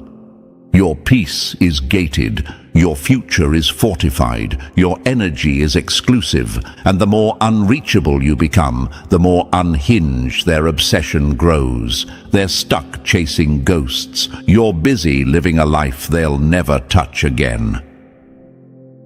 Section 10. When the internet turned the spotlight on them. The truth doesn't need protection, only liars do. Chosen one, this is where the entire thing blows wide open. Your ex thought their smear campaign existed in the shadows, sliding through whispers and private messages. They forgot one tiny detail: the internet never forgets.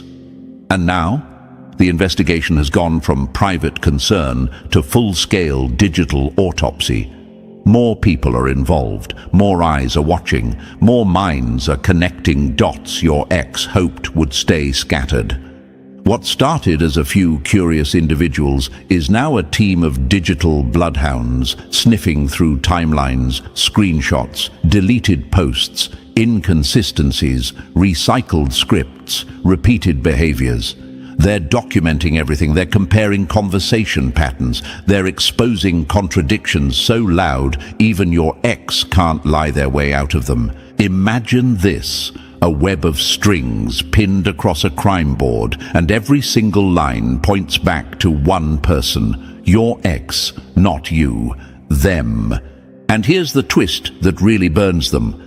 People are realizing your ex has done this before. Same lies, same tactics, same blame shifting, same victim performance. A pattern doesn't lie, even when a person does. There's a full digital trail now. The messages, the fake accounts, the setups, the timestamps that don't match their story, the sudden coincidental accusations, the recycled lines from previous breakups. Some of you are thinking, how did this escalate so fast? Why are so many people getting involved? Why is everything suddenly becoming public? Because Chosen One, people hate injustice. And your ex built a bomb made of lies, forgetting it could explode in public. Your innocence is trending. Their manipulation is being archived. Imagine this, a spotlight meant for your downfall turning 180 degrees and frying the person who set it up. That's what this digital investigation is doing. Every day, more truth leaks out. Every day, more lies collapse. Every day, the internet becomes less forgiving. You didn't expose them. Their own behavior walked out into the light. Chosen One, the online world isn't just watching. It's documenting. And your ex, they're running out of places to hide. Section 11. When the law starts breathing down their neck. You can outrun rumors, but you can't outrun consequences. Chosen One. This is the chapter they never imagined they'd face. They thought their attacks were just drama. They thought smearing your name was a game without rules. They thought harassment lived in some grey area where they'd never be held accountable. But the universe has a funny way of pulling experts into the story exactly when they're needed. Someone with real legal knowledge has been watching, and they're not impressed. They've seen enough to know this isn't petty conflict. This is harassment. This is defamation. This is targeted emotional damage. And now it's officially crossed into territory with consequences, real ones, the kind your ex can't flirt their way out of. The kind they can't lie their way past. The kind that shows up in paperwork, not whispers. Imagine this, someone throws dirt at you for months, thinking it's harmless. Then a lawyer shows up and says, actually, that's illegal. That's the moment your ex is in right now. Their audience, gone, silent, vanished. People who once entertained their stories now turn away. People who once nodded along now say, wait, this doesn't look right. People who once believed them are now questioning everything, because here's what everyone's realizing. Your ex wasn't telling a story. They were building a case against themselves. Some of you might wonder, why is everyone suddenly avoiding them? Why are people confronting them now? Why does it feel like the whole world flipped? Because the truth is undeniable, and legal consequences have a way of making people step back and say, I'm not getting dragged into that mess. When the law enters the chat, lies become liabilities. Your ex is being questioned. Your ex is being confronted. Your ex is being avoided like a walking red flag with alarms strapped to it. Reality isn't just catching up, it's grabbing them by the collar. And Chosen One, you didn't have to fight. You didn't have to expose them. You didn't have to seek revenge. Their own actions built the case. The law just turned the page. Section 12. When you became the standard and they became the warning. Some people survive the storm, others become the storm. You, Chosen One, became the lesson everyone studies. Your rise wasn't an accident, it wasn't luck, it wasn't timing. It was the universe making sure the truth hit the spotlight, while every lie your ex threw at you collapsed like cheap stage props. People aren't whispering your name because of drama anymore. They're speaking it with respect, with admiration, with a kind of awe that only comes from watching someone stand tall through a fire meant to destroy them. You became the example of integrity under pressure. You became the blueprint for resilience when attacked. You became the walking reminder that character still matters. Invitations are showing up. Opportunities are opening, connections are forming. People want you around because your presence feels grounded and powerful, not chaotic and loud.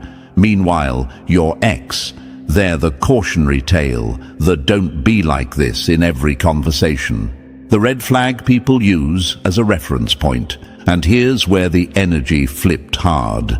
Everything they sent toward you got transformed. Every attack became armor. Every lie turned into clarity. Every betrayal became another level up in your maturity. You didn't throw dirt back. You didn't match their desperation. You chose healing over harm, and that choice built a shield their chaos could never crack. Investigators, observers, even strangers with influence started aligning with you because truth naturally attracts reinforcement. And just when the dust settles, the universe quietly places someone new in your life. Someone aligned with your future. Someone who sees your worth without needing you to shrink or explain. While you rise, your ex watches everything crumble. Their story failed, their attacks backfired, their mask slipped. The karmic ties are snapping one by one, leaving them alone with the fallout they created. You're walking out of this chapter victorious, vindicated, and stronger than they ever imagined you'd become. People talk about you like you're famous, not for drama, but for character. Your ex didn't just lose you, they lost the war. And you rose so high they can't even see you anymore. And chosen one, you made it through the fire and came out shining. Everything they tried to use against you only proved who you really are. Your rise is the final chapter, and their fall is the epilogue they earned. If this message hit home, press that like button if you haven't already. And if you're still not part of our family, make sure to hit that subscribe button so you never miss another truth built for you. Your story isn't ending. It's just starting to get legendary.